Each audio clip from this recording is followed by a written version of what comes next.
Good morning, ladies and gentlemen. What a pleasant morning today. And we are together today to celebrate the women achievements in the field of human development.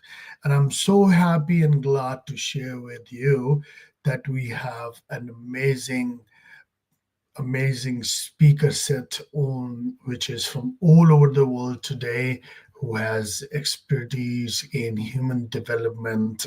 But before I go towards that part, I want to thank you for arranging this conference by Berkeley Voice of Global Women, and it's sponsored by the Berkeley School of Arts and Sciences. Just to have a quick recap before we jump to the guest, the objectives of Voice of Global Women is that the Voice of Global Women is focusing on shaping future women leaderships. And once you develop a woman, you develop a community, a family, and women were being neglected since so many years, where she was only supposed to look after the domestic things.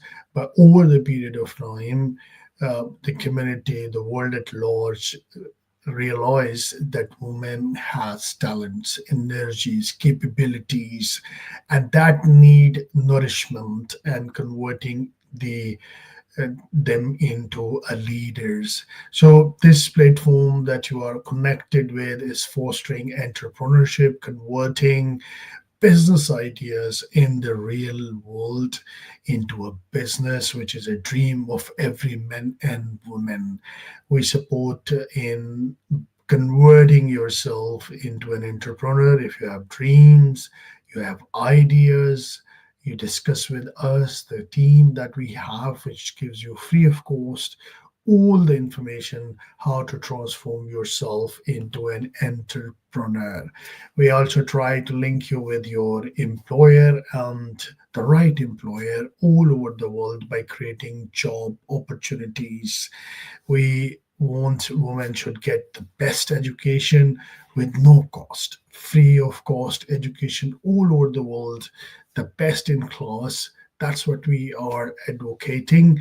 And also the healthcare of the woman, it's really important, because if you have a healthy mom, you have a healthy family. So these are all the most salient features of Voice of Global Women. Also, I want to thank Berkeley School of Business, which is spreading education.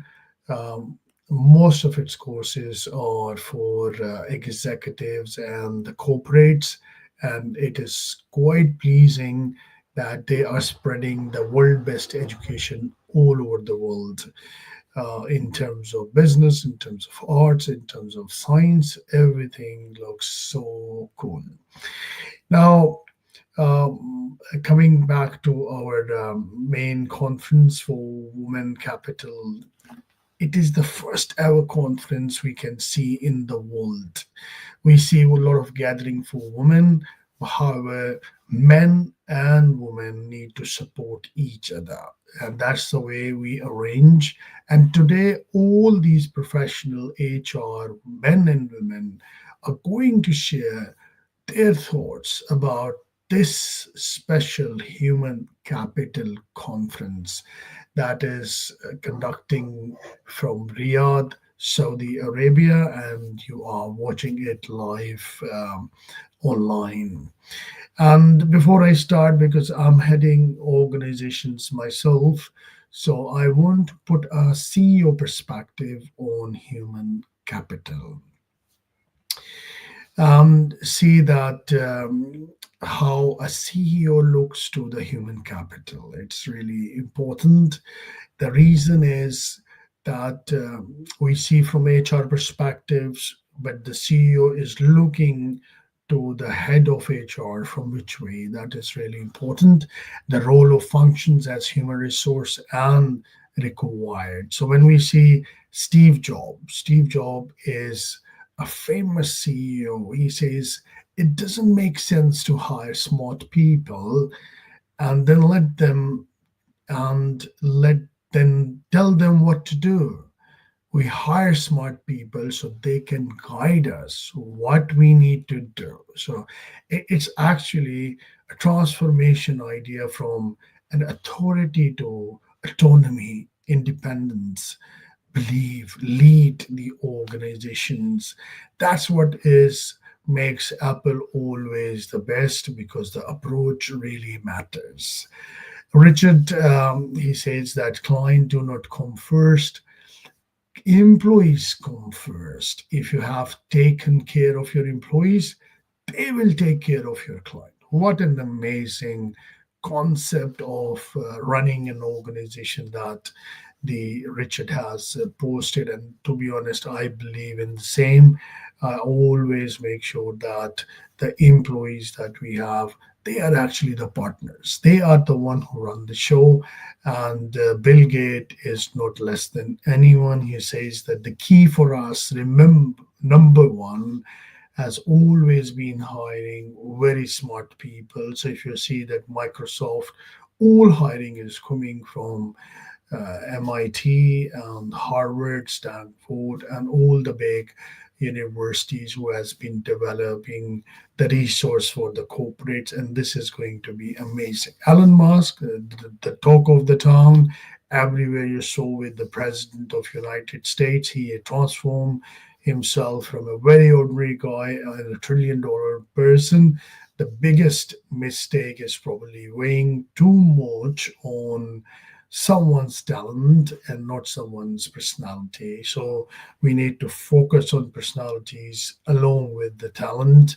If we have only a certificate to decide who is going to fill this job, that can be sometime is a problematic approach. Now, in terms of as a CEO, I feel that there are a lot of challenges that I generally face, and I'm sure that all the CEOs are facing these challenges. The first biggest challenge is, of course, finding the right person. It's really important, and it's also very difficult. There are stage of life when you are finding a job, but there are stages of life when the job is finding you. We saw the jobs, 20-year experience for such and such qualification, work in that industry, and is looking for a right candidate. And a lot of time, the HR department is struggling to find a better resource. So that's a big issue, and that's why we need to create a pipeline. Good and nice people always are very in demand. So you need to take fast and quick decisions to keep the people on board. Other factors that we can see is the talent and yeah, on my previous slide, if you see the talent is very scarce. You need to find the talent and you have to preserve it. On the work environment, you have to create a workplace where there is a nice atmosphere where mentally, physically, employees are being taken care. So if you go in the offices like Google and others, you saw a treadmill where you are taking care of yourself when you are free. You have snooker, you have other games indoor that can optimize your performance by relaxing your mind. And of course, in other challenges, succession is also a big issue. If you have a very nice person who has transformed the organization, but on the same time, you have no one in the pipeline who is coming up and taking care of the same vision that has been developed by the successful leaders. So this is really important. We need to manage the risk associated with HR, and we should try to develop a diversified culture which is based on mutual respect, fairness, no discrimination at all, and a mutual respect. That culture is required. These are few of challenges comes in my mind, which I feel that these are the challenges by the other CEOs as well all over the world. So with this, I will conclude my opening remarks, and I will move towards the first speaker of the day. Please stay excited to see who is the first speaker of the day.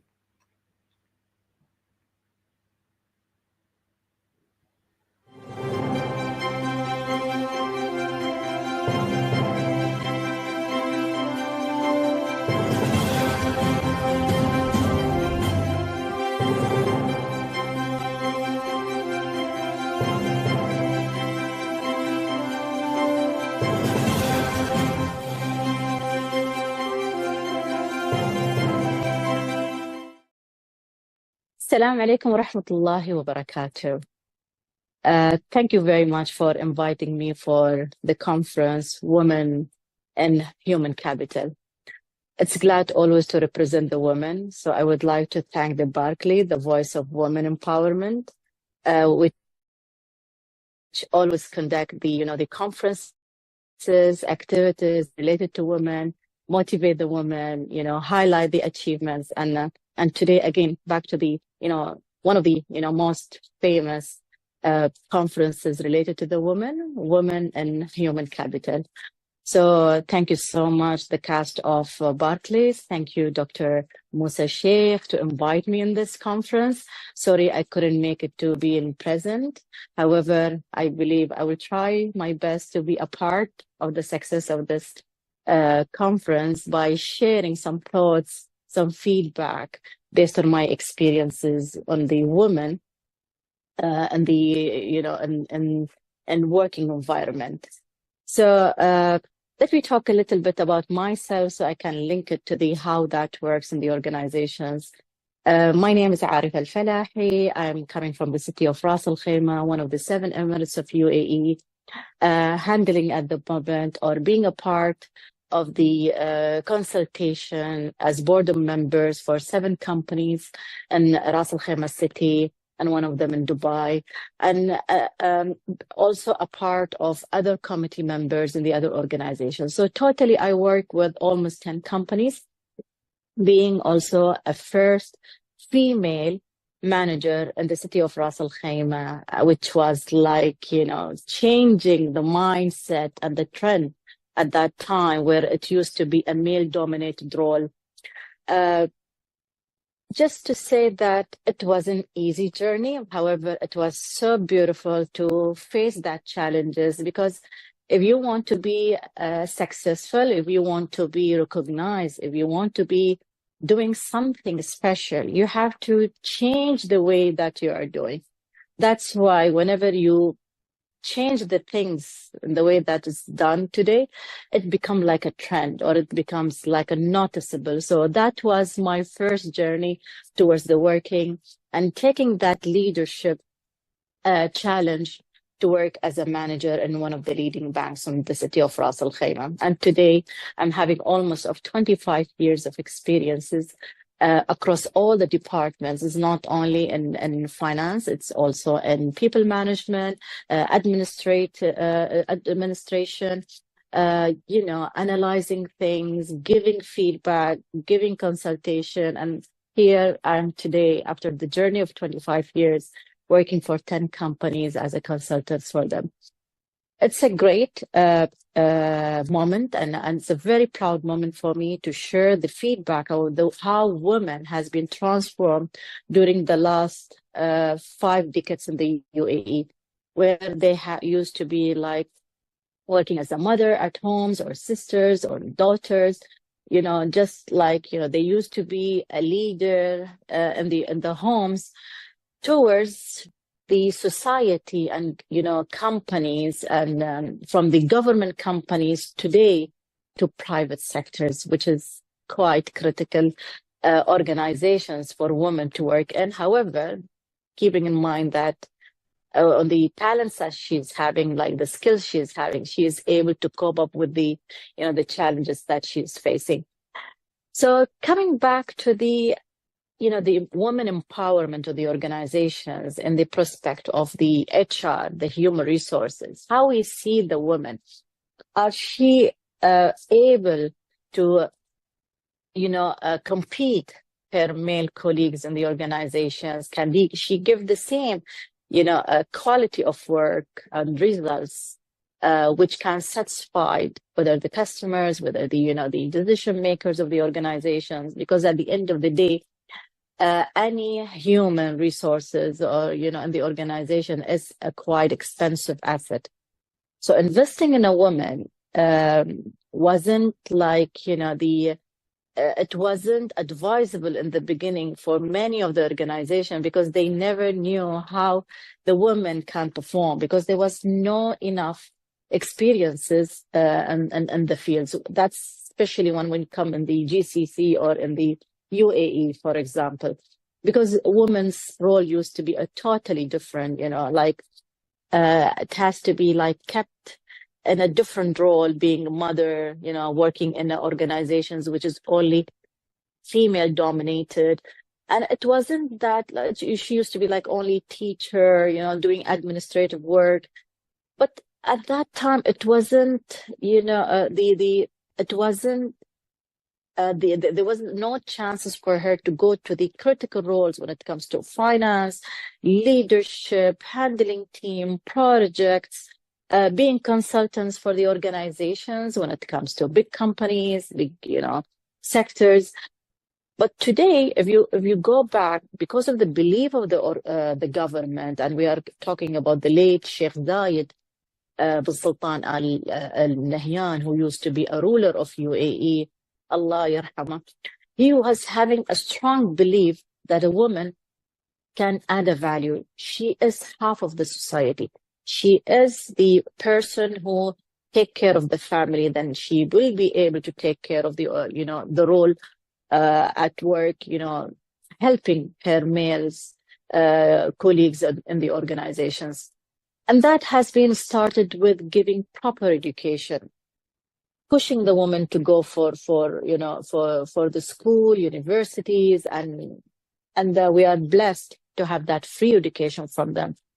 Then the belief of letting her work in the private sectors, and that was again cascaded from rahmatullahi alayh, Sheikh Zayed to his children who are leading the country today. Then from them to the all rulers of UAE, and then the leaders of the UAE, then the responsible decision makers, and to the society which has accepted that the woman can add the value because of her education. She managed to control the home, children, family, and now she's controlling, the most critical task in the organizations. I believe a woman, if she can manage a home, she can manage anything. If she, and many people, they say, what makes women different? Like, okay, like from a task to another, and from something which used to be like only a womanized thing to something which is a masculine thought. I'm not talking about the physical requirement here, but I'm talking about the mindset, the thinking, and how good she is in critical thinking and giving decisions. And that has made things very different. Women managed to give amazing decisions. She was having good talents in analyzing things. HR and many of the organizations, they have started, targeting females because of her education background. Because today, if you go to the literacy rate, we have almost 98% of the graduates females are like, or female population in UAE, they are, educated women. So, and when we go back to the, when you go back to the experience of the education, that made her also easy for her to work in the organization and give her the experience. And she is a fast learner. We have observed that being in the HR and the human resources, while hiring, the female compared to male, we don't, hire the female male based on gender. However, we hire them based on the skills, capabilities, the mindset, how good they are in, in approaching things. And woman basically has been given facts which has amazed everyone around. Woman has a different, unique talents. She is multitask. She is patient. She has a unique skills, which is she is an emotional intelligent. She's a social intelligent person. That's why she's able to manage the emotions in any of the organization. If she, it's the emotions make a lot of difference because you work with humans, it's not with robots. And once you manage and work with human, you should be happy. you should be having that talent of how to influence, how to cascade your message, how to let people agree in your, in your points of view. And that made a woman so skilled in grabbing the attention, getting things done, and being, and she's result oriented, and she knows what to be done, and she's so focused. The good thing about women, although she is a multitask person, she can do many things at the same time, but she's result oriented and very focused in getting things done. And that makes her a little bit unique, compared to our male friends and colleagues. HR basically today have proved in their hiring that, whenever they hire talents, they hire many of them female talents. And that we are blessed in the country of UAE that our government, our, decision makers, they have strong beliefs in the women. Going back to the, women in UAE, there are very interesting facts to be shared, to be honest. Like 2/3 of the government or, the general public sector is from female resources. And and 30% of them, they are in decision-making roles. 50% of them, they are in academic technical roles. So women is giving more impact on that, in those sectors. We come to the private sectors, which is more critical. Women also made amazing, results on that. Almost 44% of the licenses of female have generated revenue or investment, to be honest, investment revenue of 50 billion dirhams. And that's amazing number. We go to from the banking, which is a more critical and it's very sensitive organization, we can see that we have 70% of our local UAE national ladies compared to our male UAE national men. We represent 70% of the UAE national forces in the banking sector. And that's, again, great, trust from the HR and management of those organizations.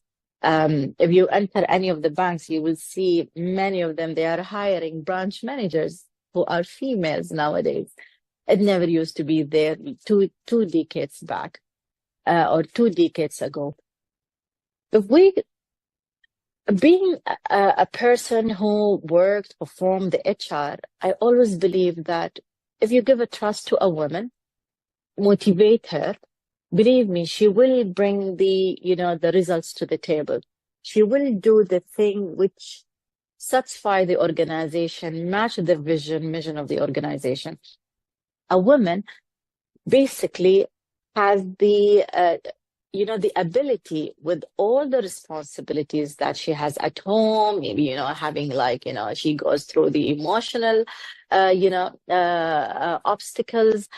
She always ensures that whatever she deliver at work, she deliver it with efficiency.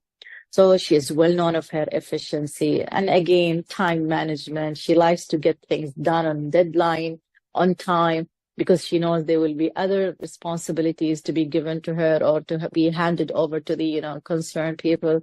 So many of these things have been experienced by the organizations and many people. And today, if you go to the UAE, I'm not just talking about these roles. I'm talking about the government. When it comes to government, our leaders, today we have 9 female ministers in the UAE, and they are very young, not even old. They are very young. And we have, a few years back, we had even the youngest female minister in the world. And I believe at that time, maybe she was 22 or 24 years at that time. Then again, we are talking about the Federal Council. In Federal Council, we are the only country worldwide where female representing 50%. And again, that a trust from the government because of the experiences of, having women in this field and her inputs in that organization made the government to believe more in the woman empowerment in these organizations or in that particular role, which is a parliament role. If we go and talk about the, space, when we had something called Misbar al-Amal, that was the spaceship, and surprisingly, like 34% of the workforce were female nationalities, and that was a very prominent moment. And we have even the first Arab space lady, which is Noor al-Matroshi. And that's also a proud, feedback and information to be, to discuss or talk about it. And whenever we go and talk about it, we like to be, the pioneer and all the fields. It's not just the normal, which, we don't want to normalize the role of the woman or keep her in our sides, because we know that the woman, the more you give her trust, the more you give her tools, the more she delivers. And this is what she has done in the last 5 decades in the UAE. And I believe that the woman, not only in UAE, across the world, she has proven that she can do magic. The only thing that she needs, trust, she needs the tools, and she needs the motivation from the people around her that she can do more and more. And that could have not been done. We didn't get the support from our male, male friends, colleagues, family members, the government, because that belief in giving her the trust and funding her with finance and giving her the tools, giving her the education, they respected her and giving her the education, not only the basic education, they even let her specialize in, in education. She's studying to in the country and outside the country, and many people, many of the organizations, they even started in investing in her education because they know that investment will bring them the revenue back in the long term. So basically, HR at any of the organization will think about one thing. If I invest in this female, what's gonna be in return? And I'm sure our HR management in any of the organization, they will be smart enough where to fund their money or where to invest their money.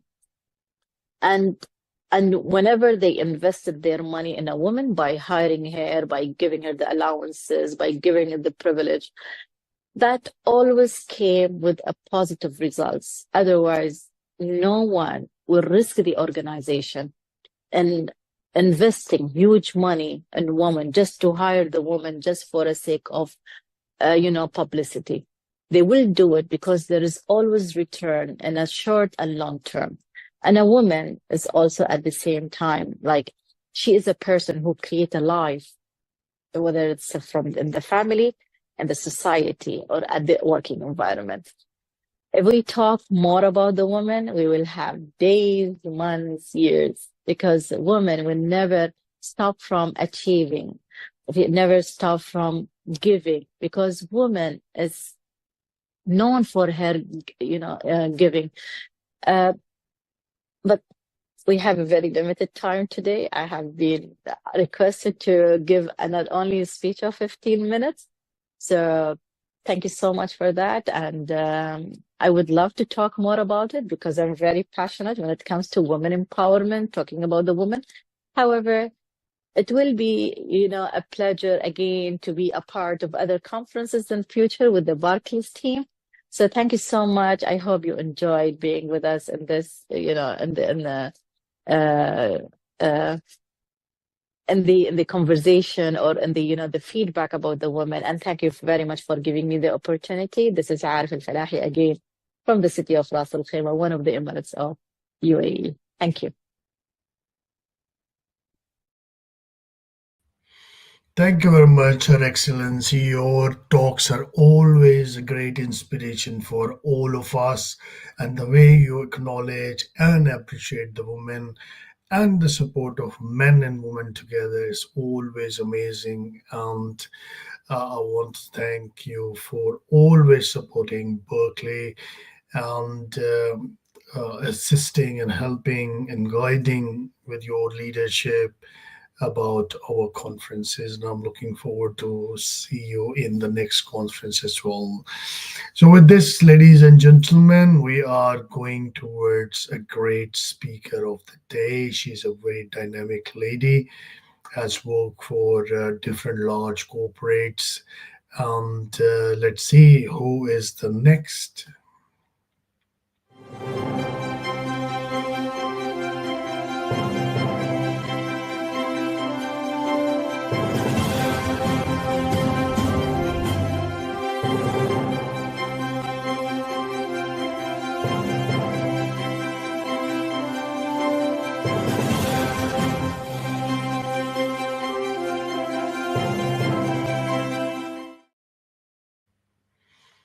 Hello, Christina. Can you hear me? Hi, good morning, Musa. Thank you so much for the introduction. And thank you very much for joining, sparing your time. I can see this is an off day in Yes, UAE and it waking is. up, getting ready, and speak and address. It is really hard, and I want to thank you for supporting women and Voice of Global Women in that. So, Always what pleasure. is your talk for the day? So we will talk about the talent development and workforce innovation. We Please have go a lot ahead. of statistics. Audience is Yes. all excited. Thank you so much. Thank you. My pleasure.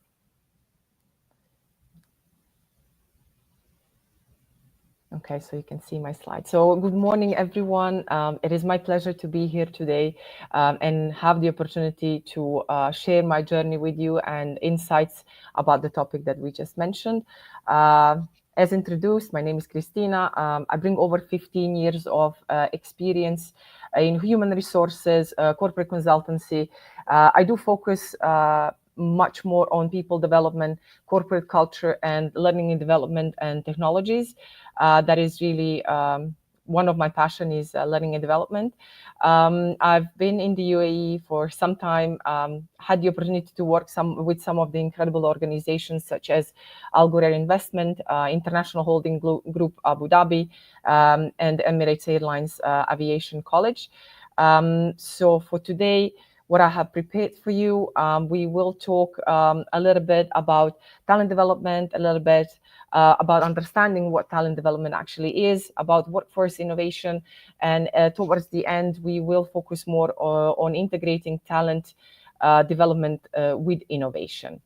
So to kick off with understanding of talent development, what is actually talent development? So we can call it as the backbone of any successful organization. It is actually process of identifying potential, enhancing skills, and creating opportunities for growth. However, many organizations actually face challenges, which could be from talent shortages, then rapid technological advancements, and towards the shifting workforce expectations, which are very common these days. The skill that is actually needed today, the skills that are needed today are not the same that were needed 5 years ago. So there is a big rise in artificial intelligence, automation, globalization, all of them, they actually have made adaptability as one of the most valuable skills. So now what the focus should be for each organization is actually on creating continuous learning environments, because we need to keep the future workforce ready. So what are we actually getting ready for? Here you can see the skills gap that we are addressing. So the organizations are actually facing significant workforce challenge because of company-wide skill gap. We are not talking about individual departments and individuals. So if we look at the diagram, I hope you can see it from the top, you will see that what organizations are struggling with is actually recruitment and retention. So we do not have enough talent that is capable to fill up the skill gap, to close the gap. And retention is actually part of development that the people did not get invested in, so they decide to leave the company. So they're the top two challenges of organizations that are facing due to the lack of skills. Also, you can see some of the statistics on the right-hand side of the slide. So according to the World Economic Forum, since 2015, the skill set have changed for around 25%. And then in the next 3 years, by 2028, we do estimate as an employer that 44 of workforce skills will be obsolete. So that is a very worrying number. That is almost half of the skills that we have currently among our employees that will become obsolete. That also means that 6 out of 10 workers will actually require training before 2027. Moving on to the next slide about the addressing the skills gap. There is a benchmark from the US market, and the companies have recognized that there is a lot of underskilling and the skills gap. So the leaders, they've made a survey. There was actually 70% of corporate leaders who have actually said that all of those skills gap are negatively impacting our business performance. So it is not only that is something that is there and we are aware of it, it is actually now impacting the performance.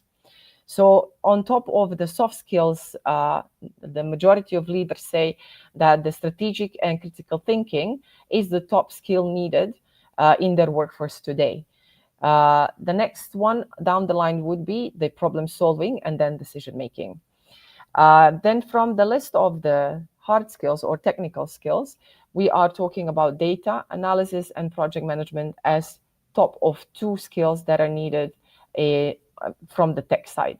I have made a little benchmark for you just to see how is the skills trends actually happening in the last 1 year and into the 2025.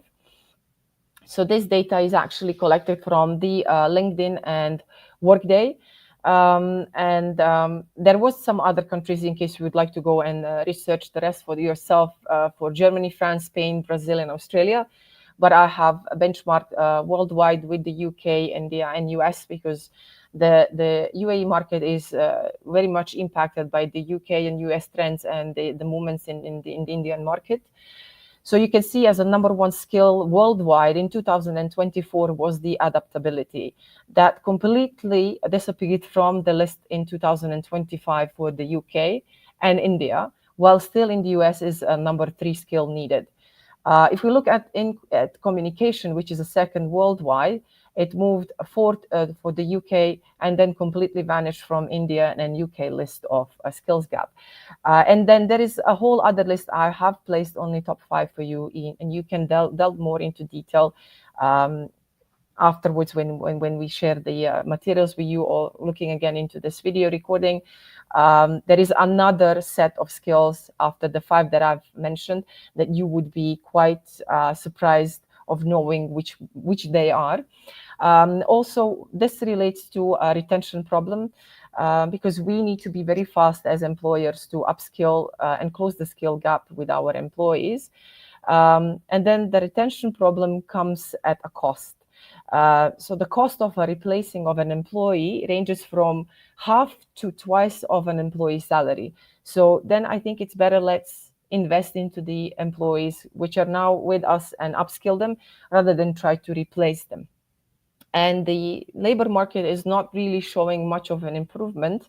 So that is, it is most likely that the cost would be increased from that half to twice of an employer salary. So we are quickly moving on to the workforce innovation. And that is our second chapter for today. What is actually workforce innovation? I have made a little of cloud for you here, but I will tell you the actual definition behind. We call it a core. So workforce innovation is about rethinking the traditional ways of working to improve efficiency, collaboration, and engagement. It is a lot about leveraging new technologies and methodologies and unlocking the potential, our mindsets to achievements to combine all of those new coming technologies as AI in our market. So I will give you an example of what is a workforce innovation. There is a hybrid work model that emerged during the pandemic. You know about the COVID, as that hit us very hard. And those models have actually allowed our organizations to maintain productivity while offering employees flexibility. We are talking about that kind of innovation related to the workforce. Similarly, the use of AI-powered tools in recruitment or training, they also have transformed organizations in way they identify and develop their talent. Technology is a catalyst here, but it is not just about the tools. It is about how we empower our workforce. It is fostering an environment that actually encourages creativity, experimentation, and collaboration. So that is very important. For this slide, unfortunately, I tried it and it's not visible, but I will take you through all of these companies and how they have used innovation or AI tools to actually integrate with their talent development strategies. So we have Johnson & Johnson's that actually uses an AI-driven process called skill inference. This process actually assesses and plans across its workforce. So Johnson & Johnson have mapped 41 future skills and then trained the AI to identify where these skills existed in the organization based on the workers' previous experiences, roles, current positions, and then they train the AI models to evaluate skills on proficiency and basically evaluate them from 0 to 5. So you would get a whole list of skills from your AI tool that you would need to upskill and employees which might have them or might lack them. In addition, the AI would recommend the learning and the development interventions for the employees that have a skill gap, and suggesting the courses to the users they should take to advance in their careers with the company. For the DHL, they used an AI-driven platform that is called Career Marketplace. So there is this platform, actually, the staff can be dedicated to the right training to advance their careers more efficiently, similar to the Johnson & Johnson. And actually, managers will be supported to fill their empty positions. So how this works is that employees can ask the agent, the AI agent, about the open career opportunities. That's why they call it a career marketplace, and how to actually develop a skill for an available vacancy that is in the organization. Then the AI-powered tool would recommend the courses, relevant contacts, and job opportunities based on the user interests. So then again, we have, moving forward to the Bank of America, where they use AI to practice difficult conversations, where you can discuss sensitive issues with the clients. For example, trying out approaches where staff would practice real-world interaction in a safe environment. So they would have the opportunity to practice that with the AI coach without anyone knowing of her or her hearing, and the AI would respond as a customer. For the sales force, they have launched something called Career Connect. That is an AI-powered talent marketplace, similar to the Bank of America. And once the user creates a profile, the platform infers skills based on their job history, and then helps the employees create personalized career paths based on their skills and goals. The tool helps Salesforce also to track trending skills so they can actually invest into the targeted training. I'm again really sorry that the slide is not visible, but I try to walk you through this amazing benchmark on AI and how we can integrate innovation with talent development. And then moving onwards with the topic, we actually I have put this in one slide for you, so it is very visualized. So the magic happens when talent development aligns with innovation. So what organizations need to do is to ensure that the workforce development strategies are not just reactive, but actually proactive. And then, for instance, instead of waiting for skills gaps to emerge, companies can use predictive analytics to identify future needs and start training programs early. Leaders actually must be the champions of innovation and invest into upskilling and reskilling programs while creating a culture of that values continuous improvement. Without leadership support and that culture, it's going to be very difficult to accept a constant change that is happening on the market. Also, from the employee side, they should feel empowered to take the ownership of their own growth and contribute to organizational innovation.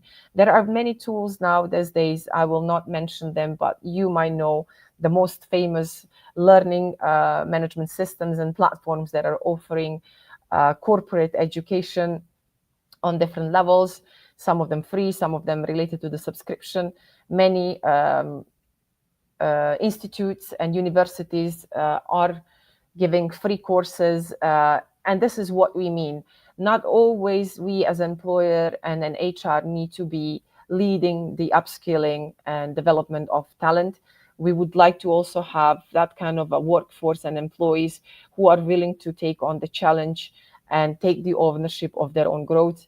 And then it would be so much easier for us as a company to support and add on top of that. So here I'm again using one of the market researches that has happened last year, just towards the end of 2024. You can research Springboard online. They have actually surveyed 1,000 of corporate professionals working at companies with at least 5,000 employees to understand where the workforce transformation priorities are.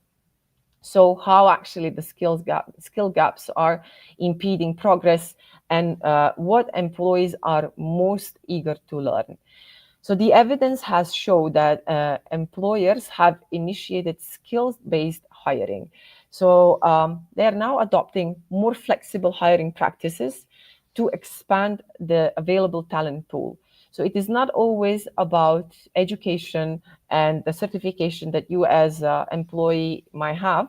It is sometimes about the skill set that you might develop in one of your projects or one of your previous roles that might land you one of the best jobs in your life.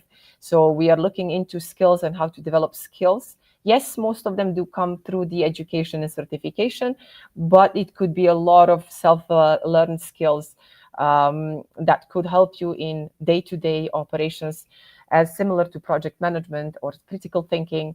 You can practice that. You can think of contingencies.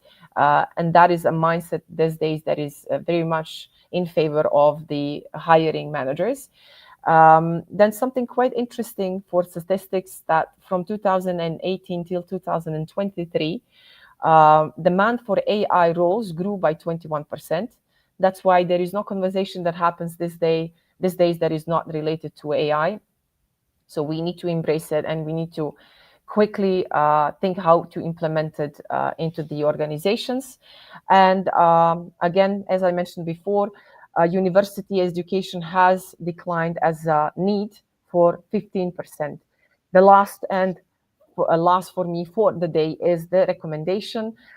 What is that? Something that we as organizations and HR need to do is basically leverage alternative skill building formats, which are apprenticeships, on-job learning, the MOOCs, vocational education and training, micro-certification and training, could be online boot camps.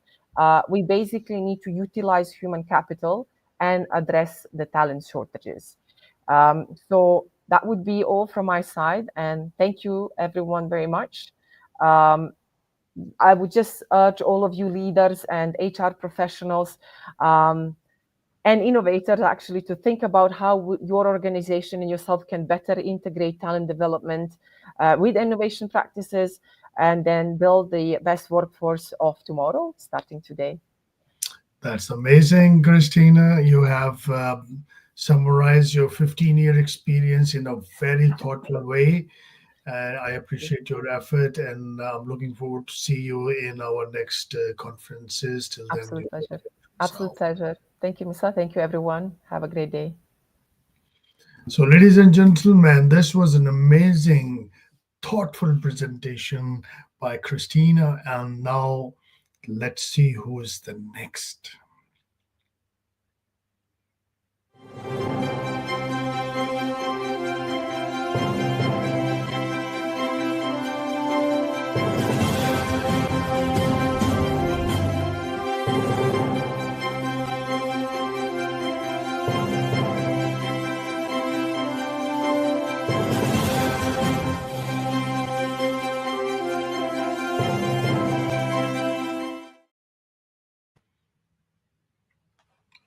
Hi, Aisha. Thank you very much for joining today. Can you hear me?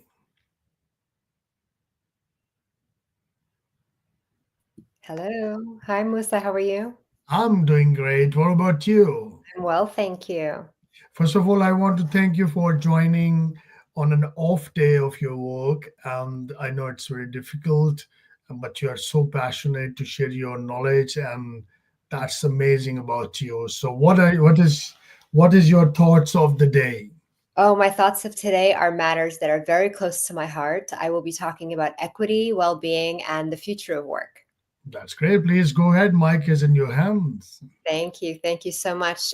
First, I would like to thank the team who put this event together, our host, Musa, Christina, and Excellency Arifa. Thank you for sharing your inspiring stories and valuable insights. So, hello, everyone. My name is Aisha Lawadi, and I lead culture transformation, engagement, and employee well-being for Emirates MBD in Dubai. So, I don't have a presentation for you.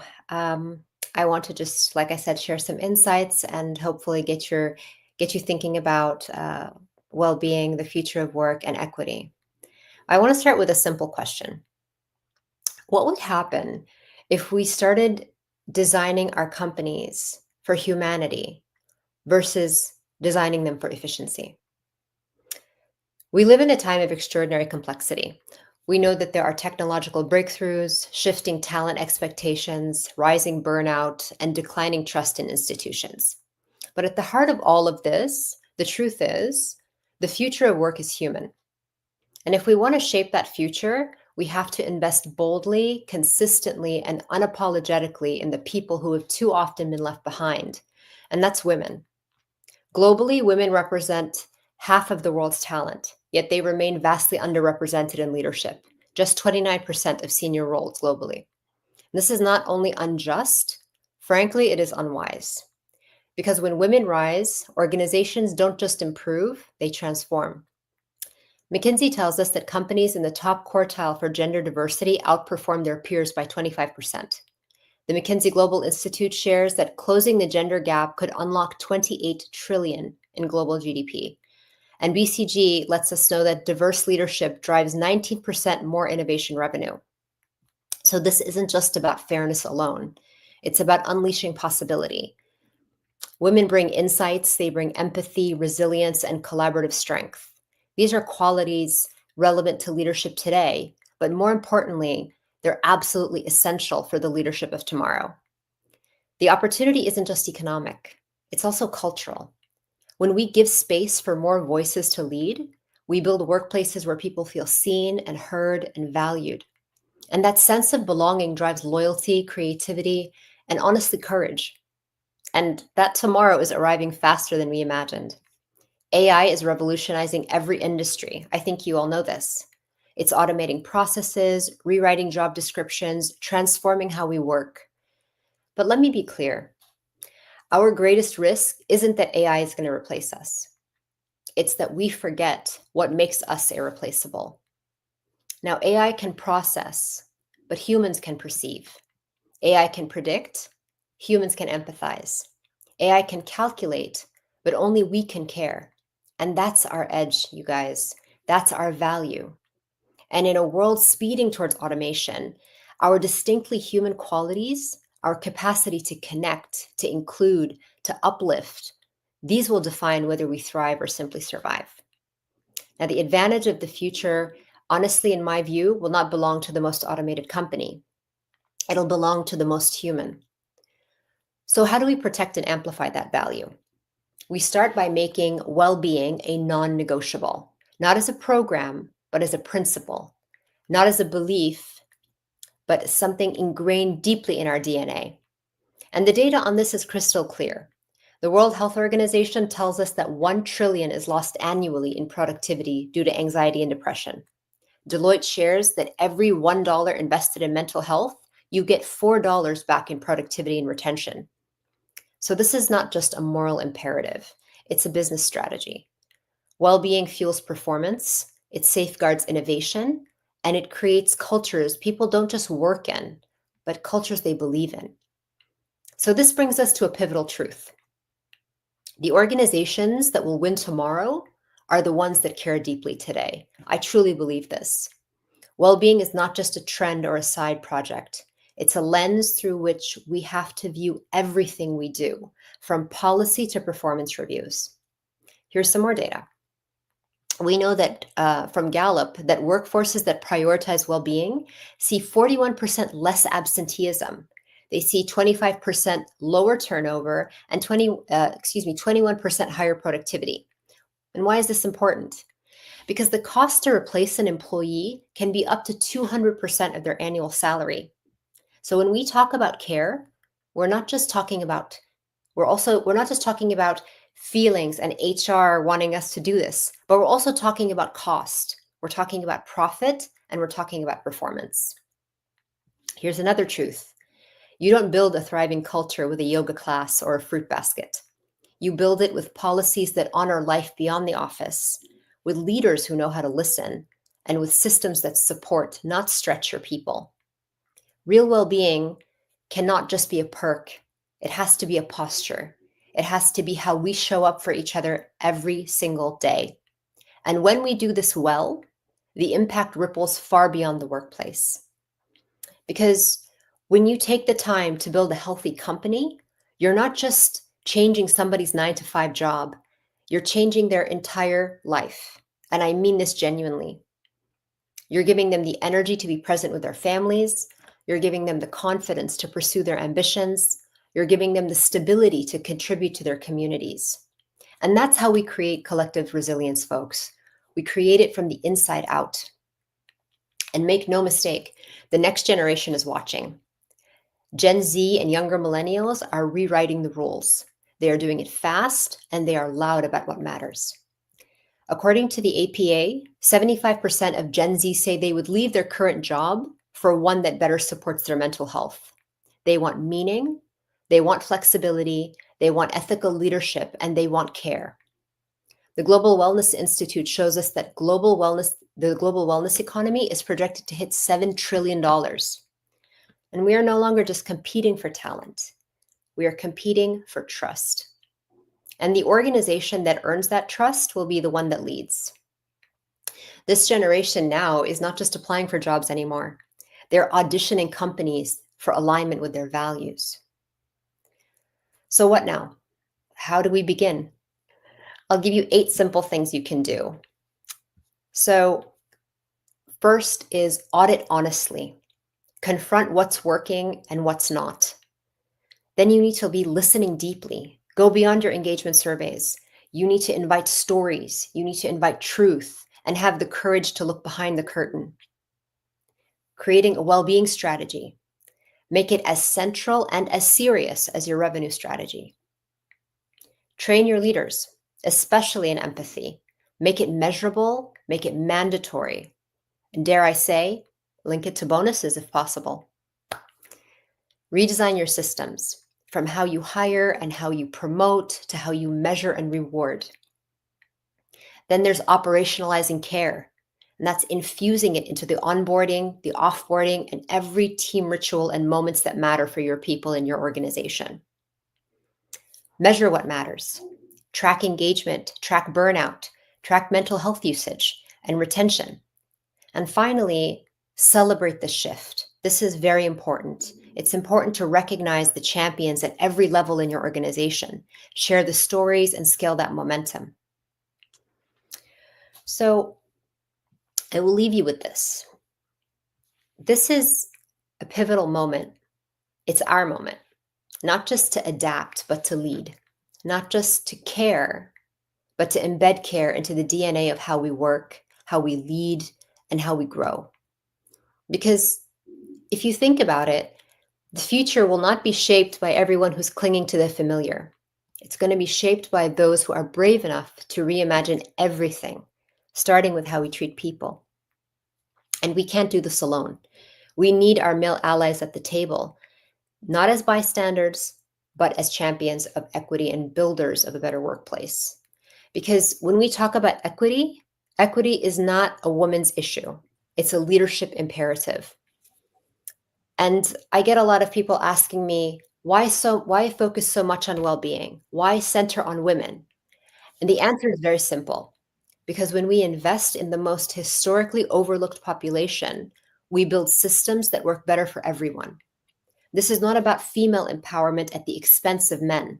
It's about expanding the circle of opportunity so that no one is left behind. We are here to build something bigger than quarterly numbers. We're here to build legacies of leadership rooted in dignity, designed for humanity, and powered by care. So let's not wait for policy. Let's not wait for permission. Let's lead from wherever we stand. Let's be fierce in our empathy and, quite frankly, bold in our design and unapologetic in our belief that people-first companies will always be the most powerful companies. Thank you. That's great, Aisha. It's amazing, and the way you have crafted it is really powerful and impactful. I can say rest of the people maybe going to watch you again and again because you have so many deep thoughts and so many revolutionary concepts in terms of hiring, understanding the HR issues is amazing. Ladies and gentlemen, Aisha is from New York University and she is a coach as well. So, what is your advice for upcoming youth who is going to pursue this career as HR? Well, first of all, thank you, Musa. I tried to put all of my thoughts into the time that I was allotted.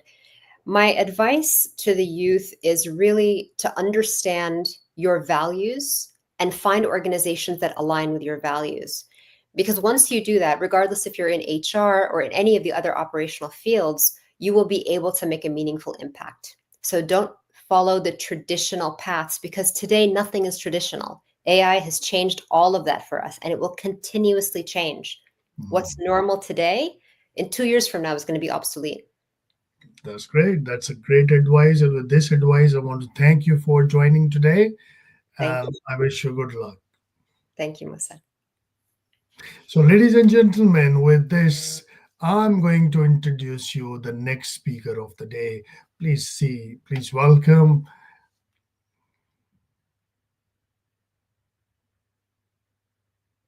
the next speaker of the day.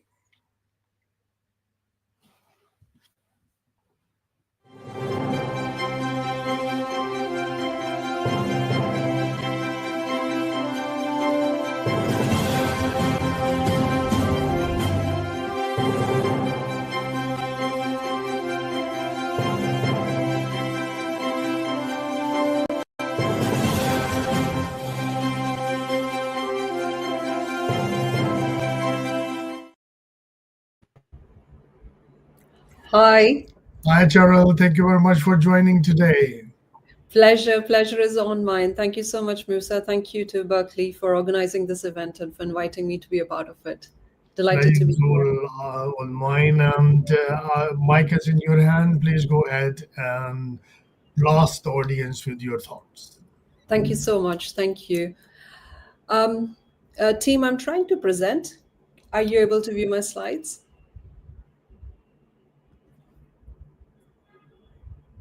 There we go. Okay. Hi, everyone. Again, delighted to be here. What a fantastic morning it has been. I have been backstage and I've been listening to all the incredible speakers who have showed up so far. And I'd like to share some notes, things that struck a chord with me. I heard Musa speak about some great leaders of today's day and age. And the one that struck the chord with me was of the example of Elon Musk, and Musa mentioning that we have to focus not just on skills, but also personality. And I think that is spot on. And then we had Her Excellency. She spoke about the impact of women in the UAE.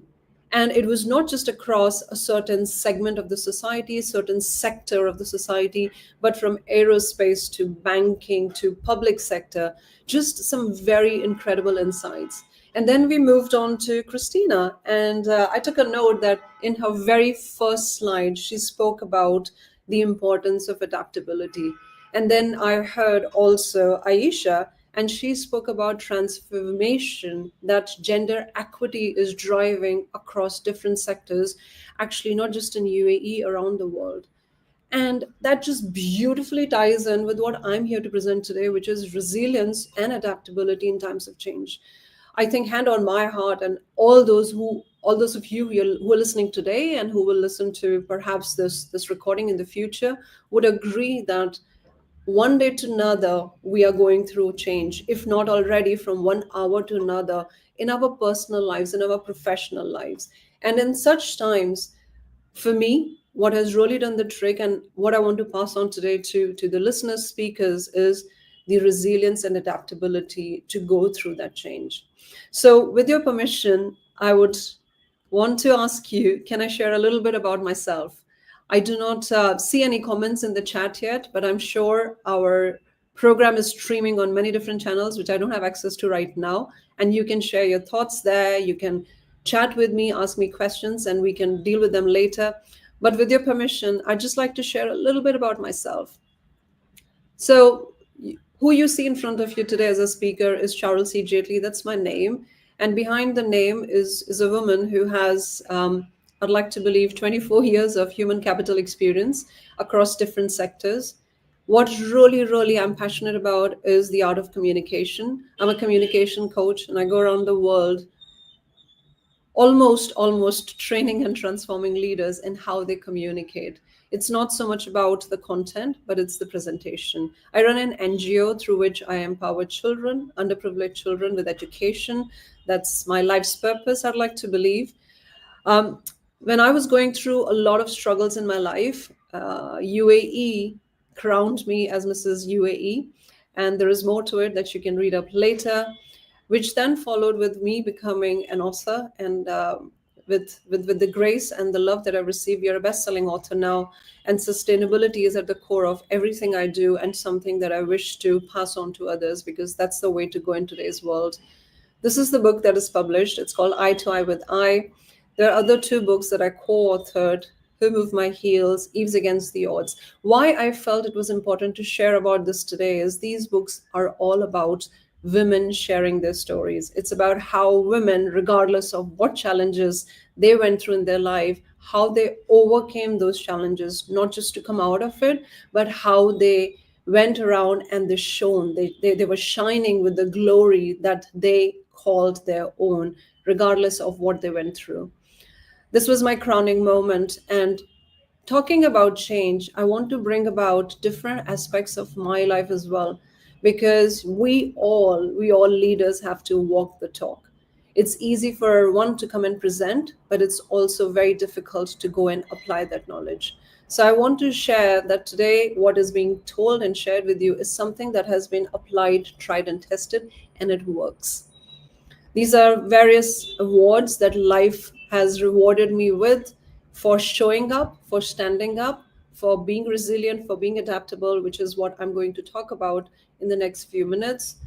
Different events, different programs, different opportunities to go make that change, make that impact. Organizations that I've had the opportunity to touch and impact upon, from government sectors to private sectors, from universities to media channels to newspapers to television channels, and the list goes on. And my question to you today, to all the listeners who are listening today and who would listen to this recording in the future is, do you think adapting to change requires resiliency? You can very well converse with me in the chat box, send me your answers, but I'm hoping most of you are saying a yes to this question. Adapting to change requires resiliency. And if I just reword it a little bit, being resilient aids our adaptability or ability to adapt to change. It's a little bit more long and complex term or a sentence, but I'm hoping your answer to this is also a yes. It is a yes. Now, the three terms that are coming through these sentences is resilience, adaptability, and change. And through the next few minutes, I want us to understand these three words in the way that we can start to apply them in our professional as well as personal lives and start to see the magic happen with that change. And as we are about to talk about it, just park this in your head. Do you think it is something new? Do you think I, Charul, created these words, or I'm going to talk about something that previous generations or the future generations will not experience? I'm sure we have heard this term, change is the only constant. So we are not talking about something new, but how we deal with this, our reality, is what we have to put the focus on. Because the change that was 20 years back to the change that it means to us today, to the change that it will mean to future generations, it's all going to be very, very different. And I'm reminded of the slogan that the Marines use. They talk about improvise, adapt, and overcome. They've been using this from the start of the work in the Marine. And they understood that for them to overcome any challenge that comes their way, and there are many, you have to improvise, you have to adapt, and only then can you overcome. We can see this in the negative light, but we can also see it in a very, very positive light. And like I said, the three concepts which are very critical to what I'm here to speak about today is adaptability, resilience, and change. Very, very critical. And as you understand these three words, ask yourselves these questions. Are these interchangeable? Is adaptability the same as resilience? Can change be also resilience?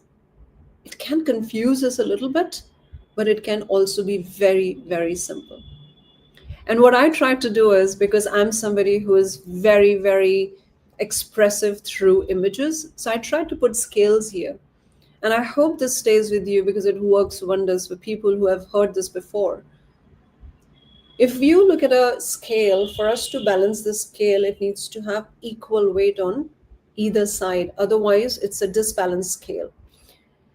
And from how I describe resilience and adaptability, I see resilience and I define resilience as the bedrock of change. It is the bedrock. It is where it begins. However, on the other side of the scale is our adaptability. This is our way of finding how to navigate our way through the change that's happening or is about to happen. And if we approach the change that is happening or the upcoming change with this balance of understanding that resilience will be our bedrock and adaptability will be our navigating light, then we will get the optimum result through that change. So what is adaptability? And what does it look like in the workplace? And I want to use a lot of examples in the context of workplace because we as women leaders and through all the speakers that I've heard in this morning, there is a lot of change that we're experiencing in our workplace. And I truly, truly believe that if you are a better leader at work, you will be a better person at home and vice versa. So when we talk about adaptability in the workplace, these slides that I'm sharing today are just scratching the surface. I'm just giving you some thought-provoking ideas, and you can explore and amplify these learnings to whatever extent that you require. But let's get the thoughts going. So what would it look like in the workplace when you talk about adaptability? It could mean you have to be a better listener. It could mean you have to be willing to make new changes or make new mistakes. And I'm reminding of this saying that my teacher used to tell me when I was going through some change. And she said, try again, fail again, but fail better. And the last two words are the most important. How do you fail better? You can continue to fail because it's a process, but fail better. Learn from the previous mistake and fail better. You have to find the positive in everything. That's what adaptability in workplace is all about. You have to get out of your comfort zone. You have to learn from your co-workers, and that's got nothing to do with the hierarchy. I have learned some of the best lessons of my life from my juniors in different roles that I held. Of course, from the seniors and your colleagues, but it's not based on hierarchy. And that's where adaptability plays a very critical role. How do you develop those adaptability skills? Again, these are just some thought-provoking suggestions and ideas, and you can continue to explore based on your requirements in your workplace or your professional and personal lives. What I would suggest is try and embrace the change. Always, always have an open mind. I personally leave my ego at the door because that's not going to serve us well going through that change that we are about to experience.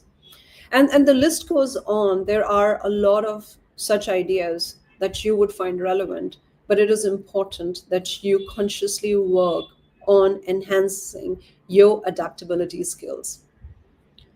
This is a very simple matrix, but it does wonders for some very, very senior leaders.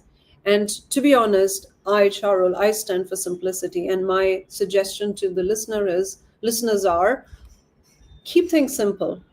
If we talk about some very complex concepts and we fail to apply them in our personal and professional lives, it really does not serve the purpose. Try and simplify. And my suggestion here is when you talk about adaptability, look at the simple matrix. Take a screenshot if you like, but divide your tasks on a scale of urgency versus importance. And you will see it makes your life so, so much simpler. The red box on the right-hand side is not urgent, not important. Please just know you can omit it, delete it. Because imagine if you had some of those tasks from the red box sitting in the green box without you consciously aware of it. How are you being adaptable and what are you doing with your time? So let's be cognizant of what we really think is important and urgent, and how do we use our adaptability skills to make our lives better. Shifting from adaptability to resilience, very, very, very critical. So again, going back to workplace, what does resilience look like in workplace? Just know if your idea is being rejected or if you're failing at delivering something that you have to, do not take it personally. Because the moment you take it personally, it becomes about you and it's not about what you are achieving or what you want out of the project or the initiative. It's very, very important to be aware. When you are aware, you know it's not about you. It's not about your rejection. It's not about rejection of you as a person. It's about looking at opportunities. It's about looking at the positive, never giving up. It's about having the ability to reason no matter how difficult the circumstances. It's about continuously pushing yourself, embracing the change, and also looking forward to preparing for diverse situations, because situations will keep evolving. What needs to adapt to it is us, by us being resilient. And the importance of resilience, I think we as leaders listening and those who are aiming to be future leaders, this is a must-have skill. I'm not going to read through all the points here, which is about importance of being resilient. But what I do want to share is how we can improve our resiliency at workplace as well as at home or in our personal lives. And some of the important things is having a backup plan. Very, very important. And I refer to here the backup plan as B, C, and D, and you can have E and F and G and go all the way to Z and beyond, but don't be overcritical. If you have plan A, also have a B and a C. 2 levels of backup plan is something that I highly, highly recommend leaders. If your project is super complex, critical, and has a massive impact, then a D and E might be useful as well. But having a backup plan helps improve your resiliency towards the change that you're about to face. You have to work on it. You have to face the facts. Never, never shy away from asking for help. It is very, very critical because it's not about you. It's about the outcome that we want to achieve as a result of the change we're experiencing. And have fun with it. Don't give up, lighten up, and you will find the answers you seek. Talking about change, now that we understand adaptability, we understand a little bit about resilience. What really is change? And why should we change?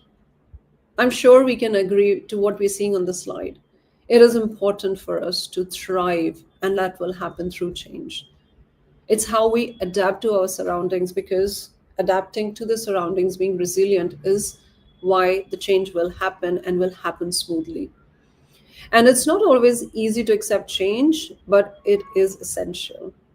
Any one of you, through how many ever years of experience, through any sector that you've worked in, you will realize that change has been the only constant. And as we continue to evolve, if you look at the geopolitical situation around, the environmental situation around, at any level in the society around us, it is changing at a pace that we had never warranted for before.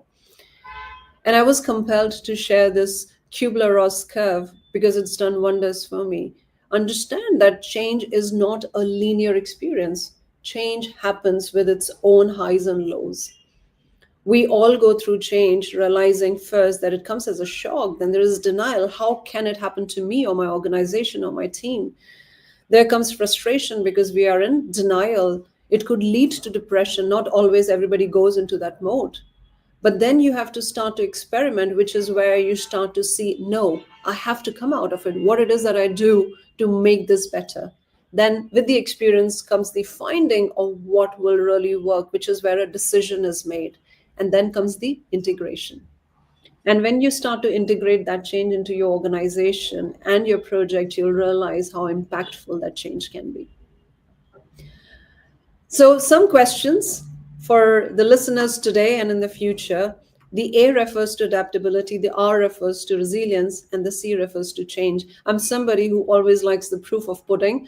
I always like to engage. So here are some questions, some brain teasers for you, if you may. If you are a new manager or a co-worker and you have differing ideas, how can work be done? Do you think it's a matter of adaptability, resilience, or change? I'm not going to give you the answers. Musa, I see you've come back on the screen. Do you have the answer? Do you want to try? Well, I let audience to keep it because Yeah. it's a very interesting one. You give all the thoughts amazing. I will wrap it up in 2 minutes, but I want to leave the audience with some questions. If you're trying to take a positive perspective on situation, viewing challenges as learning opportunities, where do you see yourself? Are you being adaptable? Are you being resilient? Or are you going through a change?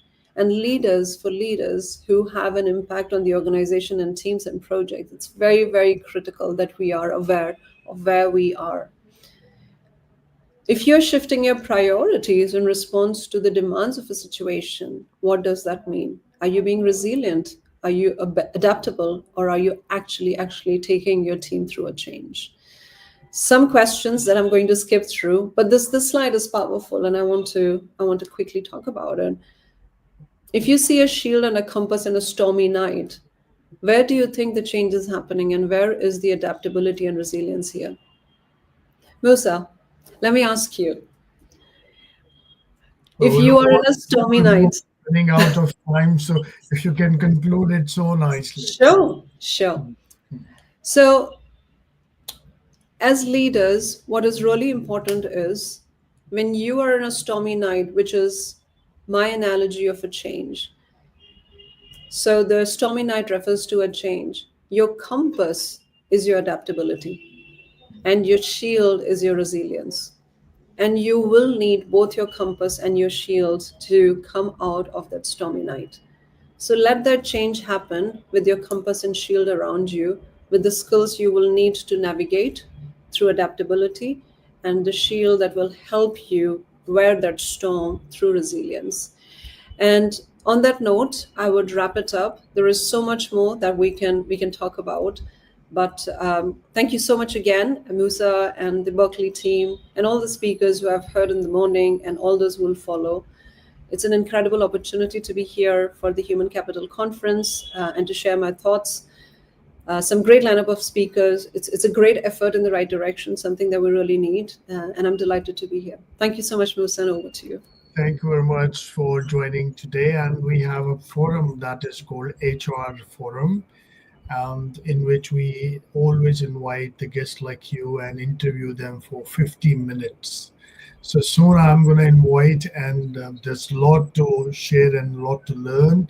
Thank you very much for joining today. Pleasure's all mine. Wish you a great day. Thank you.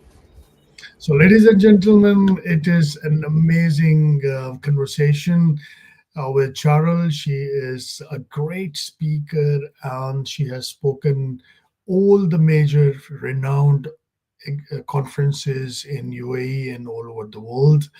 So it was so exciting to listen all these thoughtful ladies and the professionals who are inspiring from their valuable contribution that the field of human development. So with this, let's move towards the next speaker of the day.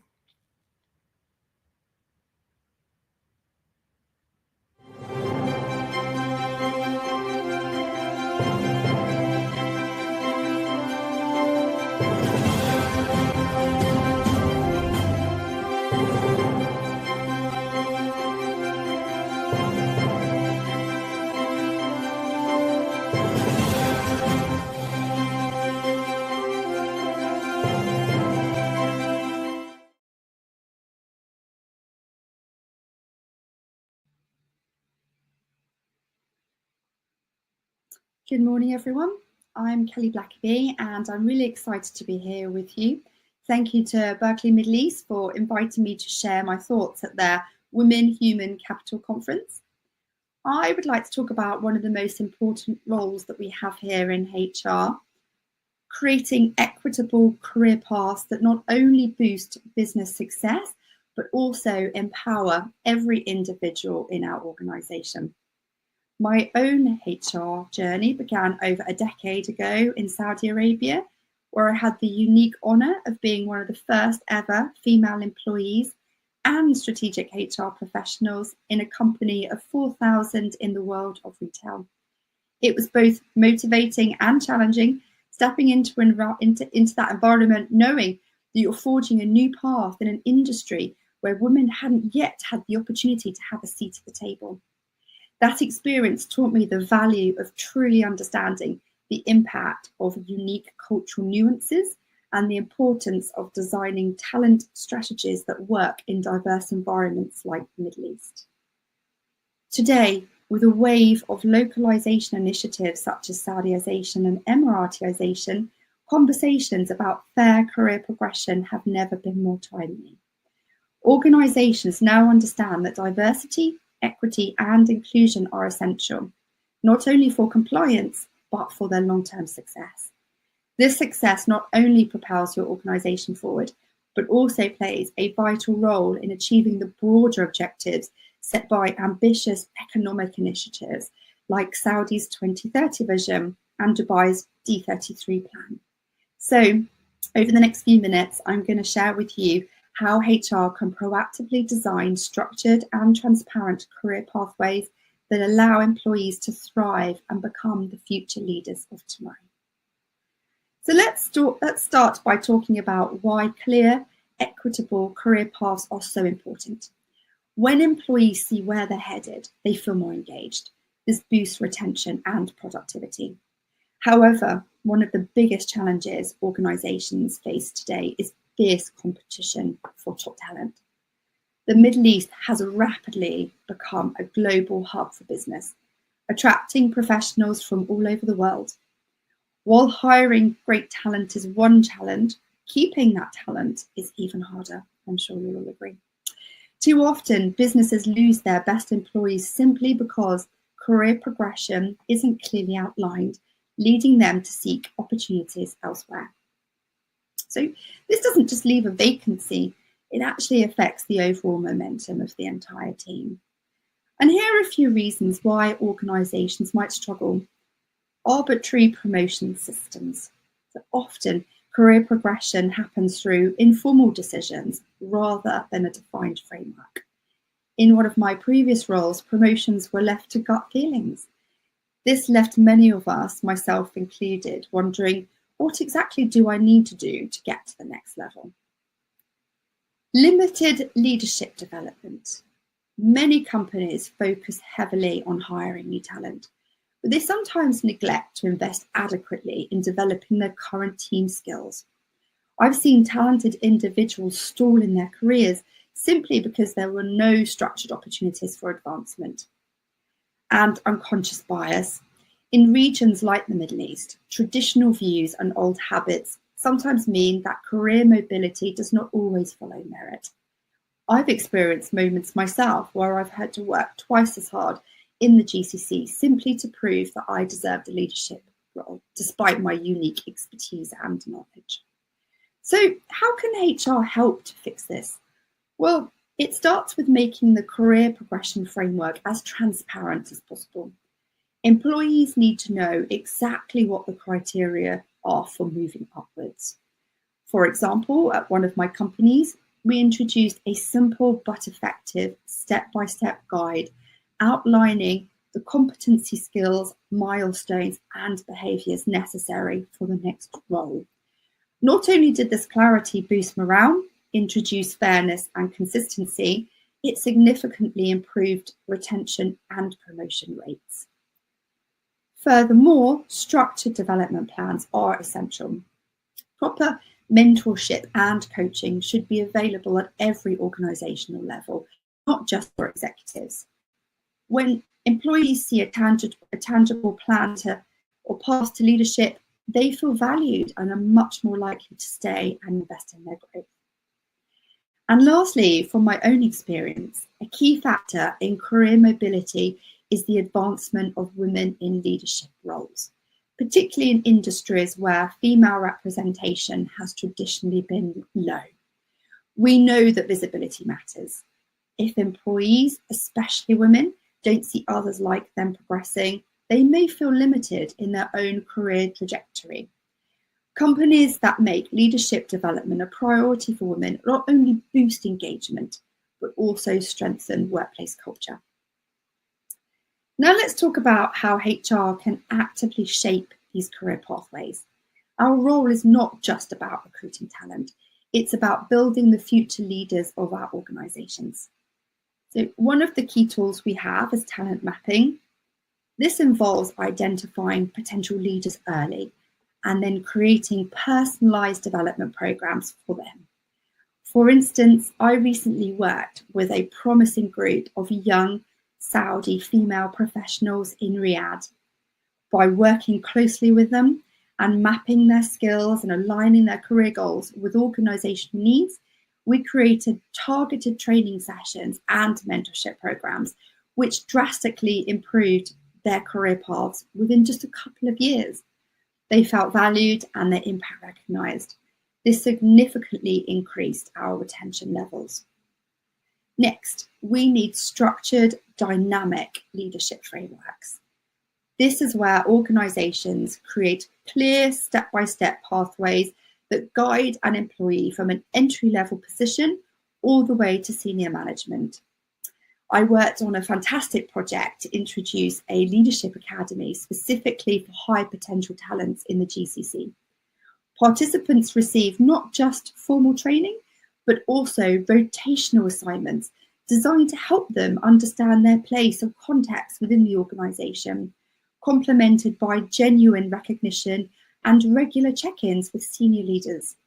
This approach not only accelerated internal promotions, but also strengthened our overall business resilience. Another crucial factor, I believe, is in HR excellence, is outside collaboration, learning from external best practices, industry experts, and exploring cross-company initiatives. Throughout my career, I've sought opportunities to mentor women through the Dubai Women's Business Council and linked with the Saudi Ministry of Human Resources and Social Development, for example, which have been an incredible experience in understanding HR challenges and solutions.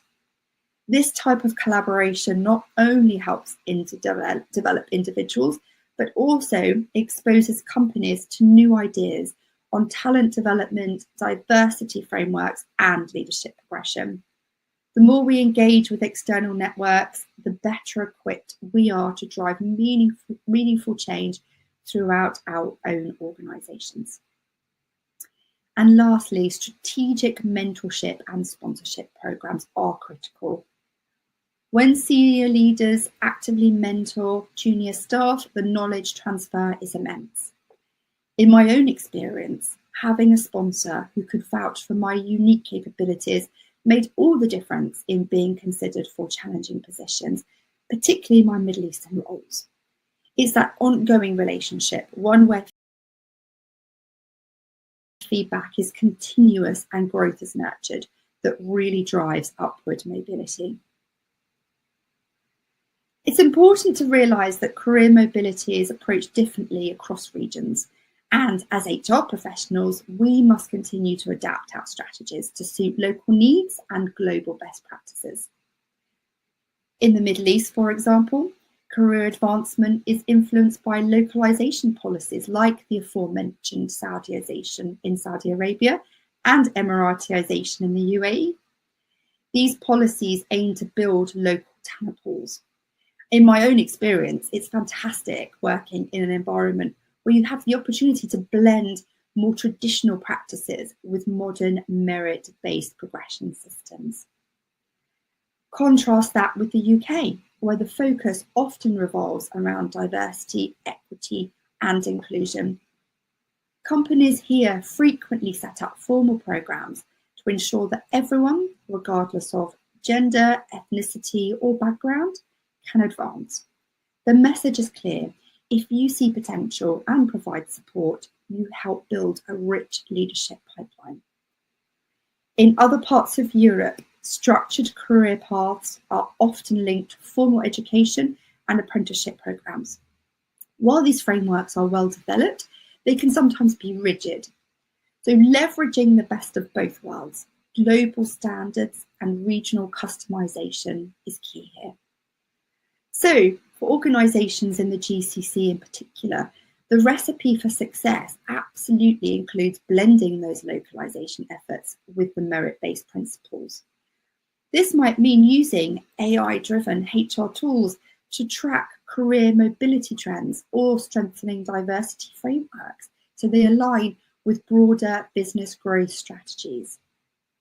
The goal in every region, however, remains the same: create transparent, purposeful career paths that serve both the organisational needs and the employees' aspirations. So to wrap up, remember, we in HR aren't just a support function, it's a transformative force. When we build structured, transparent and equitable career pathways, we don't just retain our talent, we create future leaders who drive innovation and sustain success. I would challenge all of us in HR to approach career development proactively, identify potential before it's wasted, and let's make sure that every single employee in our organisation see a clear, genuine opportunity for their growth. Let's work together to make career paths not just an aspiration, but a reality. When career progression is both supported and aligned with business goals, both the business and HR, the result is a dynamic, inclusive and innovative workplace, and alignment to ambitious regional economic plans is achieved. Thank you very much for joining me today, and I look forward to working together to transform the future of HR in the Middle East and beyond.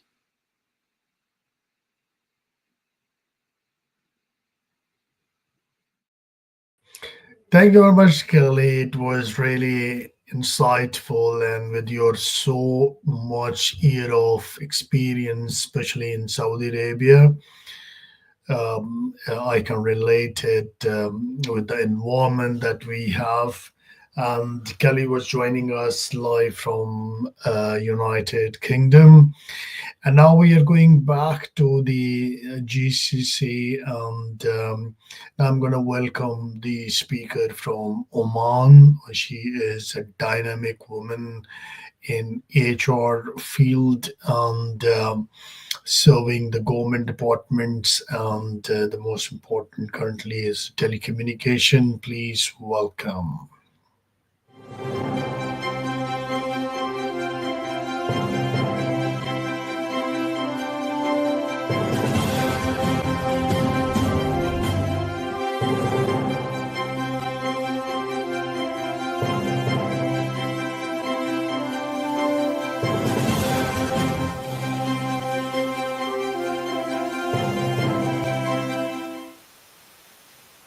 Hi, Rich. Thank you very much for joining. Hello, hi. How are you, Musa?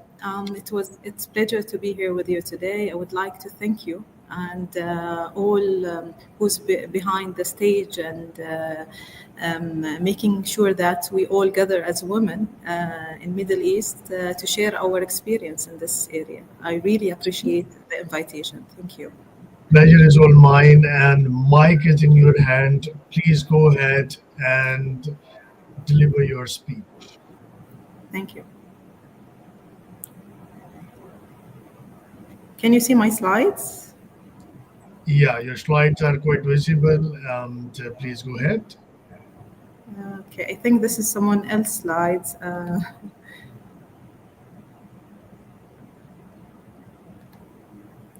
Okay, this is Arija Shaybani. I'm here as a Senior Manager of Talent Planning and Mobility.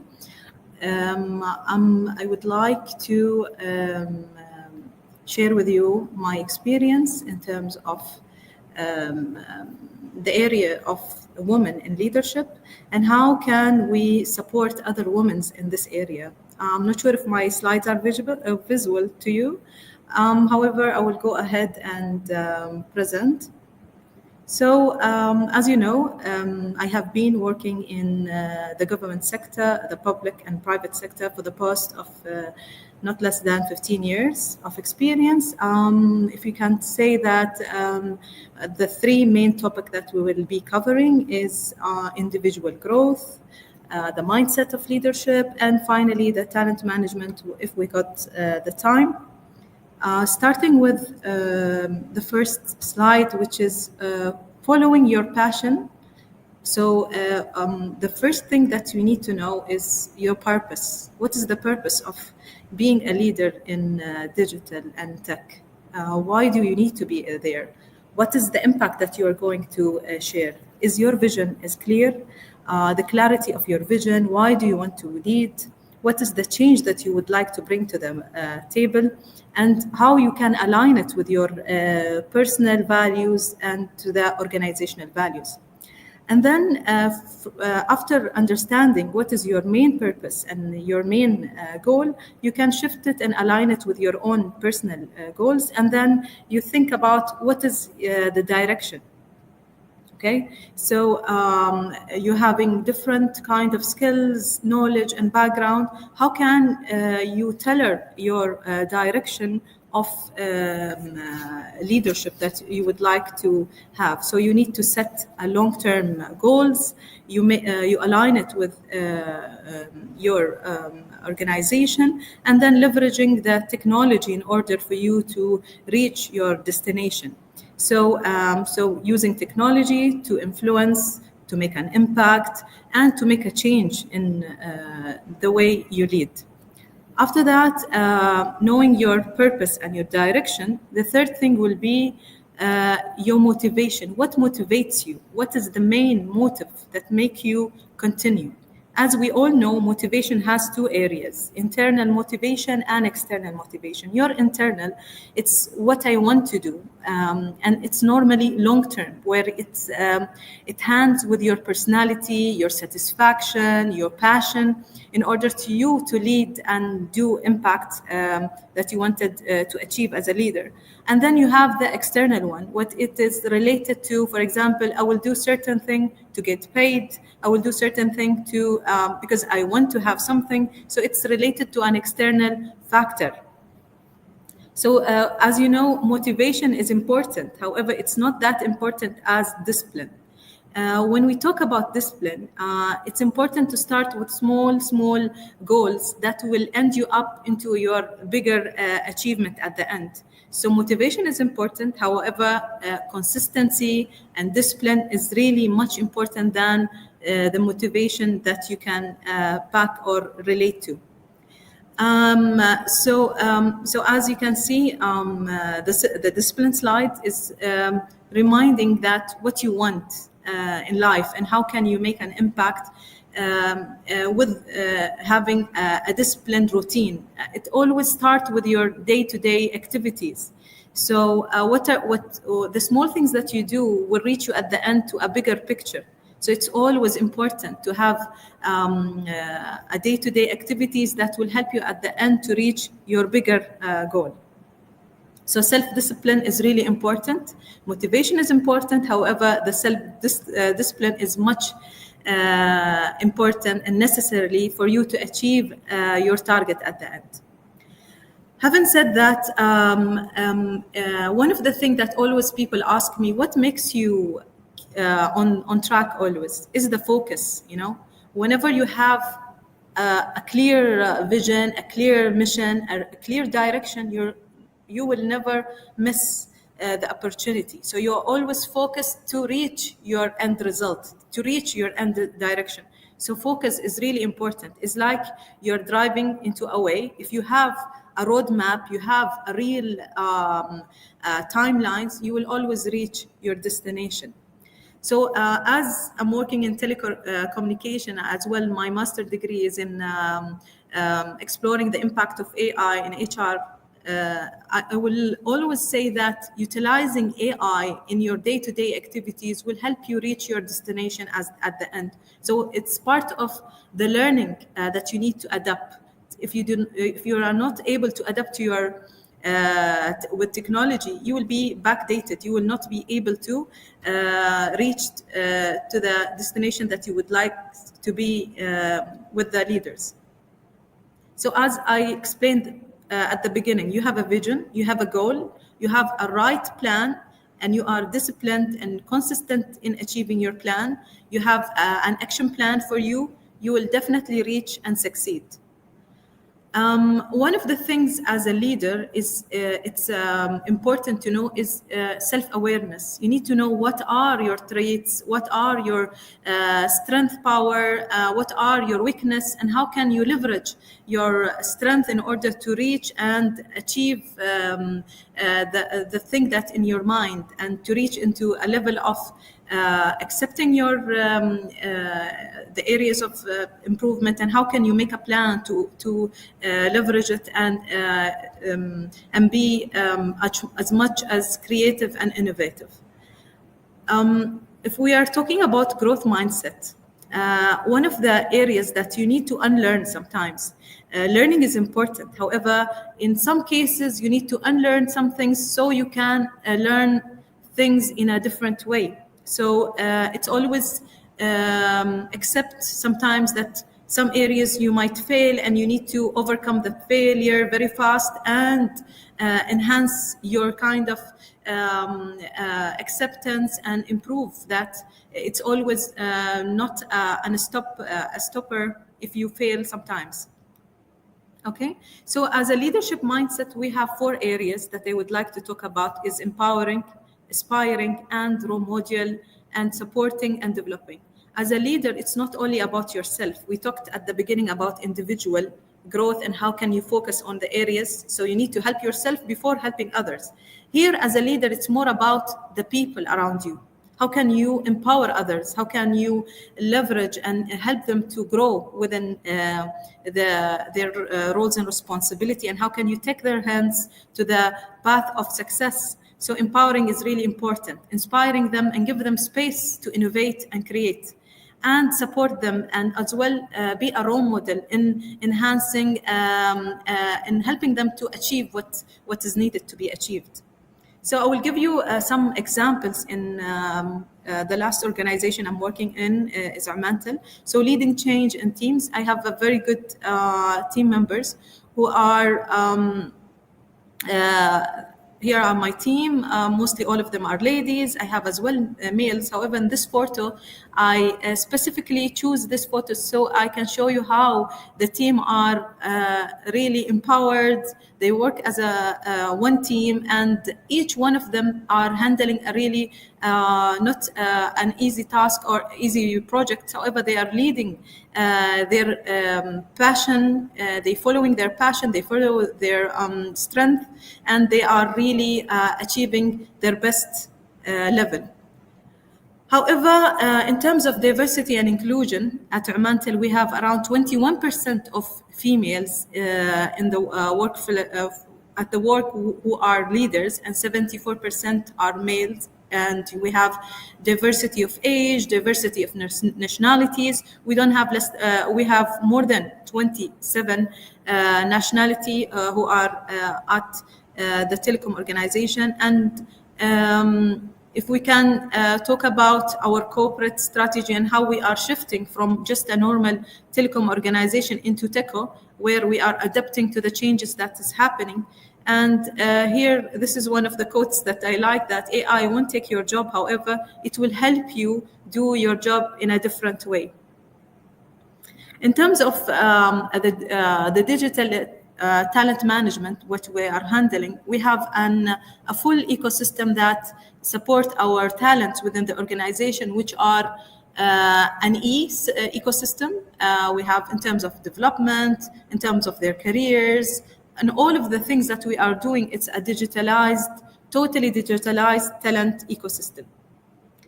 One of the trendy topics nowadays in HR is the psychological safety, and how at Oman specifically we are safe in expressing different thoughts as a woman, or even as an employee or citizens. We have freedom of speech, and how this help us in organization to leverage and achieve things in a different way.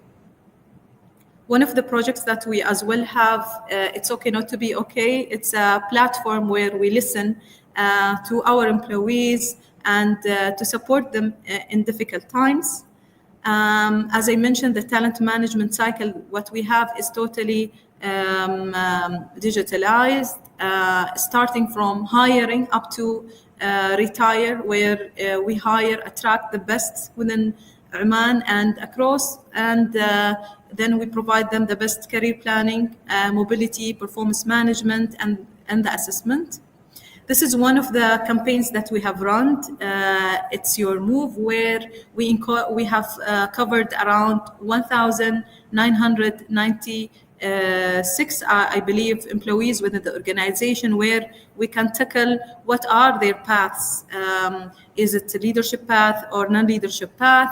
They went through an assessment center, and based on their paths, they have been assessed and then categorized into 9 boxes grade.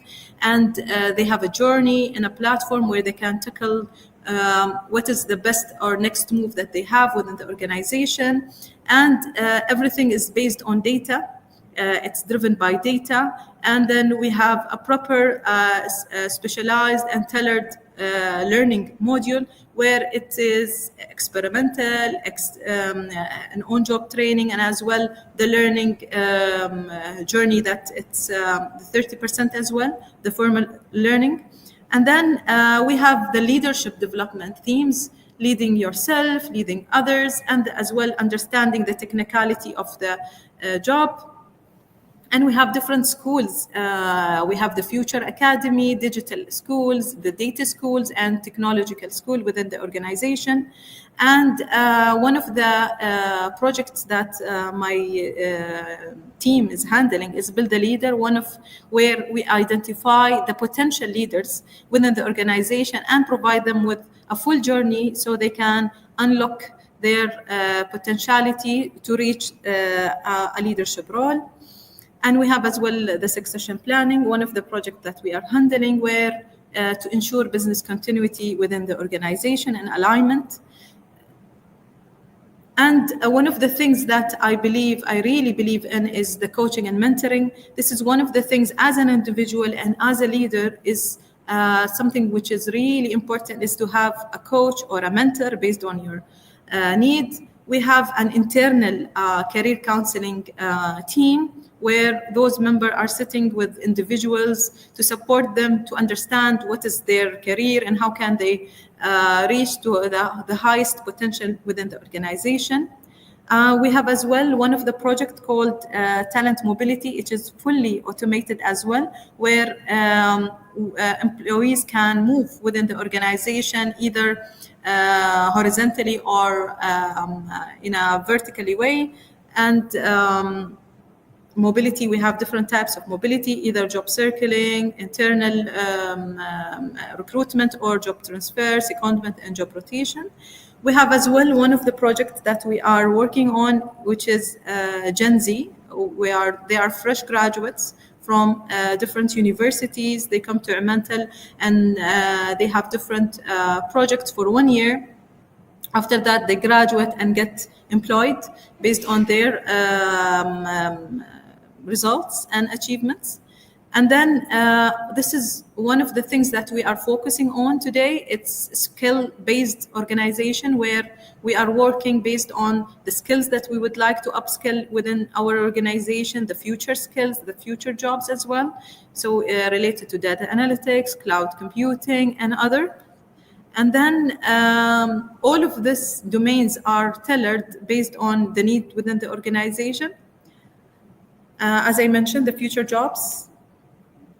And I can say that it is the end of my presentation. I would like to thank you all for listening and having me today with you. Oh, that was a lovely presentation. So insightful. And I want to thank you for joining and enlightening us with your knowledge. Thank you, Musa. Thank you very much.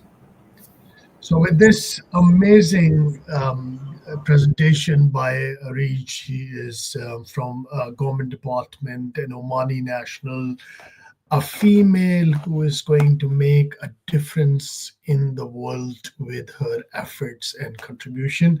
This is so amazing to see in the rest of the world that a woman is leading from the front. And that's what is the purpose for Berkeley Voice of Global Women. Now I'm going to introduce you our HR guru.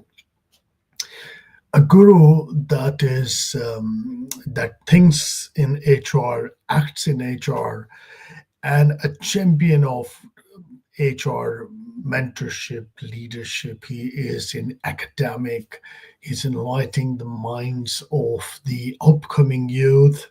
Same time, he is serving a multinational organization and contributing the HR best practices to the Middle East region. Please welcome Stefan from Germany, who is available in UAE.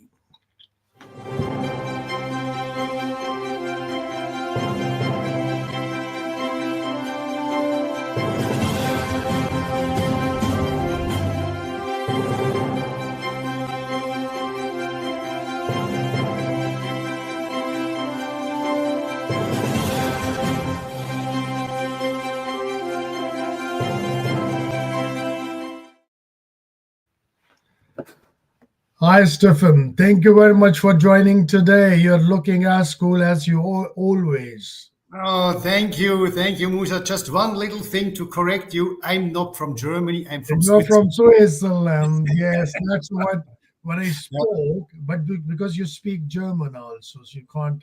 Absolutely, German. absolutely. So, Okay. how are you doing today, and what are your thoughts for the day? I'm very good. Thank you so much. As a matter of fact, I'm 67, and it's funny because actually I should be retired and be down there at the beach on the Marjan Island where I'm living. But as a matter of fact, I have 2 jobs, no retirement. So I'm still, as you said before, in this management board of the Mageba Group, but at the same time I'm teaching at the university, Bath Spa University here in Ras Al Khaimah. And we have a parents' event this afternoon. That's why I have then to run afterwards. But I'm happy to be here. I'm happy that you are having me. Thank you so much. I will talk about organizational culture today, because, you know, it's everything about equity and integration are typically aspects of the culture within an organization, right? Please go ahead. Go ahead. Mic is all yours. Okay, good. So let's start. Actually, what is culture? What is actually culture? Culture can be defined as the sum of the beliefs, rules, and institutions which characterize a society. Or we can say it more in a modern way, it's a collective programming of the mind. Sociologists, they generally talk about the socialization process, right? Which means the influence of your parents, friends, education, university, schools, and so on, and also your permanent interaction with other members of your particular society. This collective influence is then the basis for your individual culture. So your individual culture is the sum of learned patterns influencing your own behavior, which is then similar to other members' behavior in your society. Organizational culture, therefore, is actually all about those socially acquired rules and behaviors which are shared by members of an organization or a company. However, you know that some aspects of an organization's culture are so intangible, are so even invisible, that even members of the organization would not be able to describe them accurately in detail. But yet, understanding of organizational culture is essential to build up effective organizations.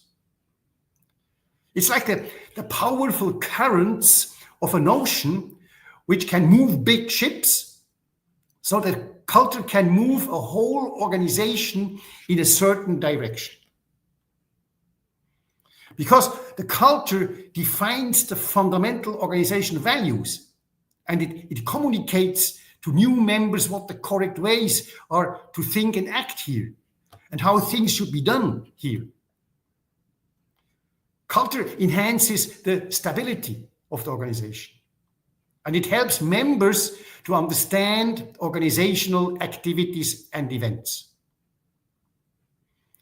The focus of culture actually is to provide to members a sense of identity, and to generate also a commitment to the beliefs and values of the organization. Leaders, all you ladies, are playing a central role in creating and maintaining the preferred organizational culture. There are several factors which are to be considered if you want to influence your preferred culture. First of all, of course, in the first place, employee selection. Hire people who match your culture, who fit in and adapt your organizational culture. That means recruitment and selection procedures should be designed to also identify the so important personality and interests, the so important soft skills of candidates, because they decide then whether or not they fit the culture.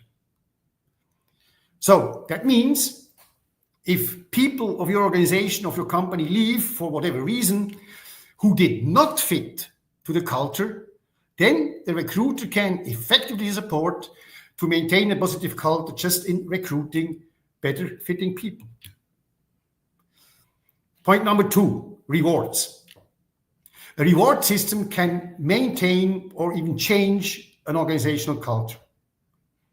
Rewards or also sanctions attached to various behaviors, they clearly show employees the priorities and values of the organization.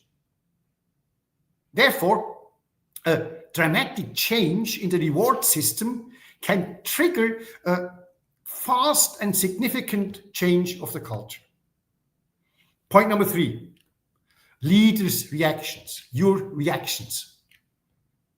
What the relevant leaders pay attention to, what you personally pay attention to, is one of the most powerful methods of maintaining organizational culture. There are several ways how a manager can influence that. For instance, if you personally spend time in your point of view, important activities, this message then will, to all your people, show what's about priorities in your mind. Or you can also, for instance, change the office setting. This is a sign that something new is happening. Like who is placed where? Who is closer to the CEO? Who is on the bell etage? Who is there where the management etage is? Or you can also, for instance, establish some required values through slogans, simple slogans. Like, for instance, here, the customer is king. That means for us, it's important to have good client relationship. Or you can say, we are unbeaten in quality. Typical Swiss. Unbeaten in quality, high price, but high quality. That's a value. That's a philosophy. That's a culture. Number 4, rites and ceremonies. They also provide opportunities to reward and recognize employees whose behavior perfectly matches with the values of the company. Also, ceremonies are opportunities for managers to reinforce specific values and beliefs. Here you can recognize heroes, and make them up into the organization's Hall of Fame, as an encouragement for all the others. Everybody wants to be in the Hall of Fame, right? Point number 5, stories. Also very important. Stories, legends. They have a big impact on culture, regardless whether they are true or not. Because most stories are narratives based on true events, always shared with new employees, and sometimes over the time they get enriched with fictional details, additional fictional details. Reports, they conserve the primary values of the organization. And then they support a shared understanding of their values. I can give you an example. I've been working for the Swatch Group earlier, and the biggest watch producer in the world, with big brands like Rado, Longines, Tissot, Omega being the most important brand of the group, Omega. And we had at the headquarters at Omega, we had a museum. And in this museum, behind a thick glass, there was the Moon watch. That was the first watch on the moon, which was an Omega. And the story goes like this. The NASA, the organization behind this flight to the moon, was buying some watches just in stores. They bought the Rolex, they bought Breitlings, they bought Casios, they bought also Omegas. And then they made a lot of tests with these watches. And only then, when they had a winner of these tests, they approached Omega and asked them to please help them to develop a watch for the moon. And that's why Neil Armstrong, on the 21st of July, 1969, he was wearing an Omega over his spacesuit, a long strap over the fat spacesuit.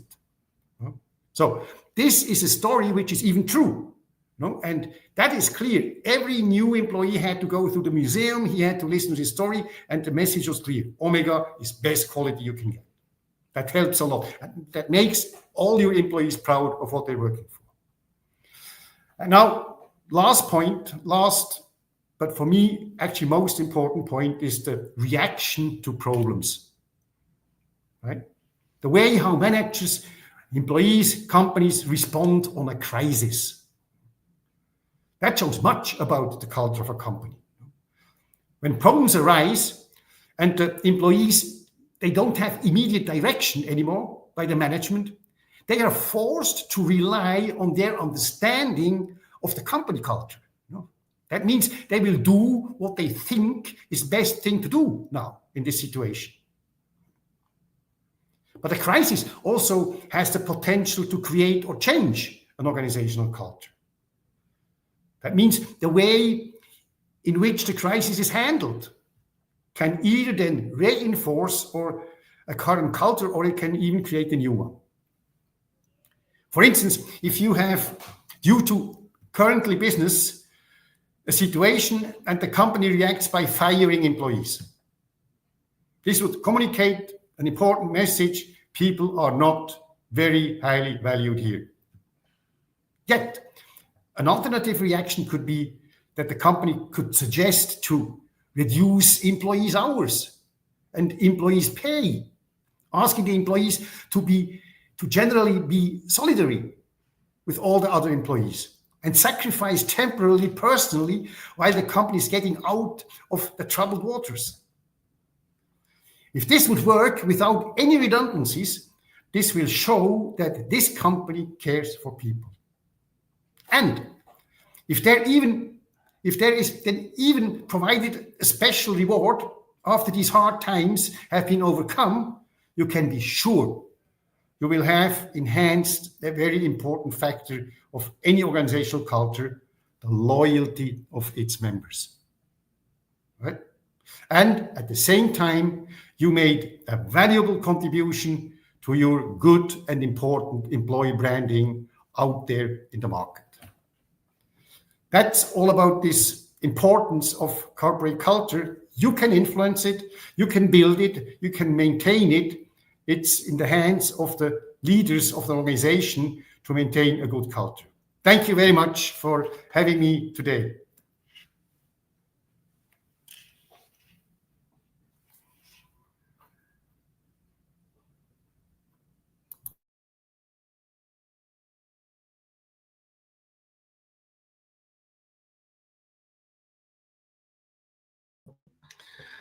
Thank you very much, Stefan, and I totally agree with you. The last point, loyalty, is the most important of all.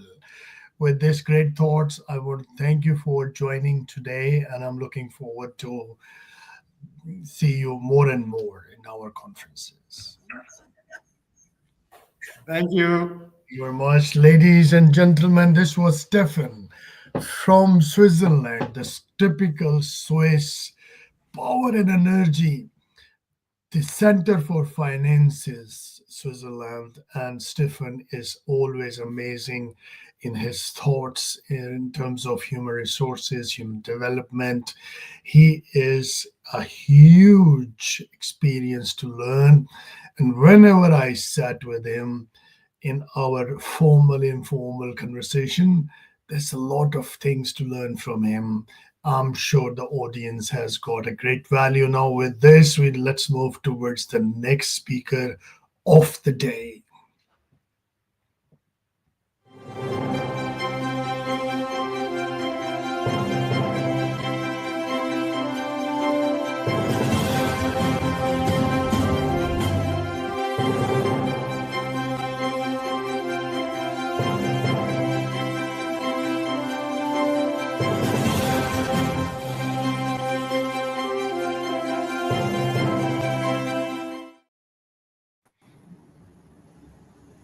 Hello, Kavita. Thank you very much for joining today. Hello, Dr. Musa. Thank you very much for inviting me. It's a very big pleasure for me to be on this platform and be invited by you and Berkeley Middle East to speak. I'm very excited to share my experience, my thoughts. I think it's a platform which gives a lot of colleagues like us to share, rather reinvent, and learn from each other. So thank you for taking this initiative and calling us all for this call. Pleasure is all mine, and mic is in your hand. Please go ahead. Thank you. So thank you everyone for taking time. I know it's a weekend, so I can understand for everyone has family time as well, but you're taking time to come and listen and share your ideas. Again, this is part of everyone's growing. I come from India. I started my career in India in human resources. At that time, we did not even call it as human resources, it was called more as a personnel. And I've seen the journey of human resource to human capital evolving. Along the way, I've learned my ropes to move along. And then I moved to Dubai, and currently I'm based in Dubai. Been here for last 20 years, seen the region grow, seen the importance of human capital and how important it is for us to drive the right, be the right partner for the business to support the growth in the Middle East region. The topic which I am going to speak about, and let me share my slides first. I'm just going to try, see if I can share my screen.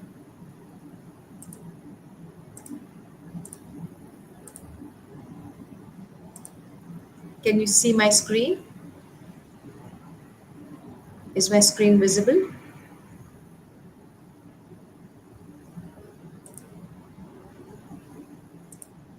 I'm not sure if my screen is being seen, so I'm just trying to.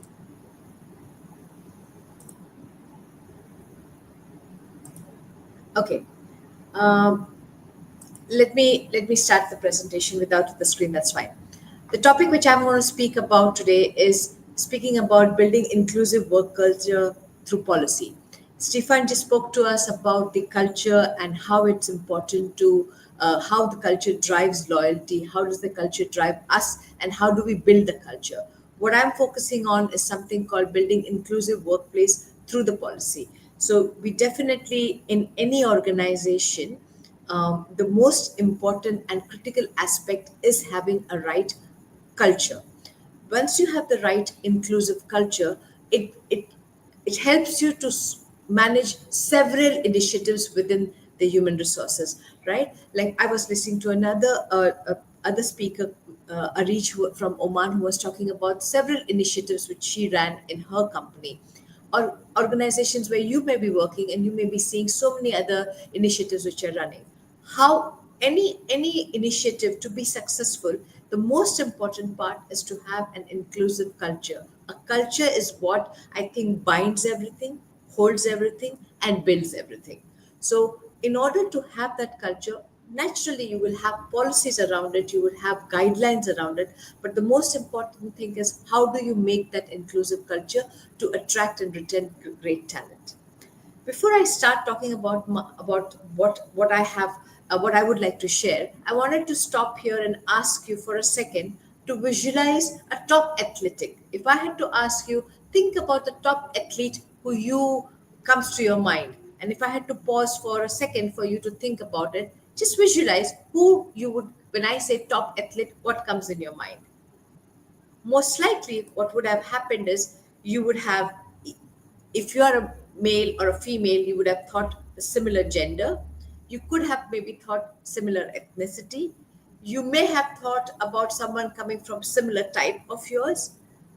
I'm not too sure whether you would have thought of anyone with a disability in it. What I'm trying to say here is our mind is so tuned to being as sometimes thinking in a similar pattern as what we are. But however, the culture of inclusivity is allowing others to be part of it, allowing, respecting others into it, and bringing that diverse voice together, which allows us to then make a very holistic decision. So that's the difference when we talk about an inclusive culture versus having a particular similar type of thinking. And that is why it is so important to have this inclusive culture. In any organization, when you have strategies, the strategies are different things. But in our organization, how we drive an inclusive culture is with three key pillars. We have culture. We talk about your own culture. How do you drive your own culture? The workforce. How do you help the workforce to get resources and tools in a way to drive their own culture? And then how do you reward them? And the whole thing is coupled with the experience to give to an individual who joins the organization and feels part as a family of the organization and continues to grow within the organization. And should the individual leave, then becomes your extended family by becoming an alumni, but a solid alumni of your organization. So that's the culture which not only starts when the person joins, but it continues to remain and moves forward. And that brings through the inclusivity of the initiatives which we drive within the organization. Now, as an organization, we also feel it's very important that we only don't focus on our employees. We have to, of course, focus on our employees, which is our key talent and our key priority, but it's also the community where we drive the same inclusivity, the suppliers whom we work with, and of course, our clients, without which we cannot run the business. So it's a cycle of having inclusive mindset across your talent, your community, your suppliers, and your client. That is how we try to embed into having an inclusive culture. Now, when I talk about our workforce, what I mean by that is I'm talking about how do we attract them? How do we develop them? How do we make the initiatives which are inclusive and allows everyone to participate with full respect and feel empowered to speak up should there be a need? Open doors policies, allowing people to voice up, having initiatives or tools where they can speak and share their ideas. That is how we nurture our talent, and that is how we develop our talent. Then coming to our community, how do we give back to the community by participating in initiatives, giving also our employees time to do voluntary work as part of the policy, which allows them to have a mindset to do and share with the community? How can we develop partnerships with the universities and go and support them in nurturing the young talent? As suppliers, when we deal with our suppliers, making sure that we have a similar respectful relationship and partnership with the suppliers, and bringing, when we are working with the suppliers or even signing up with the suppliers, we apply the same policy of having an inclusive and ensuring that we give opportunities to all the relevant skills suppliers when we have any initiatives coming up. And then, of course, our clients, to make sure that the client gets the best. We have a talent force which has diverse knowledge. So when we're meeting a client, we're able to give them that sort of an understanding. Moving to the next part of it, what I wanted to talk about, okay, I spoke about inclusive, I spoke about culture, I spoke about all this, what is important. How do you make it? How do you see it? How do you measure it? How do you know it's working well? In any organization, and especially in our organization, we lead it in three ways. The first way is, of course, it has to be top down. The leaders have to believe in driving a culture which is inclusive. Leaders have to be speaking, walking the talk, demonstrating, putting it out there. That's the only way you can see the others, the employees getting inspired to do it as the leader. So it has to be leader-led. That's the first part of it. The leader-led becomes an action-oriented when they start demonstrating that in every walk and talk of their, whether it is their meetings, whether they're having a career conversation with their staff, whether they're having any initiative and empowering an individual to lead the project on their behalf, creating a trusted environment. Someone spoke earlier on one of the presentation on psychological safety. So we speak about everything which allows us to create inclusiveness, and that is with an action which shows employees that they feel safe to be working in an organization. And then, of course, you drive it with accountability, where you look at it from performance based, you look at it from productivity of an employee, you look from the client satisfaction, employee survey satisfaction. You then are able to measure whether what the initiatives which you're talking about are actually being followed. If I had to give you a few examples of what I'm trying to talk about, let me start with recruitment. When we recruit employees, we always make sure we have a culture which allows us to we drive it in a way where we make sure that our managers are taught how to not be biased and understand the unconscious biasness thing. Hiring managers are given that tools. Even the talent acquisition partners, when they bring in talent, they bring in talent from all skill sets and all ethnicity to ensure that we get the right talent in it. When we partner with universities, we partner across, whether it is in UAE, whether it is in KSA, to bring the right talent, including the Emiratis and the Saudi nationals who are our future, and we try to engage them into the process. When we work with the alumni, we have regular conversations with them. We treat them as our extended ambassadors, and we work with them closely to keep that inclusivity going in. We also have reverse mentoring. We do not believe that everything is driven top down. We also have young talent mentoring the leaders in terms of when it comes like Generation Z, Gen Zs. they come and talk about initiatives which they think would help us to build a better culture. Well-being is part of it, to ensure that we have mental aiders within our organizations who support people who want to talk and feel comfortable to talk, and it's a safe environment for them to talk about it. We always are making sure that we create the office environment which has facilities for people to have a casual conversation, deep focus work, networking event. So the offices are created in a way which gives that opportunity for people to come together. And then we do not miss of celebrating and recognizing people at different events which we organize in the organization and outside, whether it is for giving to the community by doing voluntary work, or by doing iftar events, or by doing a Women's Day, or having such events which happens across the region from time to time. So with this, I would like to say, I'm hoping that what I've tried to share here is some examples, some ways of working, and how we can drive this inclusive culture within a workplace. It was lovely, Kavira. Thank you very much for sharing your thoughts, and have a lovely day onwards. Thank you. Thank you for having me, and thank you very much, and all the best for the rest of the presenters as well. That's great, ladies and gentlemen. This was Kavira, who was talking about building inclusive workplace through policy.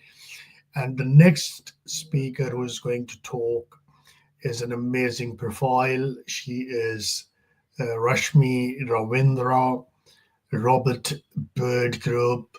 She's the people and culture lead, and she's going to talk about strategies for advancing women in leadership. Please welcome.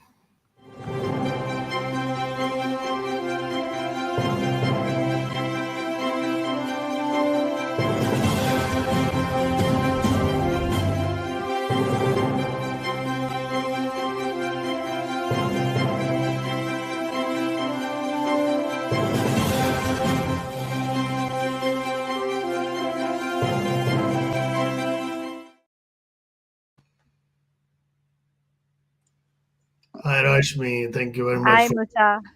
How are you doing? I'm doing great. Thanks for asking. How are you doing I'm today? doing good. Very excited for today.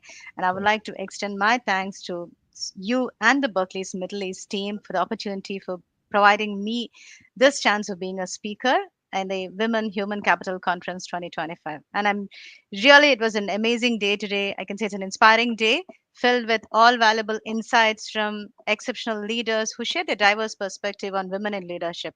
This basically gives us a thought to think on different angles. We've been only thinking about why women not only in the leadership position, but gives us an opportunity to think more about across all areas of the growth and what impact a woman can create. It's just not leadership, it's in all areas at all levels. What is the impact that a woman creates? So That's I'll good. just share my screen. So the mic is in your hands and it's your call. Thank you. Thank you once again.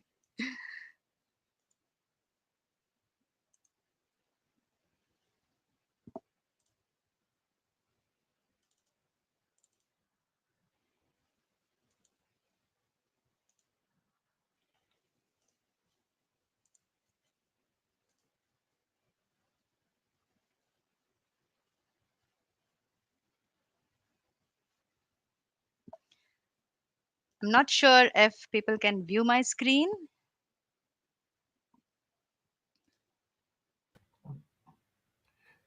Not yet. Not yet. You can try once more. Okay. I think you have to click the button called present. It's showing that processing over here. I think it would come in. That's great. So until it processes, you can start your talk.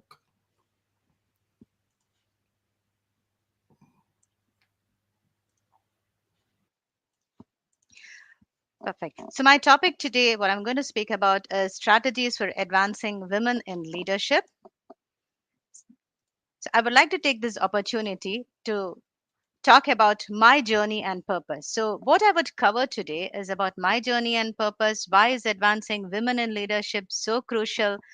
What is the imperative for this change? The history and progress, why this matters, what are the key strategies that we need to bring in specifically from the global level, from the regional level, and what my company is currently doing. So going on to my journey and purpose, I can say that from the corporate India to the boardroom of Middle East, my 18 years of experience have been in different sectors as an HR leader, and it has been rooted in the growth, resilience, and purpose. So currently serving as a people and culture lead in of UAE and Oman at SJ Group of companies, where we have the logo itself as real impact made together. And I drive inclusiveness, high performing workplace with a strong focus on equity, diversity, and inclusion and belonging, which we name in short as ADIP. And I had the privilege in my total career of mentoring women leaders, implementing progressive and performance system, and championing psychological safety and purpose driven culture, and given more importance to advocate for the gender equality in decision making. And being a women leader in the Middle East comes with a lot of challenges, but also powerful opportunities. And I believe in breaking these barriers. I can tell you a simple um, an example of one of the journey which I had my early years in UAE, when in one of the companies where I worked, and initially they had around 400 to 500 people, and I was a single female employee in that company. And by the time I moved on from that company, I ensured that at least there is 7 to 10 people who has been hired in that company and is one of the key leaders. This is one of the way that I try to transform the gender parity over there. And this is my journey across in UAE and in India. So why is advancing women in leadership so crucial? I would like to bring across certain important facts to you. I don't know if you're able to view my screen. I have a slide over here which clearly states that in the entry level position, the females are in a higher bar graph. The manager level, it's in a downward moving slide, which is entry level coming down to the manager, senior vice president, and the C-suite level. We can find that the graph is moving downwards. So this is where this talk is important to bring in a mindset in every employee, where we need to see that this graph grows up on the opposite side from the entry level, and it should grow upwards when it moves towards the C-suite level. This is what we are aiming at. Now, the research shows that the gender diverse companies are 25% more likely to outperform their peers financially. Women in leadership, they bring in more collaboration, empathy, and team morale. And what is a gap over there? The gap we can find is that women are more likely to be overqualified, but yes, less likely to be promoted. 70% of the women, they experience imposter syndrome at some point of their career. They may be talented, they may be capable, but still they doubt their skills. Am I the one who can lead this? Can I do this? This is something which pulls back every woman from going ahead. So the imperative for change. Let us look around us for an incredible talent and potential in our organization. I would request all the audience to comment, put in the chat box, like just look around your organization or around you and see that are women equally represented at every level of leadership? It answer can be no, answer can be a partial no, it can be yes or partial yes.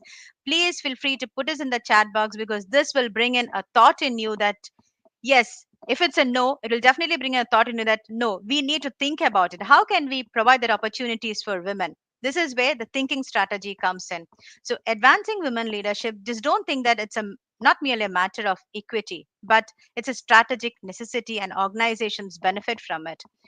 Let's just go back to the past to understand what was the roadmap from the past to now, where it shows the women has been empowered. In the past, we can see that there's a long road to recognition, because historically we could see that from the leadership role across the sectors, women faced persistent stigma questioning their capability. Legal and cultural institutional barriers were there. Women leadership were confined to informal or domestic spheres. Coming up from there to the 20th century, what happened? We have witnessed a crack in the glass ceiling where women gained the voting rights, rise to the second wave of feminism came in. The first women reached the top corporate level roles. Coming up to the 21st century, we can see that there's a progress plus there's a persistent gap. So what's the progress? We can see that more of the women we could find in the boardrooms and in the parliaments. 29% of the senior management in the company roles were held globally by the female leads. Where is the gap? Leadership still lacks the racial, cultural, and socio-economic diversity. This is where we need to action on today. What are we moving at? We are moving from the tokenism to the transformation. Focus the shift from fixing women to transforming the system. It's not that women should transform according. No, let's think about shifting the fixing women. Let's move to transforming the system ahead. Organizations are now held responsible for publicly accountable for gender parity. This is something about the history. Now you need to know that why does this really matter? Why should we bring in this change in this century? Because research has clearly showed that the companies who had higher profitability and returns on equity, this is a role because it has diverse perspective that has led to more innovative solution for women. There's an improved employee engagement and retention because they foster an inclusive culture. Women come up with a transformational leadership style. Then we have the enhanced reputation and the brand image, where organizations that champion this, we can see that they attract more talents and customers.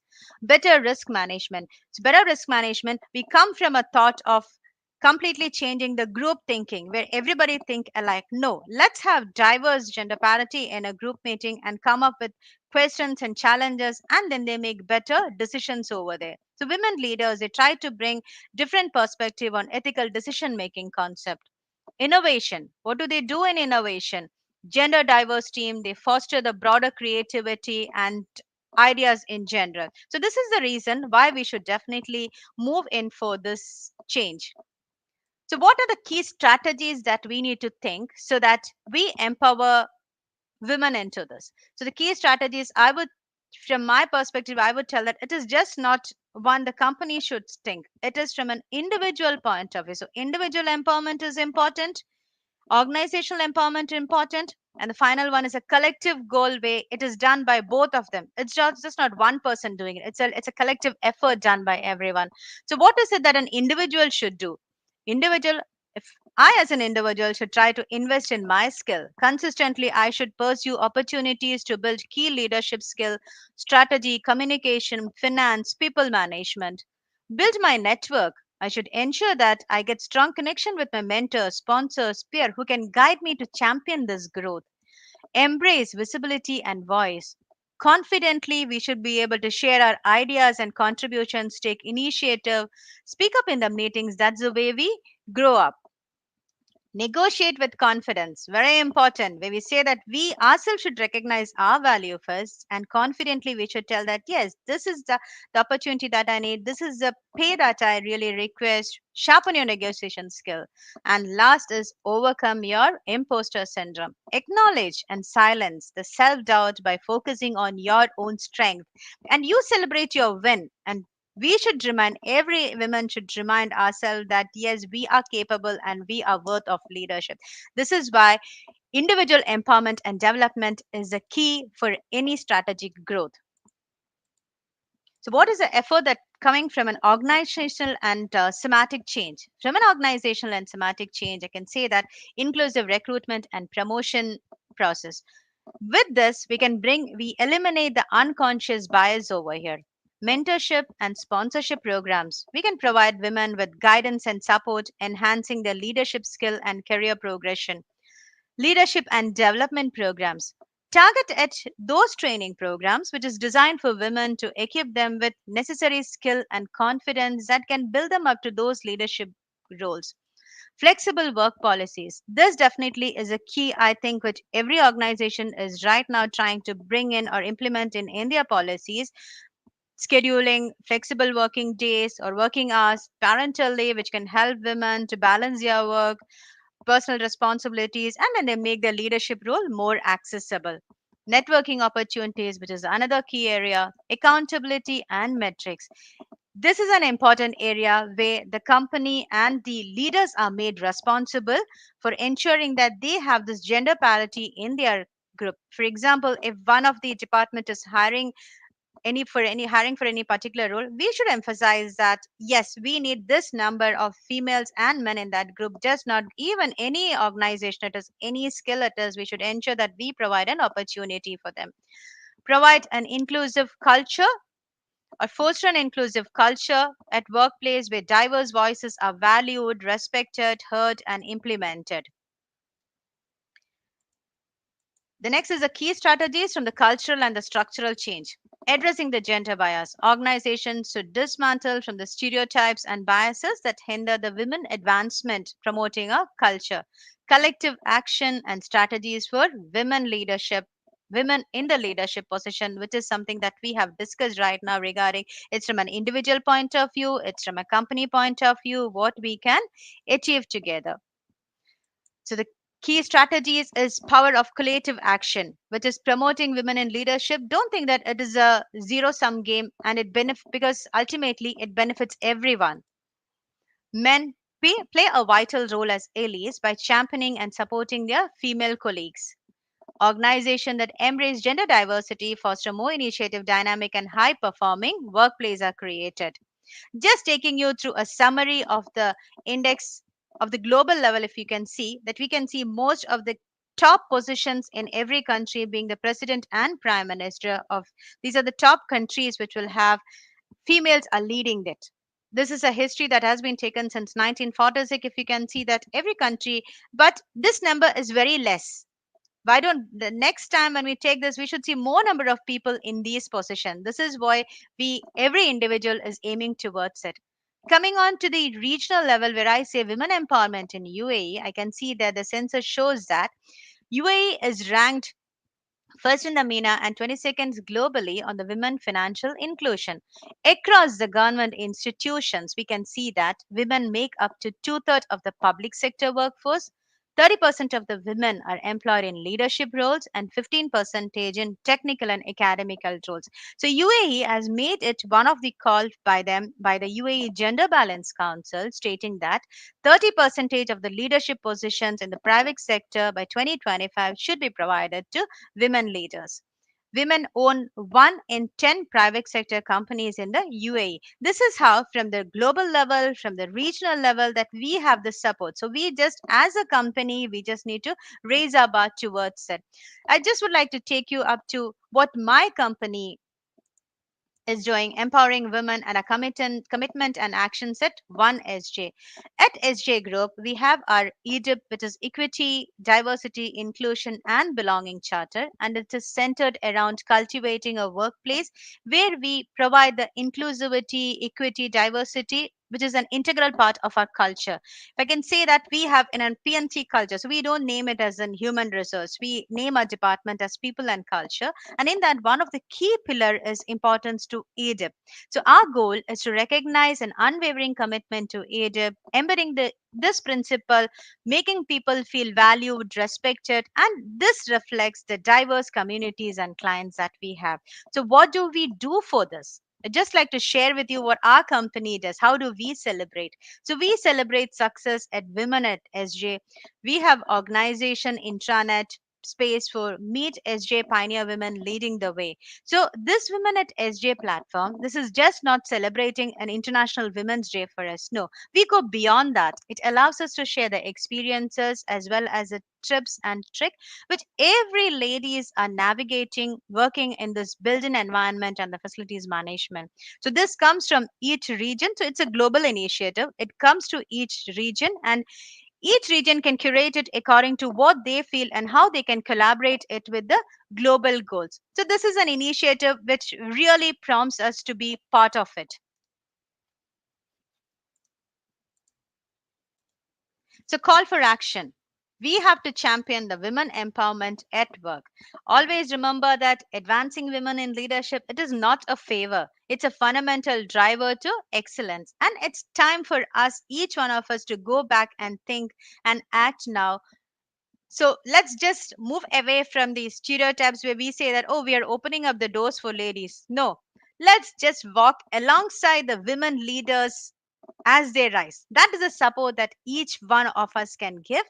So I would tell all the people who are listening to it, go back to your organization and take a and look at it that, okay, are you having enough females in your department? What is it that is stopping you from hiring these females? Why can't we look into hiring and providing that support for that female empowerment? So this is where the strategies comes in. Strategies are to be thought by each individual, which leads to a organizational goal. And any question and answers, I'm happy to answer it. And I thank you, Berkeley's and the team, for this lovely opportunity. Thank you very much for joining today. And it was so enthusiastic, so lovely. There are a lot of things to learn from it. And I'm sure audience have drive a lot of knowledge from it. Thanks for sharing today and have a good luck. Thank you so much once again, the team, for this opportunity. That's amazing. And with this, we conclude with Rashmi, who was talking more about strategies for advancing women in leadership. She emphasized that what's stopping women to be in the departments. And that's a great thought, actually, to bring more women and stand working closely together with the men. So it's really exciting concept. Thank you very much for sharing your thoughts. With this, we are going towards the next speaker of the day, who's going to talk about a role of HR in shaping equitable career paths, men compared to women. Why we need to talk about these things is because since long time the organizations are overcrowded with men without having any women side by side. In last couple of years, in some countries, we achieved a lot of significant improvement in terms of men and women equalities, or you can say the ratios are getting better. There are more women in comparison with last 2 decades. This particular speaker is from Stimson's Howard LLP, and she is a human resource leader. She studied from King's College London, and that's quite exciting because I also studied from King's College London, and I know the level of education is really demanding. And she is a member of professional bodies. Please welcome Veera.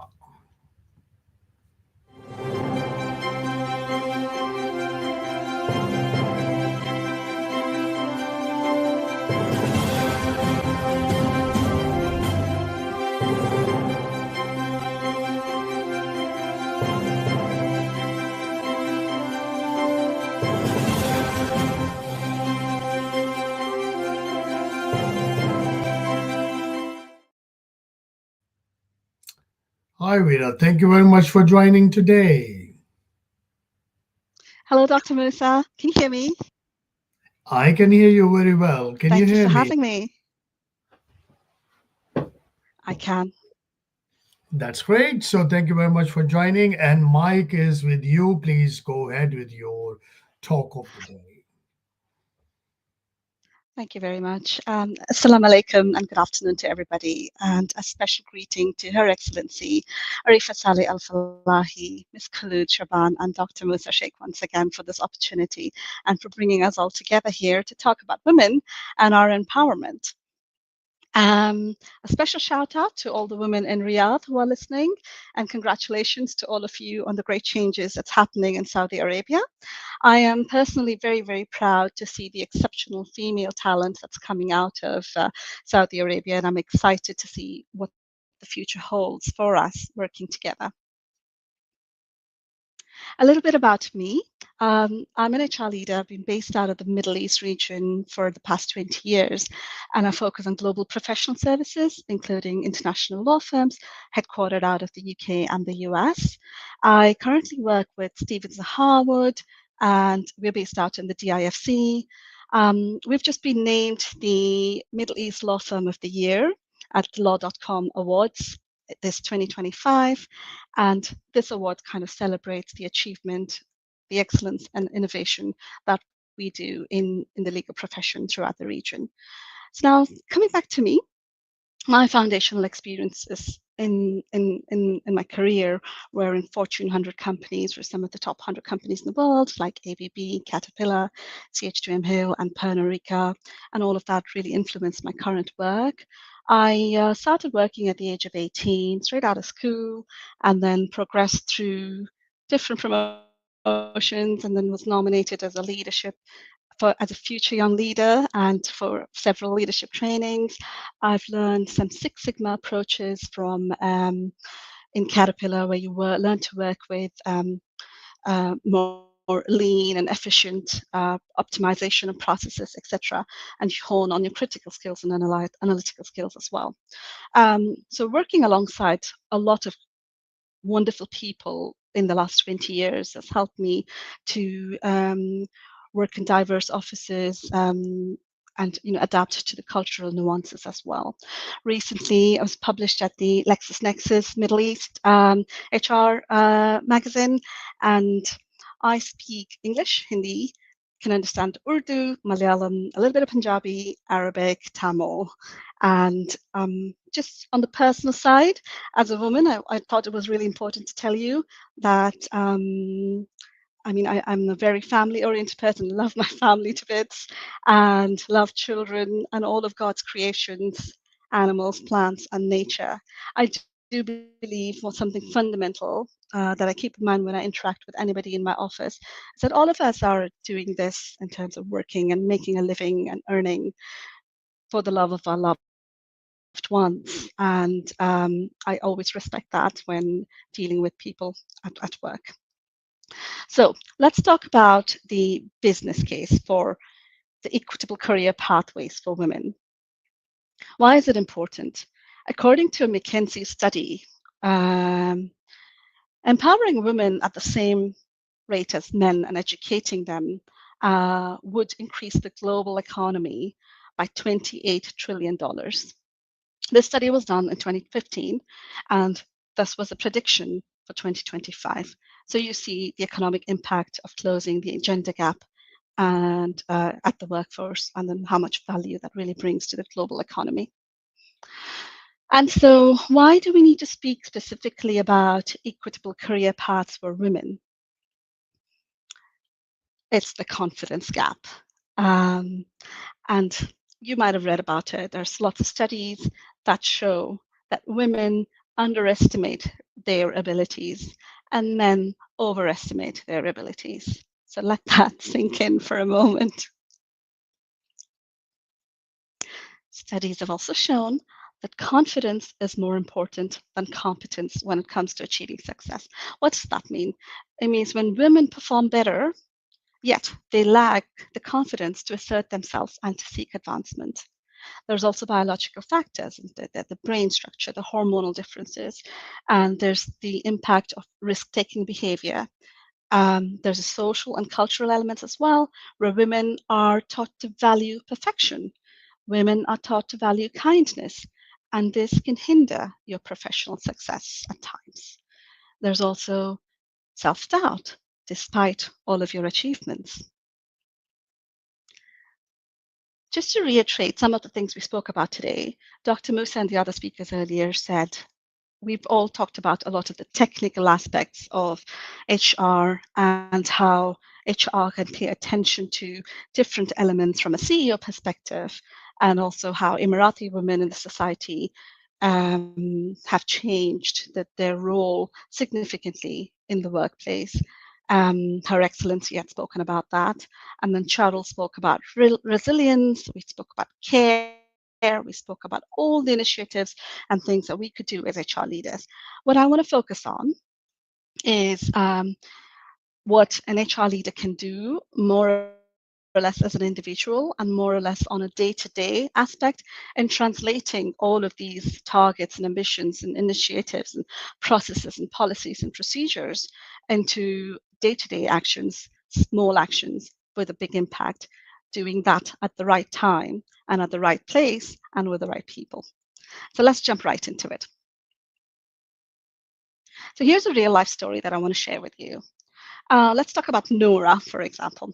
Nora is a bright, young, intelligent, competent lawyer, and she was up for promotion to one of the most senior roles in the Middle East. She's been working really hard for it for a couple of years. She's from Black ethnic minority community, and there were very few women that year going up for promotions from that ethnic minority, let alone very few women going up for that level of promotion. So it's 8 p.m. She's working, and there she sees her HR manager coming and saying, "Hey, Nora, what about your promotion form? It's due for submission tomorrow." She couldn't stop crying. She burst out crying, couldn't stop, because she's put in so many years of hard work on this. And there was a breakdown in communication with the manager. Somehow this deadline wasn't highlighted to her. So what I'm trying to say is all the processes and procedures could be in place, and you would have sent several emails and several reminders, because as HR, we rely on managers to deal with things. These things happen. And if she missed that form, she would lose the ability to be promoted for another 12 to 18 months. But to give a good ending to that story, she ended up staying late at night, finished the form, got through the global panel, became a partner, and 5 years later thanked me at an awards event to say, "Vera, if you didn't do that night, I wouldn't be here." And so the role of HR comes in when you look at individuals closely. You have your monitoring, you are building your awareness, and you're connected to the pulse. And when it comes to actioning diversity goals and making things happen on the ground in real life, from targets and theory to practice. So I put all my thoughts together in a framework that I would say the 4 C's: connect, customize, communicate, and care, is how HR professionals could take these micro actions, so to say, to help translate all those big goals into practice. So connect. Let's talk about connect. We connect at all levels with individuals, with the teams, with the managers, with the leadership. Be plugged into the pulse of the organization. Notice when something is off. Provide a safe space for women to speak up and ask for help. Check in regularly. Go say your highs and hellos to the top performing women, to the women that are in the pipeline. Is there anything hindering their path? Ask them if they need any assistance, whether it's to get a response from the leadership or from their managers or a particular sign-off. Build approachability and trust across the business. So recently I met a leader in the business who had just returned from maternity leave. And she tells me, "Well, I'm so anxious to come back. Do you guys really need me anymore?" Whereas the business had really missed her and all her valuable input during the time she was on mat leave. But that's the anxiety, the type of reassurance that women need more than men, especially when they're away from the business, especially when they're away for a very extended period of time and in senior roles. The other way to connect is to connect to influence the leadership, and to connect to the managers, both men and women, and connect to be the voice for people. Speak up, remind, and nudge. And it's not about sending emails, more in-person chats, a quick Teams message. These things work better. So you could be a connector between the firm's goals and making it happen, one success story at a time. Empower the women, give them a space, give them a network, a community. We spoke about peers, peer network, and mentoring and coaching. We've spoken about that quite a bit today. And also give a boost in terms of training at the right time, especially at the junior level, to prepare them for the future with confidence. Provide sponsorship. We also spoke about that. Sponsors should be the ones to speak positively about their candidates when the candidate is not in the room, isn't it? So that was our first C. I want to move to the second C, which is customize. Because sometimes when you work for global firms, and firms that already have things in place, those are blanket policies and procedures, isn't it? And sometimes the individual needs are different. Not everybody wants to grow in the same way. Not everybody wants to grow in the same direction or pace. And so, yes, everyone should have the opportunity to, should they wish to, but we could customize to be timely. For example, at the point where we see, for example, maternity reintegration after they're back. Know your people's stories, simplify, remove the barriers, reduce the barriers that women face in comparison to men, and look at what stage of their career they find the barrier. We know that it's always at the topmost levels, the leadership levels, that women face more barriers. Provide the learning and development programs. And I recommend the leaders, HR leaders and managers, to read this book called The Confidence Code by Katie Kay and Claire Shipman, which talks about the fact that women apply to, one of the things they talk about is that women apply to jobs only if they feel they meet 100% of the points that are mentioned on the job description, whereas men would apply for the same job if they felt like, oh, they could do half of that job, they could do half of the things that are mentioned on the job description. So that is why women need to be empowered, and we need to talk about this. So what could we do? It could be simpler job descriptions, for example. So here's a question for HR leaders to think about. How do we then influence at the entry level? What do I mean by that? How do we influence at recruitment level? Are we ensuring things like really great women CVs are being presented to the hiring panel along almost like an intentional action to do that? Food for thought. We could talk about that later and continue that conversation. I want to move to the third C, which is communicate. So yes, we could design policies and procedures and publish it and make sure people have access to it. But it's about how it gets utilized, right? What's the impact? How does it get communicated? How much awareness people have about these things at workplace? So be loud about your policies, benefits, and programs, not just externally, but internally too. So for example, at Stevens & Harwood, we've got this female career progression pathway where women need to feel supported and prioritized. And so we talk about it, and the women know that this is a priority for the firm. And so stories get told, personal stories that are relatable and impactful are shared. The other thing we could do is listen and share individual circumstances with permission, so that women can build that confidence that there are other people in the same boat and my business supports me. Another thing to think about is there's a real difference between the maternity and paternity leaves globally.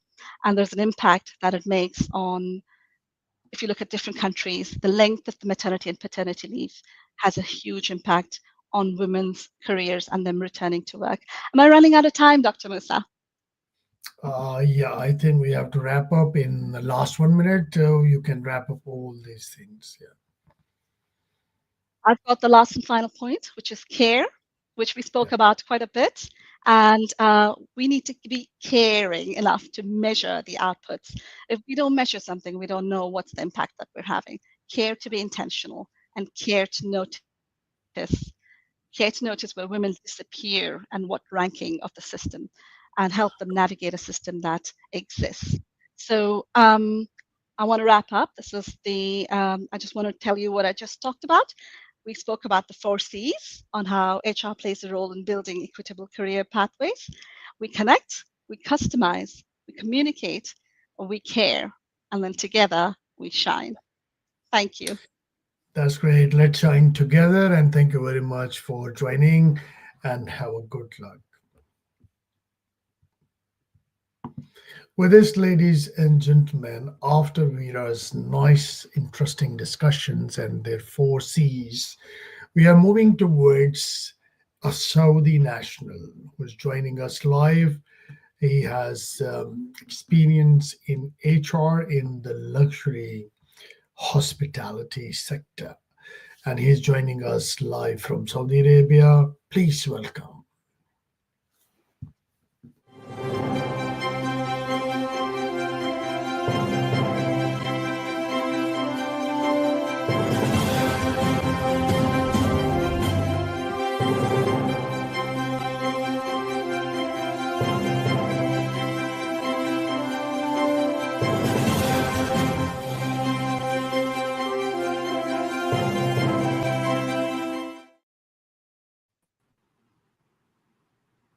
Assalamu alaikum. Wa alaikum assalam, Nawaf. Thank you very much for joining us today. Our audience is really excited to see a Saudi national talking about human resource and updating, as your topic is the women in work. Thank you very much, Musa. And I would like to thank Berkeley for this opportunity to present our achievement here in Saudi, and we participate in such a big subject like human capital and women role. So I will give you introduction about myself. My name Nawaf Abdulatif. I have experience on hospitality and human resource. I had experience in opening hotels, and I would like to share my thoughts, my experience in such a big subject like women in human capital. So today I will speak specific like the future of the work and the women. Okay, so if we want to see the future, we need to analyze to understand the past. So if we understand the past and how we arrived to what we achieve today, we can see the future through study the past. So we will go, we will see the industrial revolutions. We had it before, the first, the second, the third, the fourth one, and we will see the movement and how we will see how the woman participate in each revolution, what was her role, how she participated, and we can see the future of the work and the future, the woman, and that achievement. And let us begin where it's matter most. Women in the labor market. Over the past decades, women have proven to be not just economic contributors, but a powerful agents of development. They have entered the fields of medical, engineering, education, technology, and leadership, consistently and demonstrating their capabilities and resilience in the face of the challenge. Or as we can, in different countries, we can see how the women are doing their achievement in different fields. And now what's happening here in Saudi, for instance, female workforce participation raised from 17% in 2016 over 36% till today, 2025. A remarkable leap that embodied the spirit of the Vision 2023, which prioritized women empowerment and integration. Okay, so now we introduction about the women and what the understanding of the women and the work. And now we would like to give introduction about the human capital. So all of us, we know the human capital, it's referred to the skills, knowledge, capability, procedure, processes, and individual that contribute to economy growth and productivity. It's the smartest and the most sustainable investment any nation can make. So this human capital, today we will understand how it grow through the industrial revolution from a pre-industrial era till today.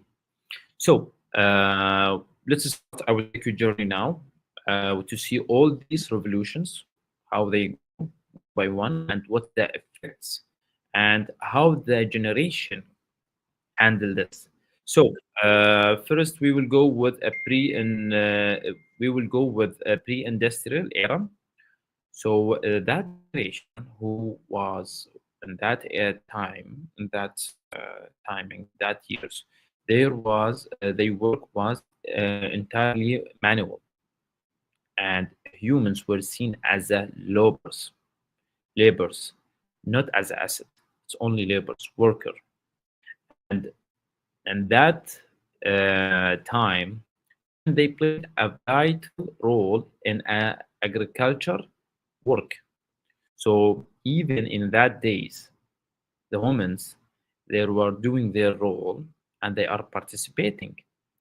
So different generations, different timing. So let's move to the first industrial revolution, and from 1760 to 1840, with the innovation of the steam engine and the rise of the factories, it became essential to boost efficiency. Women entered textile factories. Again, we have the women role in the market, in the work market. So women entered the textile factory in a small number, making a beginning of recognition for their role in the labor force.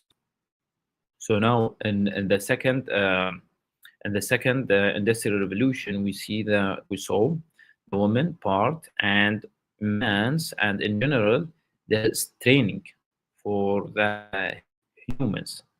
Now, companies, factories, they start looking for the training, because now there is a factories, and these factories, they have a system.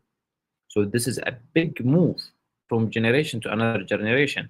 And by the way, the previous generation, they was like scared that they will lose their jobs. The farmer, he was thinking that he will lose his job after this factories start. So now we are understanding that a human, they feel they don't accept change smoothly. But after this after the first industrial revolution came, they had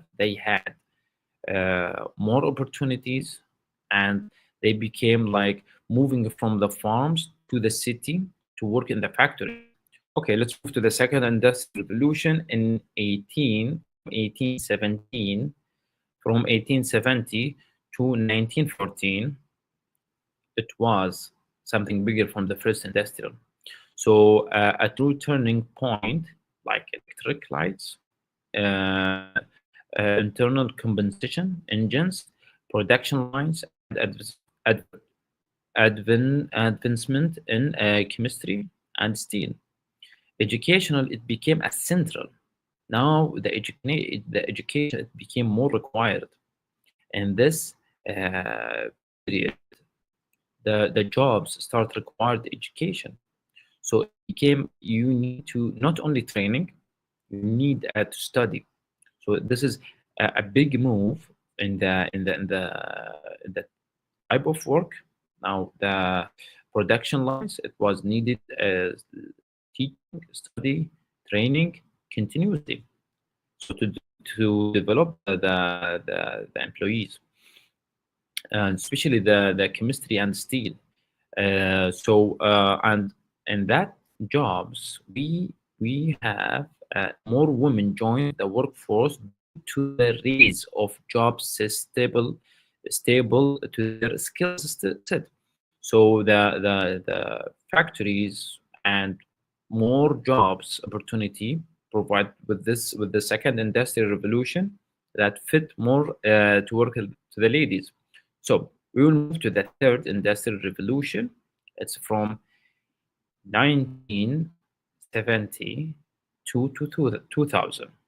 The rise of the electronics, computing, and their internet. It's also saw emergence of HR as a performance, personnel management, personnel, in 1970.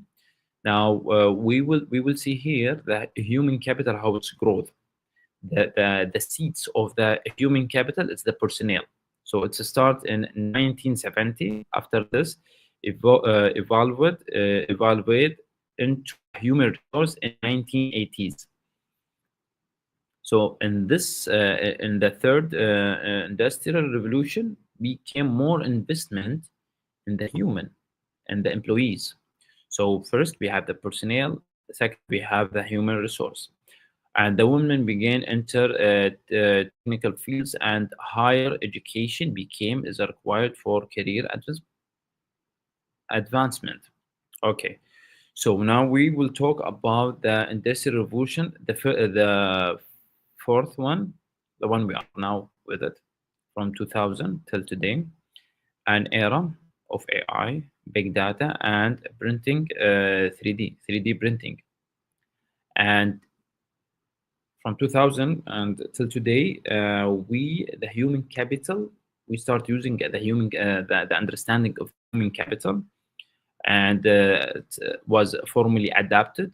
People now treat it as assets, and now we have a different companies today. They have different strategies. Some of the companies they are using, their strategy to their employees is like a human capital as a human resource. Personnel, I believe there is no more companies they are using personnel. So now what we understand that we have in 1917 is like personnel, and the personnel what using the employee, look at the employee as a worker only, no investment, nothing.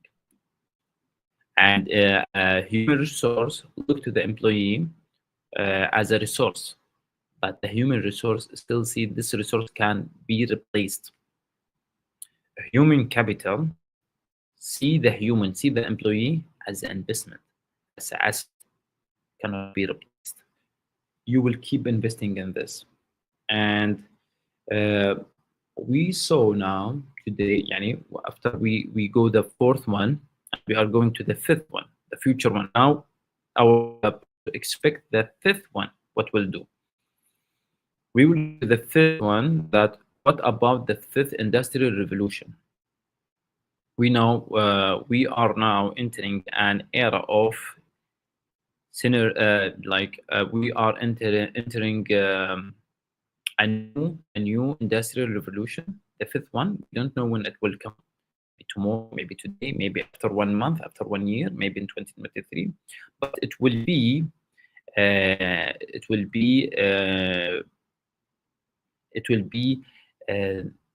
between the human and the AI. Once they have the full connection, it will be that this is the fifth industrial revolution. Once the human and the AI became like connecting 100%, full understanding, work together. Once the human work with the AI, once we have the AI officially in each company, this is what will be our fifth. This is what we can expect the future. So now we will expect the benefit of this.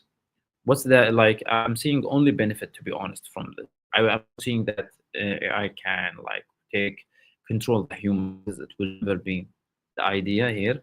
The reality, the studies, the numbers, what are saying that the AI will work with the human 50-50. We will start we will control the emotional intelligence for the AI and the decision, and the AI will achieve the numbers we are requesting. So the benefits of this, the expected fifth industrial revolution, emerging roles, we will have new jobs. Why we are expecting this? Because we can see through the first, the second, the third, the fourth industrial revolutions that each revolutions bring more jobs. So this industrial, it will bring more job, and it will be more fit, and it will give the ladies more opportunity to join, because it will be more the environment it will be more better, because if we are seeing through the percentage that women's from the first industrial, it was like small percentage of the women joining the workplace. Till today, the percentage is getting higher. So once the environment is developed, they are the workplace, the percentage is increasing of the women. So we will have one of the benefit. The second benefit, that higher productivity and quality, more jobs opportunity. So through all the industrial revolution we saw the future. We expect the fifth industrial revolution. It's like the merge, the connection with the AI, human work with the AI, and each department and each company will give this percentage. So now I would like to give more time for the women to understand the woman, why we need the woman in the workplace, why the woman it's very important in the environment in the workplace. So before we begin, let me share a study, and that during the sleep, the woman's brain is 70% more active compared 10% for men. So I will give example in this. Now let's say the husbands, the parents are sleeping and the kids is crying. Who is the first one who will wake up? Also, we know that it's the woman, the mother. She will wake up immediately because her brain is active 70% and her brain only 30% sleep. And this is a study. So it's like a study, and they study, and this is her nature. The man is like sleep 90% and 10% is awake. And this difference that is give the woman strength point and give the man a different strength point. So the woman and the man, they have strength point, but it's different. Once they work together, they will become very stronger. So let's see what the woman can do on the workplace. So first, I would like to explain multitask. There is no such a skill as multitask, because the human brain, as per studies, cannot do two tasks in the same time. No brain can do this. But the human brain can shift from a task to another task faster. And this shifting in the woman brain is faster than the man brain. Okay, so this is one of the advantage of the woman brain. So the man, because the man, once he focuses on a goal, he don't move from that goal till he finish it. And we can see this on, I believe, through my experience, I saw it. So this is one of the things that give the strength of the woman. So the environment where that there is a balance, there is equality, women and ladies, the decision, it will affect the decision. It will be stronger in the different cases. Women's, they have emotional intelligence stronger than the man's, and this is the man, he have a different area where he's strong. So but this part will make like a complete the picture. We will be a stronger when we have a female with us, show us the emotional intelligence, and all of us, we know how emotional intelligence is important in the work and how we can achieve task challenges through the emotional intelligence. So if we need it as a to invest it in our environment, in the work environment. And women's can be more details than the man, and I witnessed this. Women's, they are more details more than the man, and this will add more value, more our data. It will be more good if we work with a male and a female in the work environment. So if anything fall down from the man colleague, the female colleague, she can support him in that part, so they will work together. Okay. Women in the workplace make a real difference. They enhance connectivity and culture diversity, improve decision making quality. Thoughts, different brains they are thinking, they will give a more decision. If like a person will give one, if the decision maker is a one person, it will be, if two, they will be more better. If they are male and female, they will be like different thoughts and ideas they can share. Drive innovation and problem solving. Once you are solving the problem, many problems they can be solved through the emotional intelligence, and the women they have it like with their nature, they are strong with this. So it will be a good value for the man to have a female can solve the problem with him. Build balance, inclusive and effective management structure.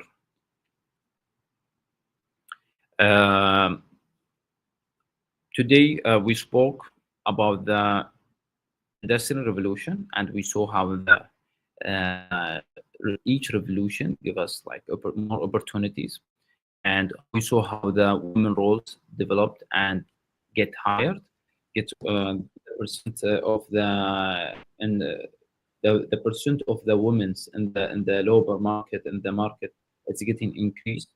So we are expecting that with this, the fifth one, that we are expecting that more women they will join us, more successful, more equality. And I would like to share a story. I had it. It will be a short story, Musa.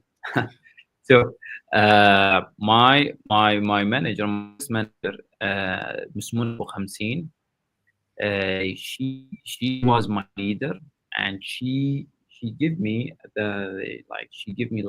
how she opened the path for me, and I start with her my career. We had the pre-opening experience, and she teach me how to grow, to work, how from A to Z, and it was very, alhamdulillah, today all this success I reached through what she did teach me.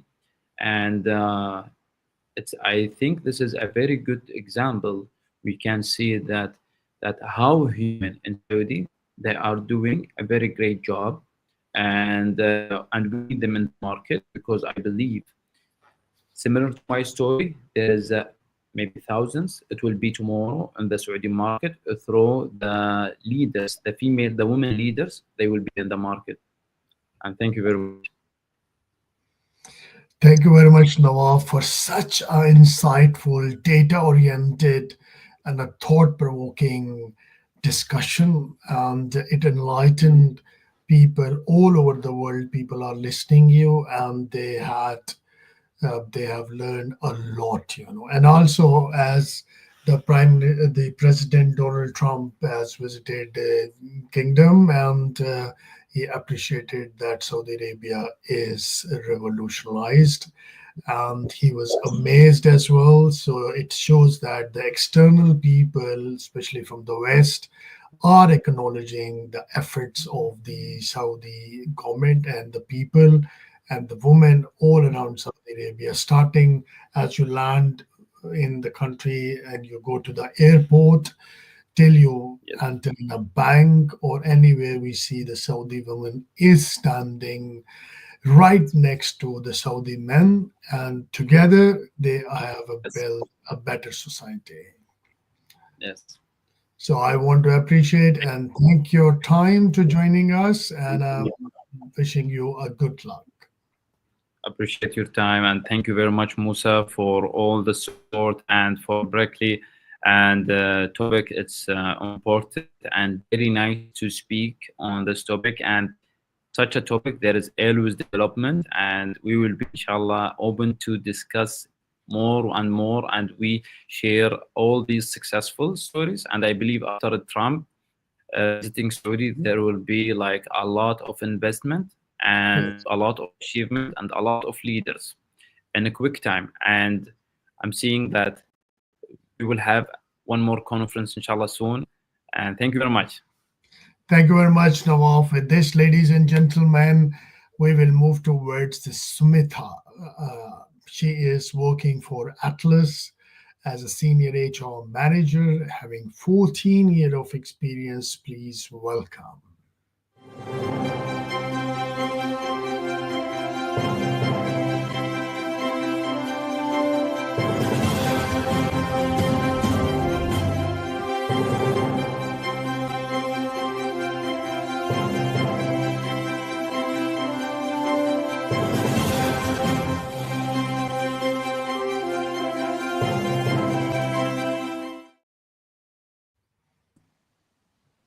Hi, Shushmita. Thank you very much for joining today. Hello, Musa. Thank you so much for having me here. It's an incredible opportunity. Pleasure is all mine, and mic is in your hand. Please go ahead with your presentation of the day. Amazing, amazing. Before I start the presentation, I would like to take a thank you, Berkeley Middle East, Musa, Norhan, and everybody behind the picture for making this happen and for this amazing event happening in the Middle East. Thank you very much. Please go ahead. Thank you. So Musa, will you be presenting? So you will use the slides at your side. Your slides are already, I can see them, so you can go ahead. Amazing. So let's talk about myself a little bit. Let me introduce myself. My name is Sushmita Acharji. I'm from India and based in Dubai. I'm a result-driven and a people-oriented HR leader with over 14 years of global experience in both internal and client-facing roles, delivering scalable, cost-effective workforce solutions for Fortune 500 and Fortune 100 clients. I have had the incredible opportunity to be part of few best consulting firms in the world. I started my career with Accenture. Then I joined Ernst & Young. And currently I am with an amazing company called Atlas. Here I'm working as a senior manager and I'm leading a very high performing team across the Middle East, Africa, and CIS, specializing in merger and acquisition, global mobility, HR transformation, and employee experience in HR end-to-end. I'm known for my strategic mindset and commercial acumen, and I'm passionate about aligning HR with business success and shaping the future of work through data-driven decision and inclusive leadership. So if you are looking to expand and place the right talent anywhere in the world, then please reach out to me. I'll be happy to help you place the right talent anywhere across Middle East, GCC, Europe, US, and APAC. Now, since today I have this incredible opportunity to speak in this Women Human Capital Conference. So I thought, let me take a topic which is very close to my heart, which is overcoming violence against women. We often hear when there is violence against women, whether in the home or work, that she should just leave. Let's tackle this head on straight away. I want to begin with a statement we all have heard at some point, like if the environment is toxic or unhealthy, just leave. But let me ask you, is it really that simple to just walk and leave? Women are often expected to quietly step away from difficult workplaces or personal situations. But what we all need isn't permission to leave or a push to leave. We need support to stand tall. Today, I want to shift the conversation from silence and endurance to empowerment and action, both in the workplace and beyond. Because raising your voice, knowing your worth, and choosing peace, that's not rebellion, that's leadership. Please move to the next slide. Cool. The next topic that I want to discuss is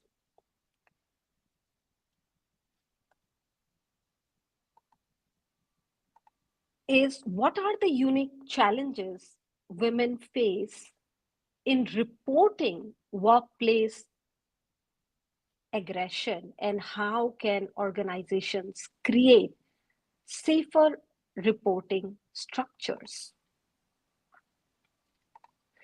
Now let's talk about some solutions.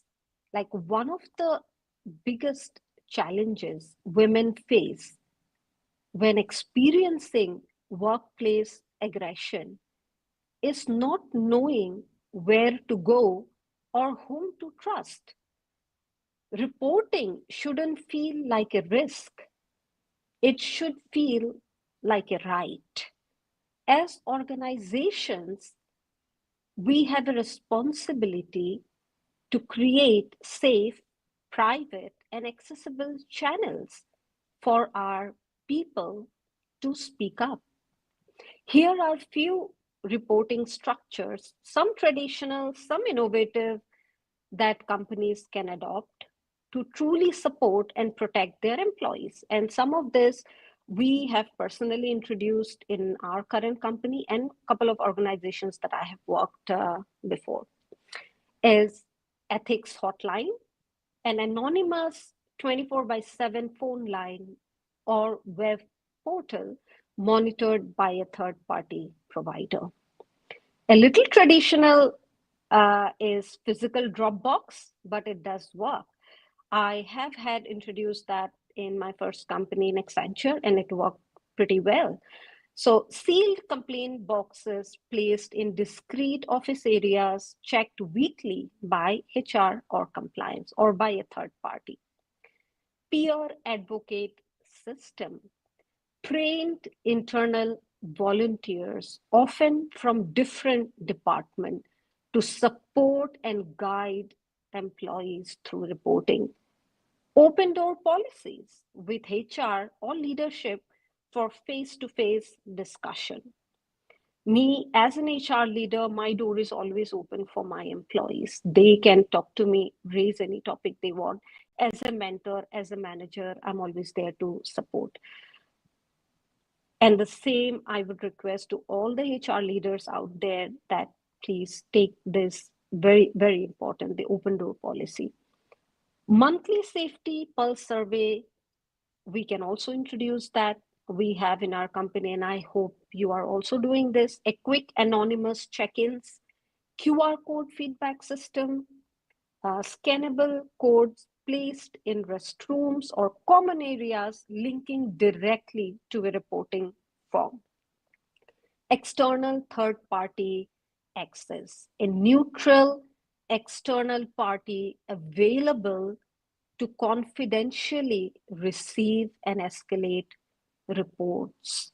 Always remember, when reporting is safe, voice rise.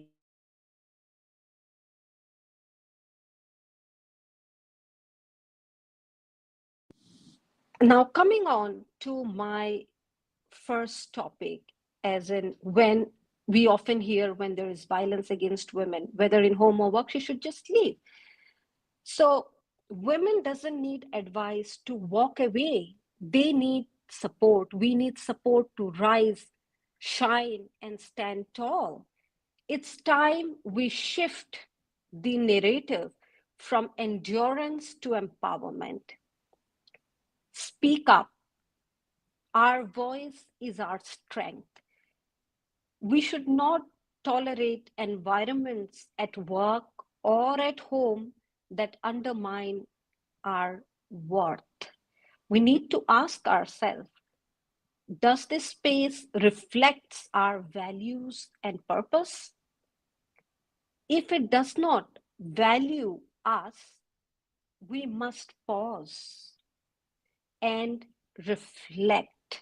Is it worth staying in an environment which doesn't value us?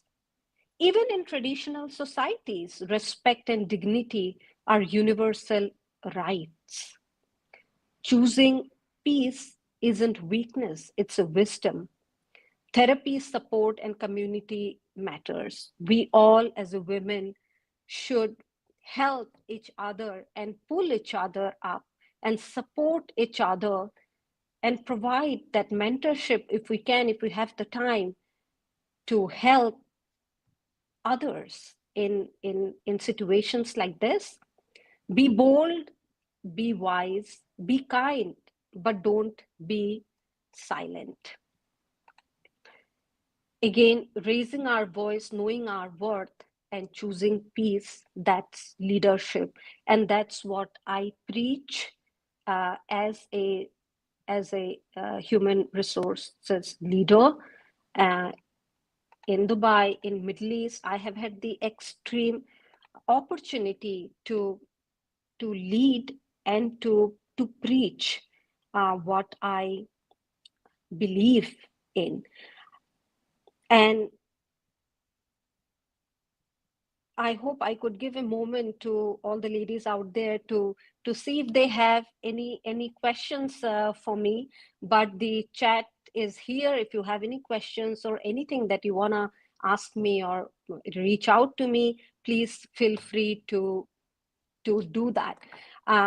Again, I am done with my topic, but I would really want to, tell that it's been a privilege to speak at the Women Human Capital Conference today. I want to leave this conference with one line, which is true leadership is measured not just by the results, but by the environment we create for others to thrive. So that's a little bit what I believe and what I preach. Again, thank you so much, Musa, and the entire Berkeley Middle East team. My parents are also watching this. So I want to thank you. I want to thank you to my parents as well for giving me the right education today, wherever I am, whoever I am. It's also because of them. So thank you. Thank you, Sushmita, for touching the very sensitive and very important topic. And I wish you good luck and thanks for joining. Thank you. Thanks. Bye-bye. Bye. With this, we are moving towards the next speaker of the day, who is HR consultant. She's an MBA, PGT, postgraduate diploma, and she's a certified SPHRI, and having 16 years of work experience, including in UAE. Please welcome Namrata.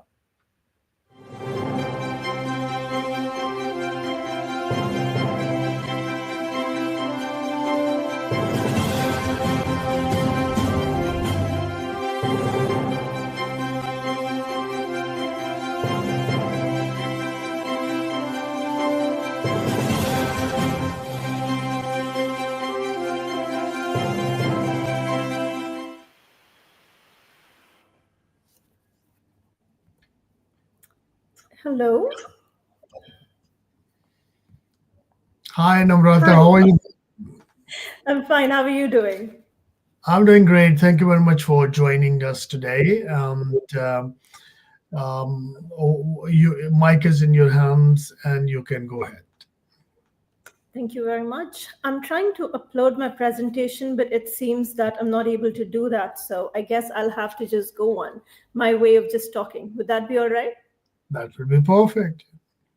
Please go ahead. Thank you so much, Musa. Hi, everyone. So firstly, I would like to thank everyone who gave me this opportunity to be over here and speak about something that is very close to myself. Now, my name is Namrata Bhatia. I'm currently working as an independent consultant and an executive coach as well. I've always been passionate about DEI and particularly women empowerment. Having been in the HR function for over 16 years and having dealt with women from different walks of life, I have observed a few patterns, and I'm glad to have this opportunity today, this very platform, to share my outlook on how we can break these invisible barriers, and a very, very, very humble attempt to push the crack further within the glass ceiling that we're facing. So to begin with, let's look at some statistics. Now, ideally, I would be having my slide over here showing the statistics that are over here. However, this is something that has been covered by previous speakers, so it shouldn't come across as a surprise. So as of September 2024, only 10.4% of Fortune 500 CEOs are women. Calculating the change from the beginning of this millennium, that is 2000 until date, we are seeing an average increase in this percentage by only 0.4% per year. And at this rate, we will be able to achieve a 50% equality within the CEO range within 95 years. And then moving ahead to approximately only 28% of senior management roles being filled up by women globally. So this is something that I'm speaking at a global statistic. And that would make 132 years to close the gender gap. So this basically means that neither our children nor our grandchildren would live to see equality. That seems like quite the grim reality that we are facing today. And here is the eventual and ultimate powerful truth. Companies that are gender diverse, their leadership is something that consists of women as well as men in equal partnership.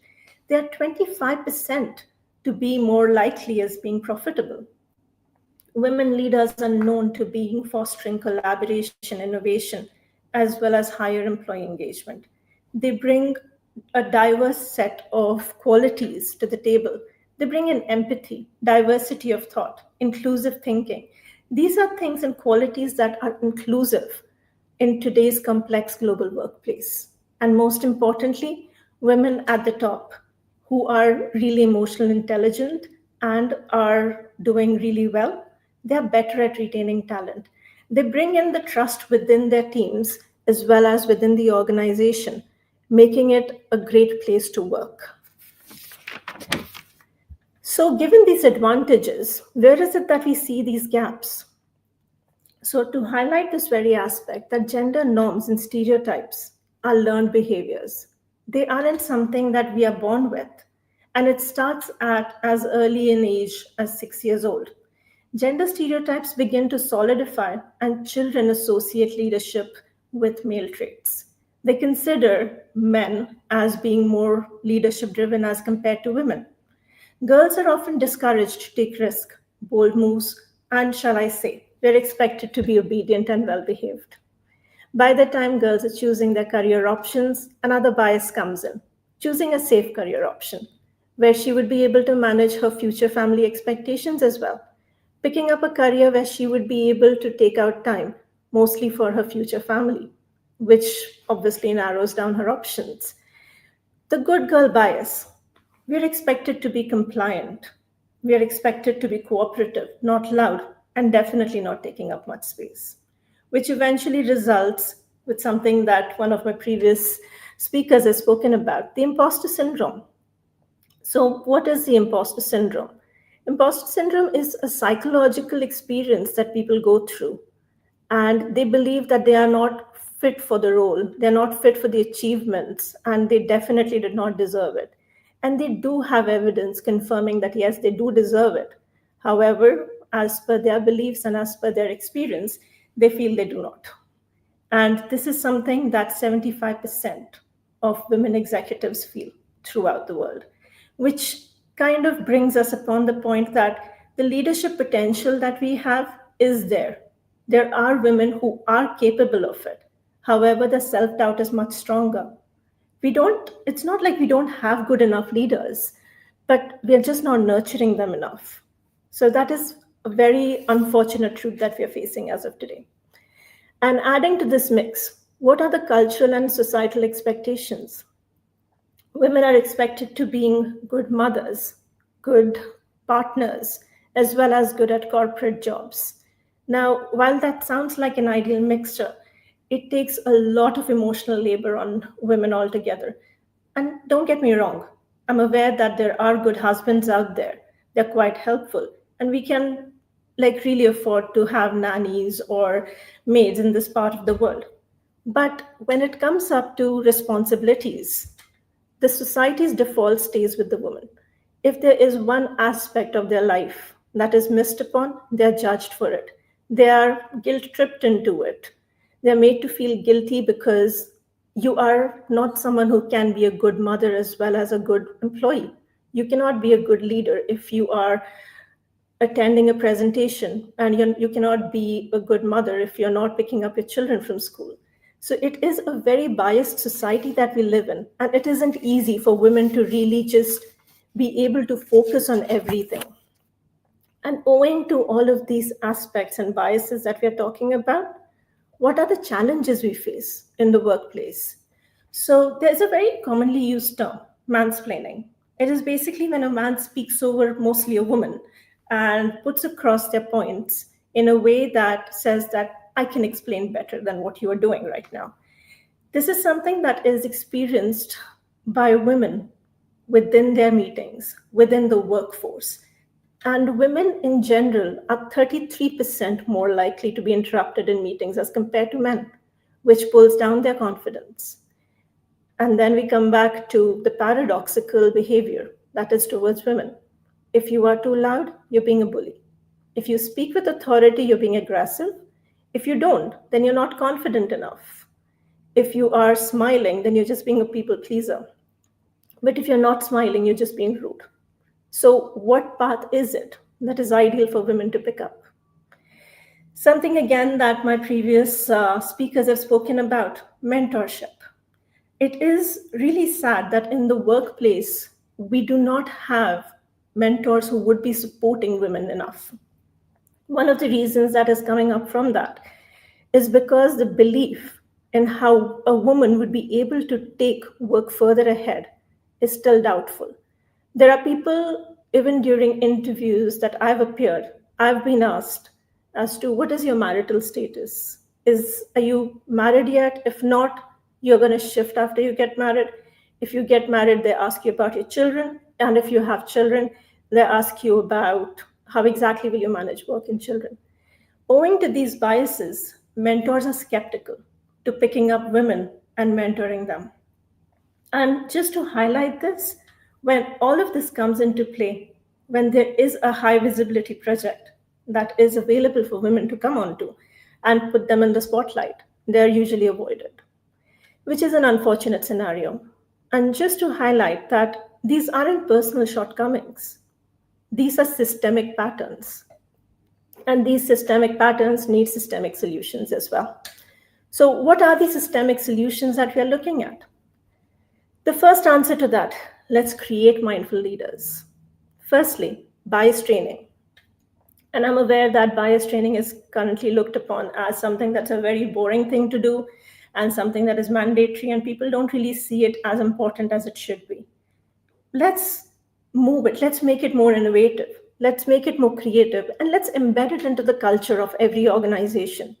Instead of having an annual bias training, let's put it across as a part of our hiring, as a part of our performance reviews, and we will be able to see the change. Let's put across a structured mentorship procedure where there is real accountability, where there are guaranteed results, where the mentor is able to look into the progress that the woman is making. Finally, sponsorship. Apart from mentoring, actual senior leaders who would be championing these initiatives, who are actively opening doors of opportunities for women, even when they're not definite or they're not sure about it. Just giving them that opportunity, asking them, are you ready for it? Or are you open to this opportunity?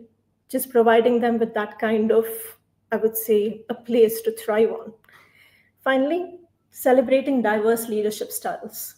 I'm aware that leaders are often expected to be loud, expected to be aggressive, and this is something that's applicable for women as well as women.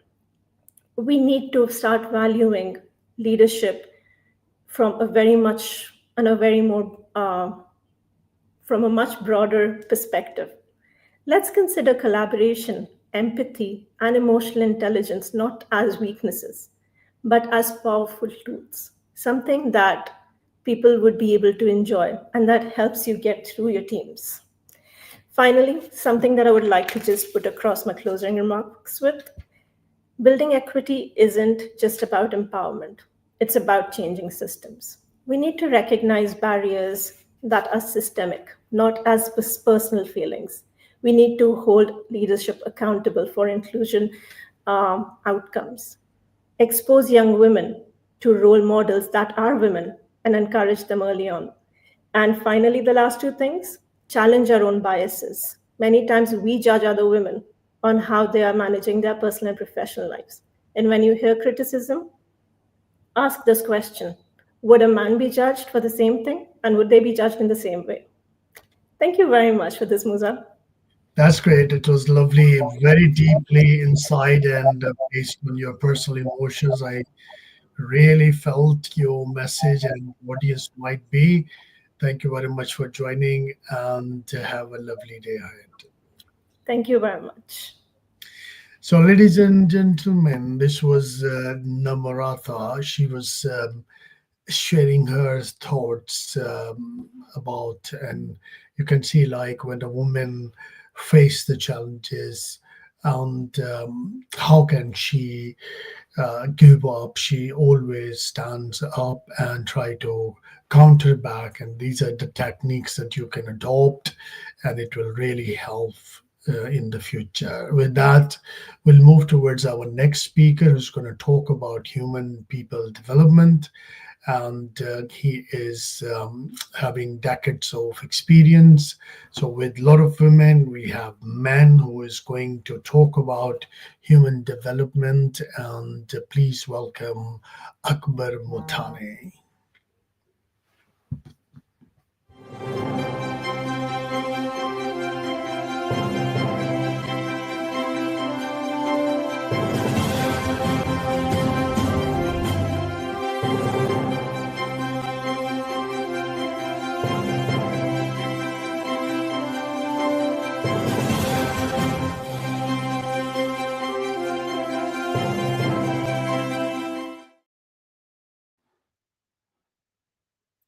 Hi, Musa. Assalamu alaikum. How are you?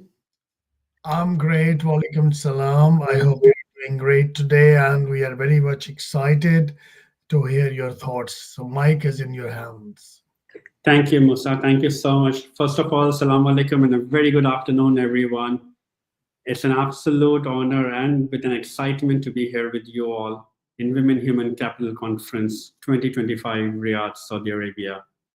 Well, allow me to introduce myself. I am Akbar Motane with over 15 years of experience, dedicated my career to human resources, working with the organizations like Oracle, Serena Hotels, Accor, Wyndham, and Intercontinental Hotel Group.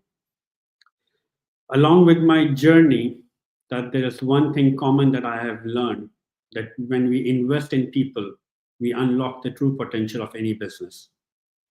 In 2019, I received the Gulf Sustainability and CSR Award for Best Workplace and HR Practices. That was a recognition that reminded me how powerful people-centric leadership can be. Well, recently I have stepped into the HR consultancy, which is a driving force for me of my passion to help individuals, to develop systems for the organizations, to empower teams, to rise together.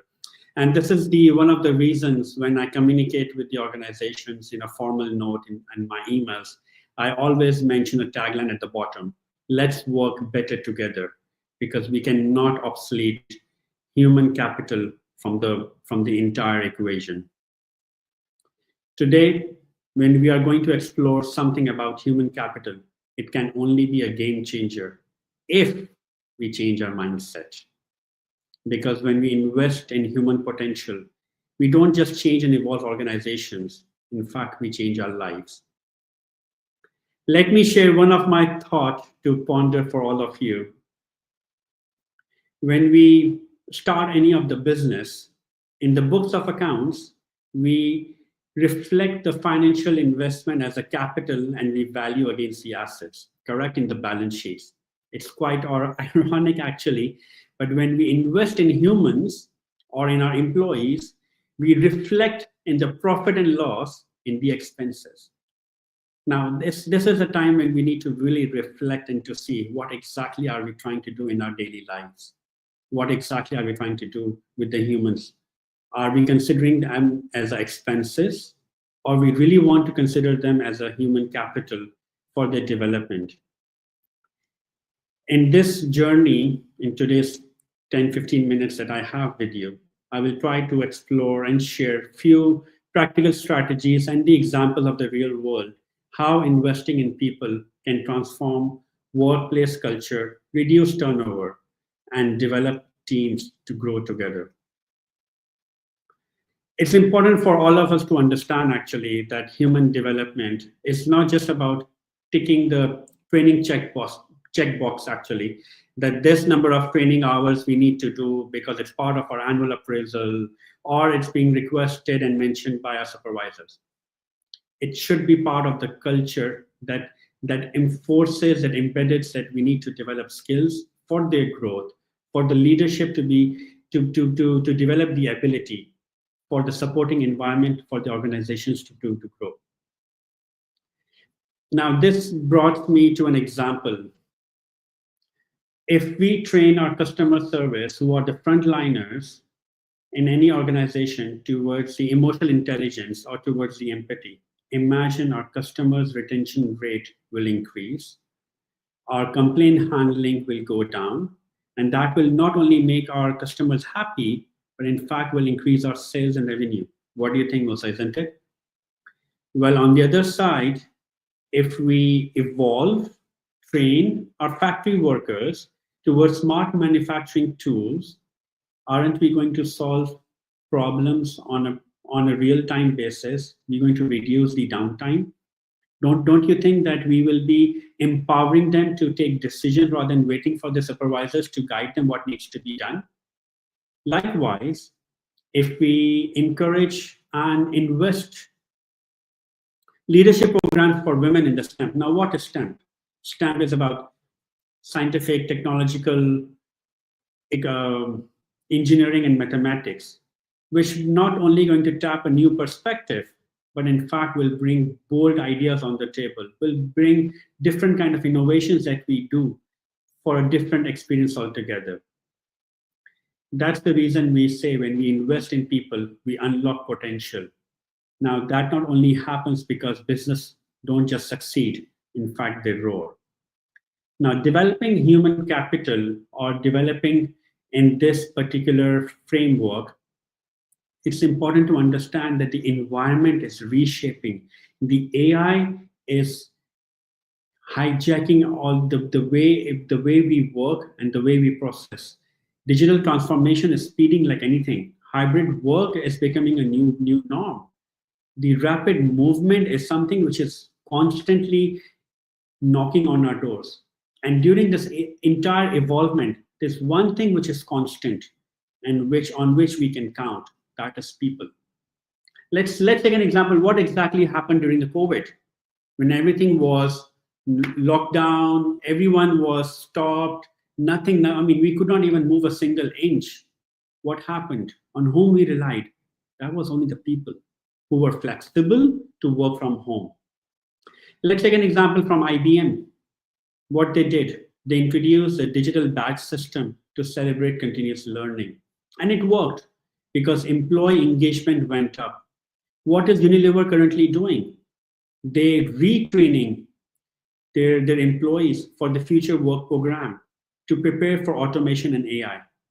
What these companies have common, they make a bold choices to invest in their people so that they can not just only survive, but they can lead their industries. Well, it's very easy to be said and rather than done, because when we talk about investment in the human capital, it has their own challenges that we encounter. It requires a lot of transformation, because it's important to understand how we can overcome them. Because when we talk about challenges, investment, it reflects high turnover, resistance to change, and all those things. And this takes me back to one of the examples of a local bank in Pakistan, which discovered that 60% of their junior staff were leaving the company within 2 years. And the reason was because there was no mentorship program. There was no visibility for the lower staff. They were not being, I would say, being part of the decision-making process. They were not guided for their career path. There was no structure. And then eventually what happens? They walk out from the door and simply left because they did not see any future with us. People do not leave companies actually. They leave the system because they do not see future. In the coming slide, again, I would suggest that let's explore how we can map them. What can be done to handle such kind of challenges? Because it's important to understand that every employee is different from the other. It's not a cookie cutter, to be honest. Every employee responds to every situation that they encounter. It's important for us to understand what exactly are we trying to map, what we are looking forward to achieve. Let's think of a restaurant menu. Each one of us goes to a restaurant on a regular basis, correct? Now, in that menu is divided into different segments, that is starter, main course, and dessert. Each dish is unique, isn't it? Each dish has a different ingredient, different preparation time, different taste, different purpose to be served for the dining experience. Likewise, every roll is a different recipe that requires a unique mix and traits that needs to be succeeded, that taste best for their palate. Now, that's the thing. This is what exactly we need to map, because skill mapping can not only be done alone until and unless it's embedded in the learning culture. Because when we evolve towards a learning culture, we make it part of their everyday life. Because skills cannot be just written on the piece of paper. They are brought to the life. One of the, I would say, tools that I commonly use in my organizations during my consultancy for the evolvement of the learning culture or to be part of their processes is the personal development plan, or the IDPs. Because that's not only just a checklist, actually it gives an employee, I would say, a roadmap, what skills they need to achieve within a specific time frame, what support that they need from the organization, what tools they need from their mentors and for their peers to achieve their career path. Because as a matter of the fact, identifying what support that they need, it's not only about the growth at the direction. And in fact, the best part out of this is that it becomes a powerful tools to organizations to achieve. One of the leading organization, research-based organization, Berkeley, it stated that the companies who are in the learning culture, or they have introduced a learning culture within the organization, they have 37% higher employer productivity. Now, when you do that, you not only build the confidence, loyalty, and workforce, rather you bring future on the table. Because that's not only come towards the leadership, because leadership are honestly facing a lot of difficult times, the complexity that they're facing. Now imagine these days we only talk about tariffs. Now how companies or how leadership are going to respond of all these tariffs? Are these leaders really ready to combat the challenges they're facing? The research says 71% of the organization of the current leaders aren't ready for what they're encountering. 1 out of 10 in the leadership roles have their clear successor, which is about succession planning. There's a gap that needs to be bridged in the development. If we really want to shape these leaders, we need to coach them, we need to support them, we need to believe in them. And that's the reason Adobe, one of the very famous organizations, evolved in 2012, and they completely changed their processes. They introduced a check-in process for the continuous feedback. They set the expectations very clearly for the leadership as well as the lower employees to communicate with the feedback so that they can develop. Likewise, let's take an example of the Google. What Google did to reduce the turnover. Google introduced the G Career Path and mentorship program that not only helped them to reduce the turnover rate by 35% in the 2 years, but in fact, when employees see their futures, they know there's a room to be grown, to be recognized. They just don't want to stay. In fact, they are compelled to stay with you. Well, moving forward, I would say, based on my experience that I'm currently supporting the organization, these are the certain tools that I try to communicate with my client that they can introduce in their workforce or their work processes. This is completely 360 mechanism that they need to introduce. It cannot only be done towards the learning or towards the engagement. It's equally important that they evolve the performance management system, recruitment, onboarding, and these are the several tools that help them to achieve their goals. Microsoft, one of the another strategy, what they did. Let's take an example from the Microsoft Japan, what exactly they did. They introduced their 4-day work day out of 7. That helped them to reduce the productivity by 40% and reduce the absenteeism. It's not only about working harder, but working smarter at the same time. Similarly, Microsoft introduced inclusivity and diversity by introducing the Women Leadership Path program, because it was a clear message that when we invest in inclusion, diversity isn't just a number.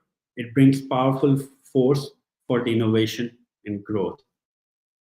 Last but not least, as my closing remarks, let's remember that the technology and tools can not only evolve unless we human evolve and become part of the transition, because people aren't just a part of the strategy, they are the strategy. Because once we empower their learning, we bring the inclusivity in our culture, create environment for their learning, people don't work, people grow, thrive, and lead. That helps the organization to succeed and be in top 500. Thank you so much, Musa. Thank you so much.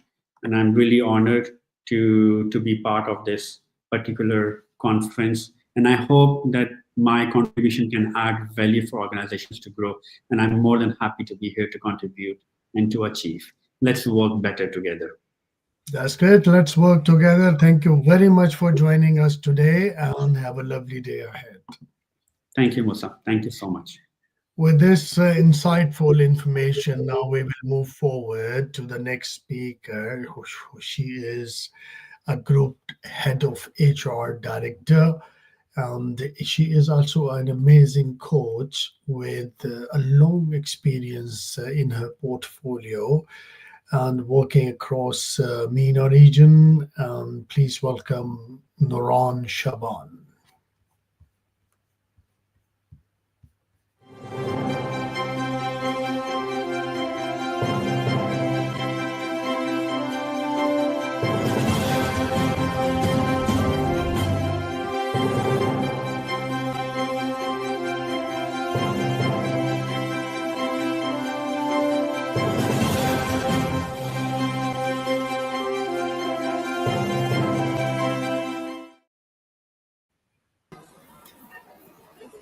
Hello.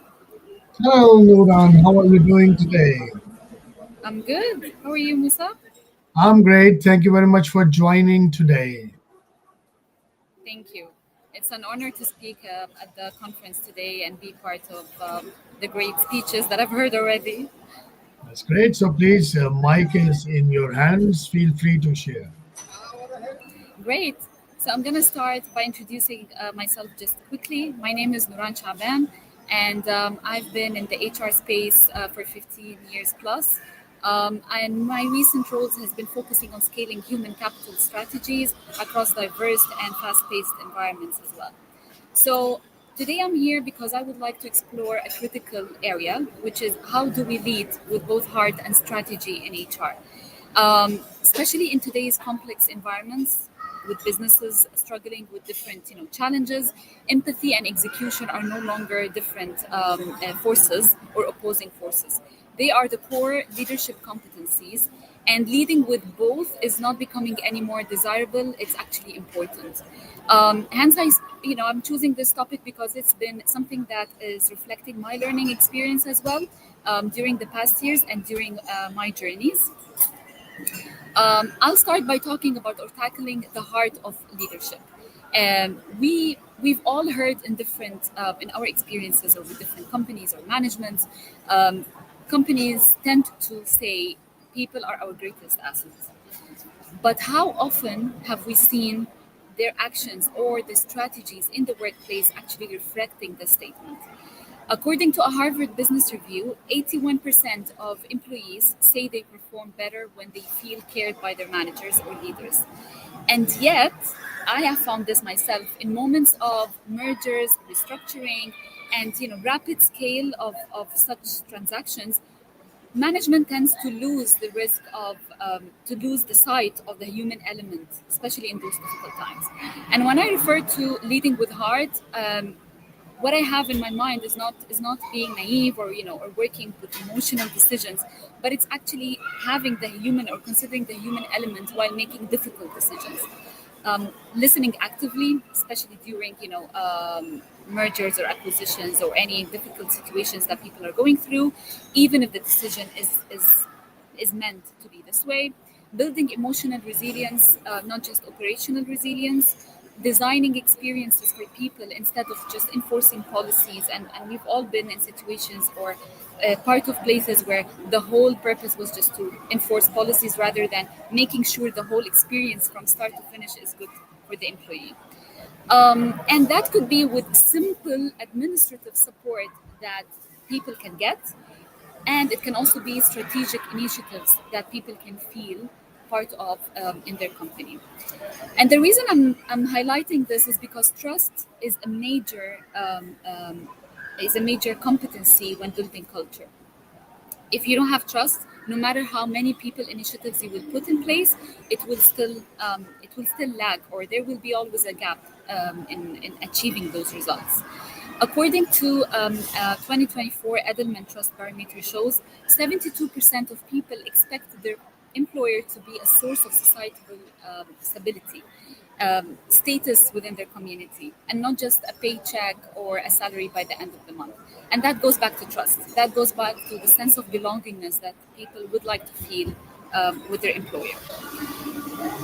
And next would be the strategy. So we know, I'm touching on leading with heart, and then there comes the strategy. Of course, compassion or empathy alone by itself doesn't drive business results, but strategy does. And strategy, is definitely a very, very important component of reaching the outcomes of the business. Leading human capital strategically means aligning every people initiative, HR in general, to the business outcomes. And from my experience, I've been seeing this quite challenging for a lot of leaders. And as I said at the beginning, it reflects my learning experience, is that you can have a lot of nice programs in place and nice people initiatives and strategies that you can build, but linking it properly the right way while maintaining the right culture, linking it with the strategy of the business is not an easy task, but it's doable if you have the right components or you have the right areas or focus areas of your strategy in place. Of course, there are different things to be considered, but I will share today the 4 areas that I have always found beneficial in considering while creating an HR strategy in any function in HR. Clarity and direction is number 1. When employees understand their goals, it makes them easier for them to contribute to the company's success, and performance eventually improves. In fact, companies with aligned objectives and key results are 42% likely to outperform their competitors, and that's according to Better Works article. Number 2 is data-informed actions. So at one of the companies I worked for, we implemented a dashboard to track gender equity and turnover risks and internal mobility. And it wasn't just to track and have some numbers on reports. We were actually focusing so much on aligning all the HR strategies and initiatives to those numbers. And the moment this was taken seriously, post an acquisition, there was so much improvement in so many areas. There was an increase in internal hires, which saved a lot of external recruitment costs. And there was also an increase in the employee retention. People did stay more. The survey engagement results were also enhanced by a big percentage, which was very, very beneficial. Number 3, investment in development. I understand that so many companies wouldn't have enough budget, for example, to invest in people development, but there has been situations like this where the HR will always find a solution by working with low-cost programs or using the internal resources of the leadership resources, where they can mentor and coach, just like the other presenters as well touched on. Coaching and mentoring can always be a way of development that can be internally done without needing to have big budgets. But as long as the company or the management sees this as an area of focus, there will always be a way to make it happen. Agility in people operations, that's number 4. I always use the performance management as an example when it comes to agility. I've worked in companies where there was a typical performance structure, annual reviews, semi-annual reviews, and those are like the typical corporate way of doing performance management. And I've worked in places as well where it was very agile. You would have pulse reviews, you would have feedback, getting feedback with your manager quickly or occasionally, let's say every week, every 2 weeks, and it's just very, very, very agile. From my learning experience, I've always found that there's no right and wrong of which path you would select, but having or considering some agility in your processes is always good. Even if you decide, let's say you're in a banking sector or consultancy background, and there has to be the corporate processes that needs to be followed, you can always provide some agility in it. That definitely is a way to connect the strategy to the heart of the company and reaching out to people easier. Then I would like to talk about women in HR. So we spoke about heart, we spoke about strategy, now talking about how women can add value in this. And of course, men too, but since the topic today is mainly tackling women, so I would like to say that there has been as well a study according to McKinsey, 58% of women, they are likely to coach their teams better than male figures and drive diversity and inclusion programs and promote for other people related initiatives. And this is definitely as well impacting the retention, the employee retention and employee engagement. And I've seen as well male figures who have done an amazing job, but as women, we tend to have passion towards these areas, which is a plus because it helps us to succeed in these areas better than probably others. Women as well tend to be more of culture architects and not just policy implementers. And this is what, in my view, most of the companies need right now. With all the complex environments, with all the challenges that companies go through, you really need to focus on culture, building culture, making sure it's the right culture for what you want to achieve as a business, and as well to retaining your people. And then I would like to have like a conclusion and leave you with some quotes, and that is: the companies that will thrive tomorrow are those who humanize as well as digitize. And the leaders who will matter most are those who combine empathy with execution. I just wanted to end my speech with this quote because I do believe that having both and aligning both compassion and operations and strategy is important and is definitely beneficial. Thank you so much for having me, and I tried to be concise as much as possible because I know we're running out of time. Thank you, Nuran, for joining us on the weekend, and I appreciate your effort, and let's work with clarity in the future with your good wishes. Thank you very much. That's great, ladies and gentlemen. This was Nuran Shaban. She was talking about her experiences and gave very insightful information for the future. And now we are heading towards the last speaker of the day. She is from Pakistan, joining us live. We always try to cover speakers from all over the world, especially the Western countries. They are very powerful in exercising the payroll, human resources, employees' rights and benefits. But unfortunately, there are areas like Pakistan where human resource practices are not that strong, and it requires a strong regulator in order to intervene to provide a better quality human resource practices. So let's see, like countries like Pakistan, how they think about human resource, human development, and it should be a great insight from a developing country. Please welcome Aisha Khan.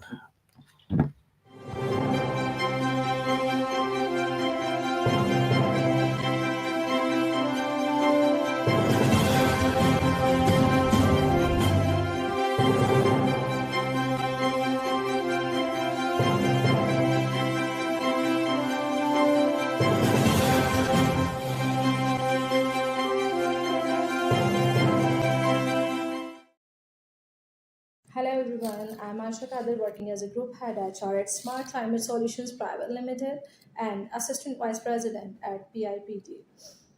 Smart Climate Solutions Private Limited basically an engineering firm that deals with HVAC sector of hyacinths and carriers in Pakistan that are the number one brands in HVAC industry. Secondly, I am involved with PIPD, the Institute of Professional Development, works for the HR community development in Pakistan. And I am really much thankful to all of you for joining me in this session. And I'm really much excited to discuss about the more important topic that is how data is shaping the future of organization. The future is data driven. In the past times, leaders used to have their decisions upon their emotions, upon their gut feelings, upon their perceptions based upon their experiences. But these are the old times, the slow times.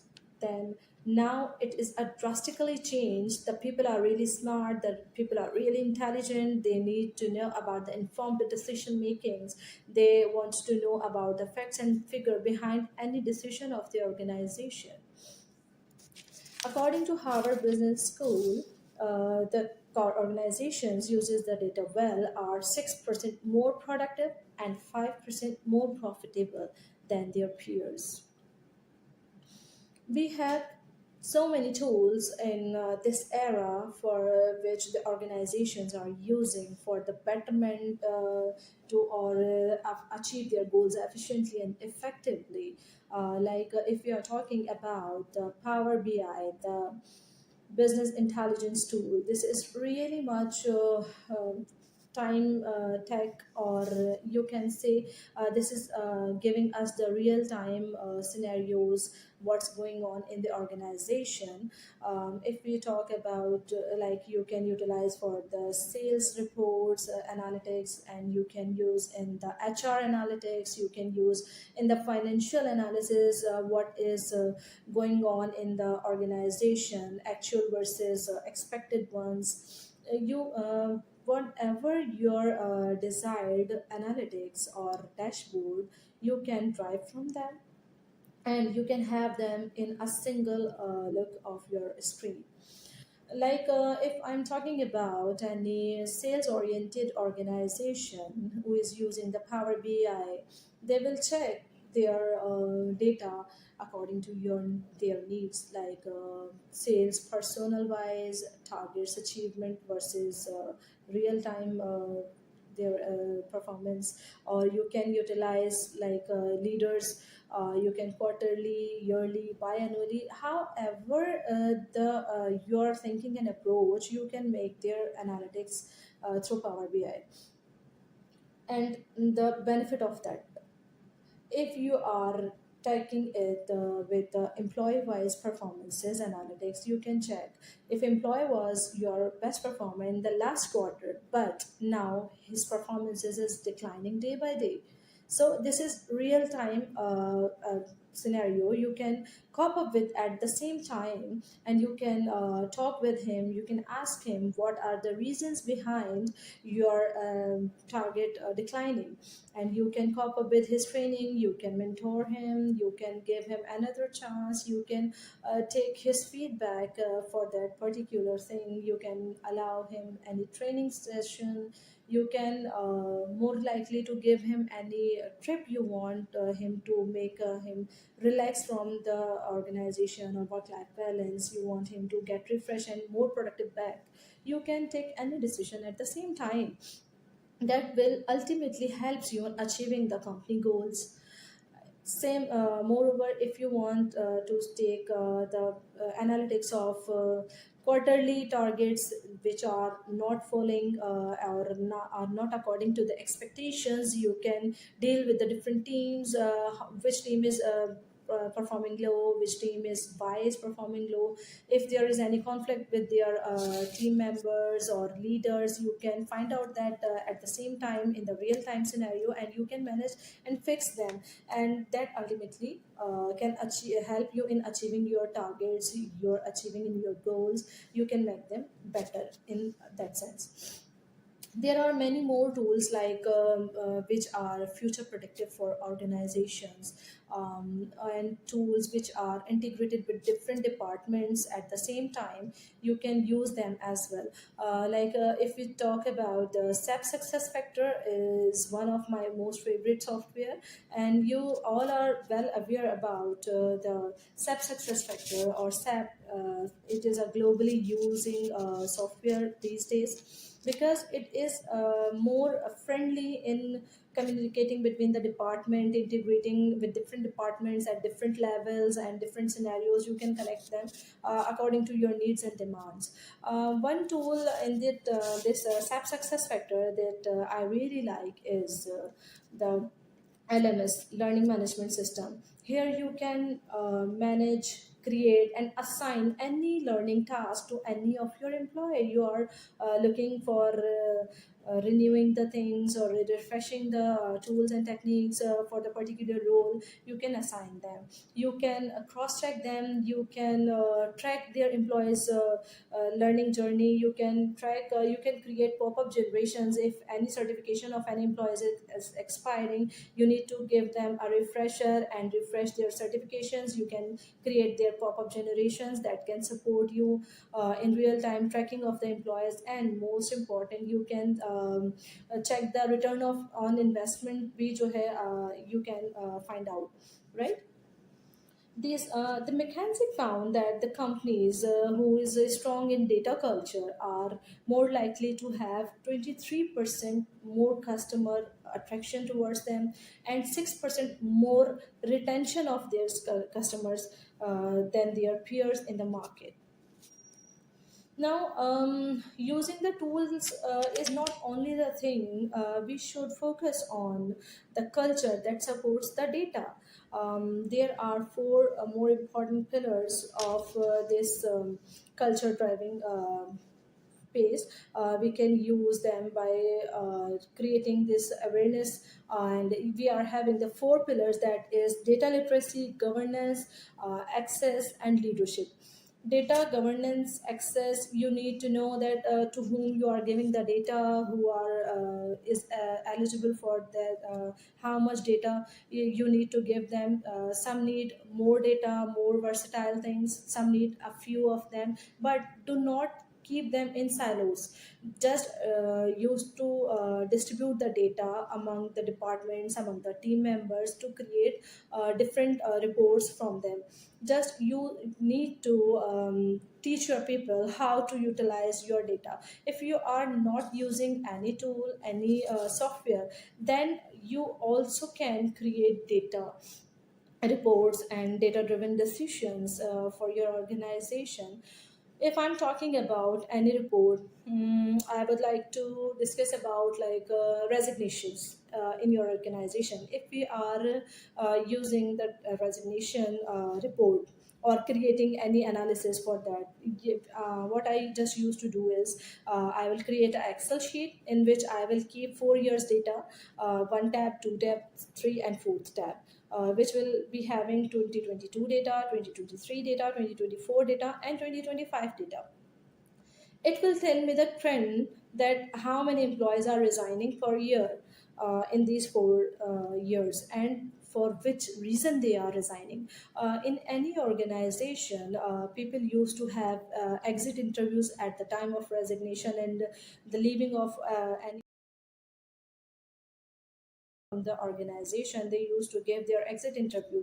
The reason must be known to your HR personnel. They will keep them in the drop down box. You just use all information, and at the end you just create a drop down menu in which you can add the reason behind the resignation of the employees, like they are leaving for the better opportunity, they are leaving for due to cultural issues of the organization, if they are leaving due to the line manager of them, or for better opportunity for educational purpose. So they will create awareness in you that why your employees are resigning. If you can find anything negative or anything to deal with, you can find them at the time that people are more resigning just due to better opportunity. So you can create your things according to market competitive. If your culture is bad, you can retain your employees by managing culture in a better way so that your employees can retain in your organization. Basically, when the employees are your previous asset, strong asset, if they are from with you like since 2 years, since 3 years, they are your strong asset. They are more strong in your the knowledge of your operations. They are more strong or known about your policies. They are more known about the people and culture of the organization. They are more known and focused about your customers. So your employees who have served more than 3 years in your organization are your strongest assets. You need to retain them, and to retain them we need data analytics. What are the problems behind the resignation of the employees? So this is one thing. And if we talk about the Netflix, they do not know or they do not have any guesses what show will be the hit. They use data, viewer behavior data, what their viewers like to see in that Netflix, that create the awareness to Netflix what should be next addition in that, what should be deletion in the Netflix. So this is all informed backend decision data, right? If we are not taking the data seriously, or we can go through the unchecked data for any utilization in the organization, that can create a bad impact too. How?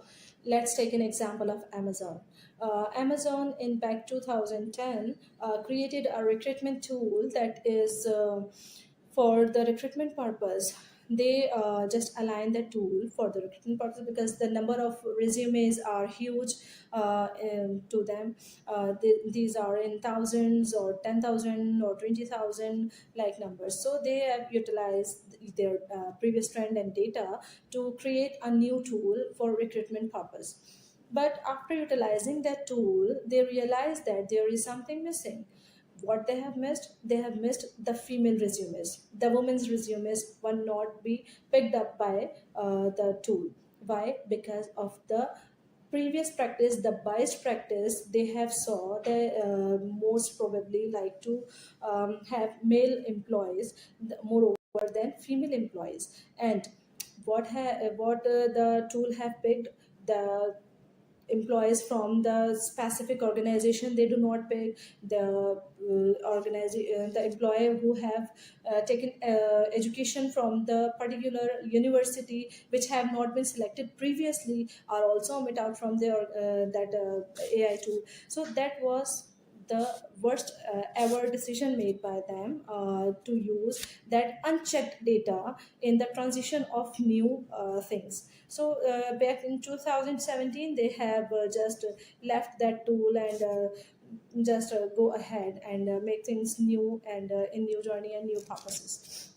So here we have seen many things about data and how we can be a pro in decision making, how we can lead with the data, how can we utilize the data for the betterment of the organizations, towards achieving the goals of the organization, how can we lead to the specific tasks and targets in the organization, whether it is sales targets, whether it is learning targets, whether it is whichever targets are these. You can utilize your data, but the data accuracy is must. You have to go through with the data when you are utilizing in your upcoming any tool or any decision making. You just need that to verify that the data is clear and checked. Hopefully you have find the great learnings in it, and I will be thankful to Berkeley Middle East, who have given me the opportunity to express my knowledge to and share with you. Thank you so much, and thank you so much, Berkeley.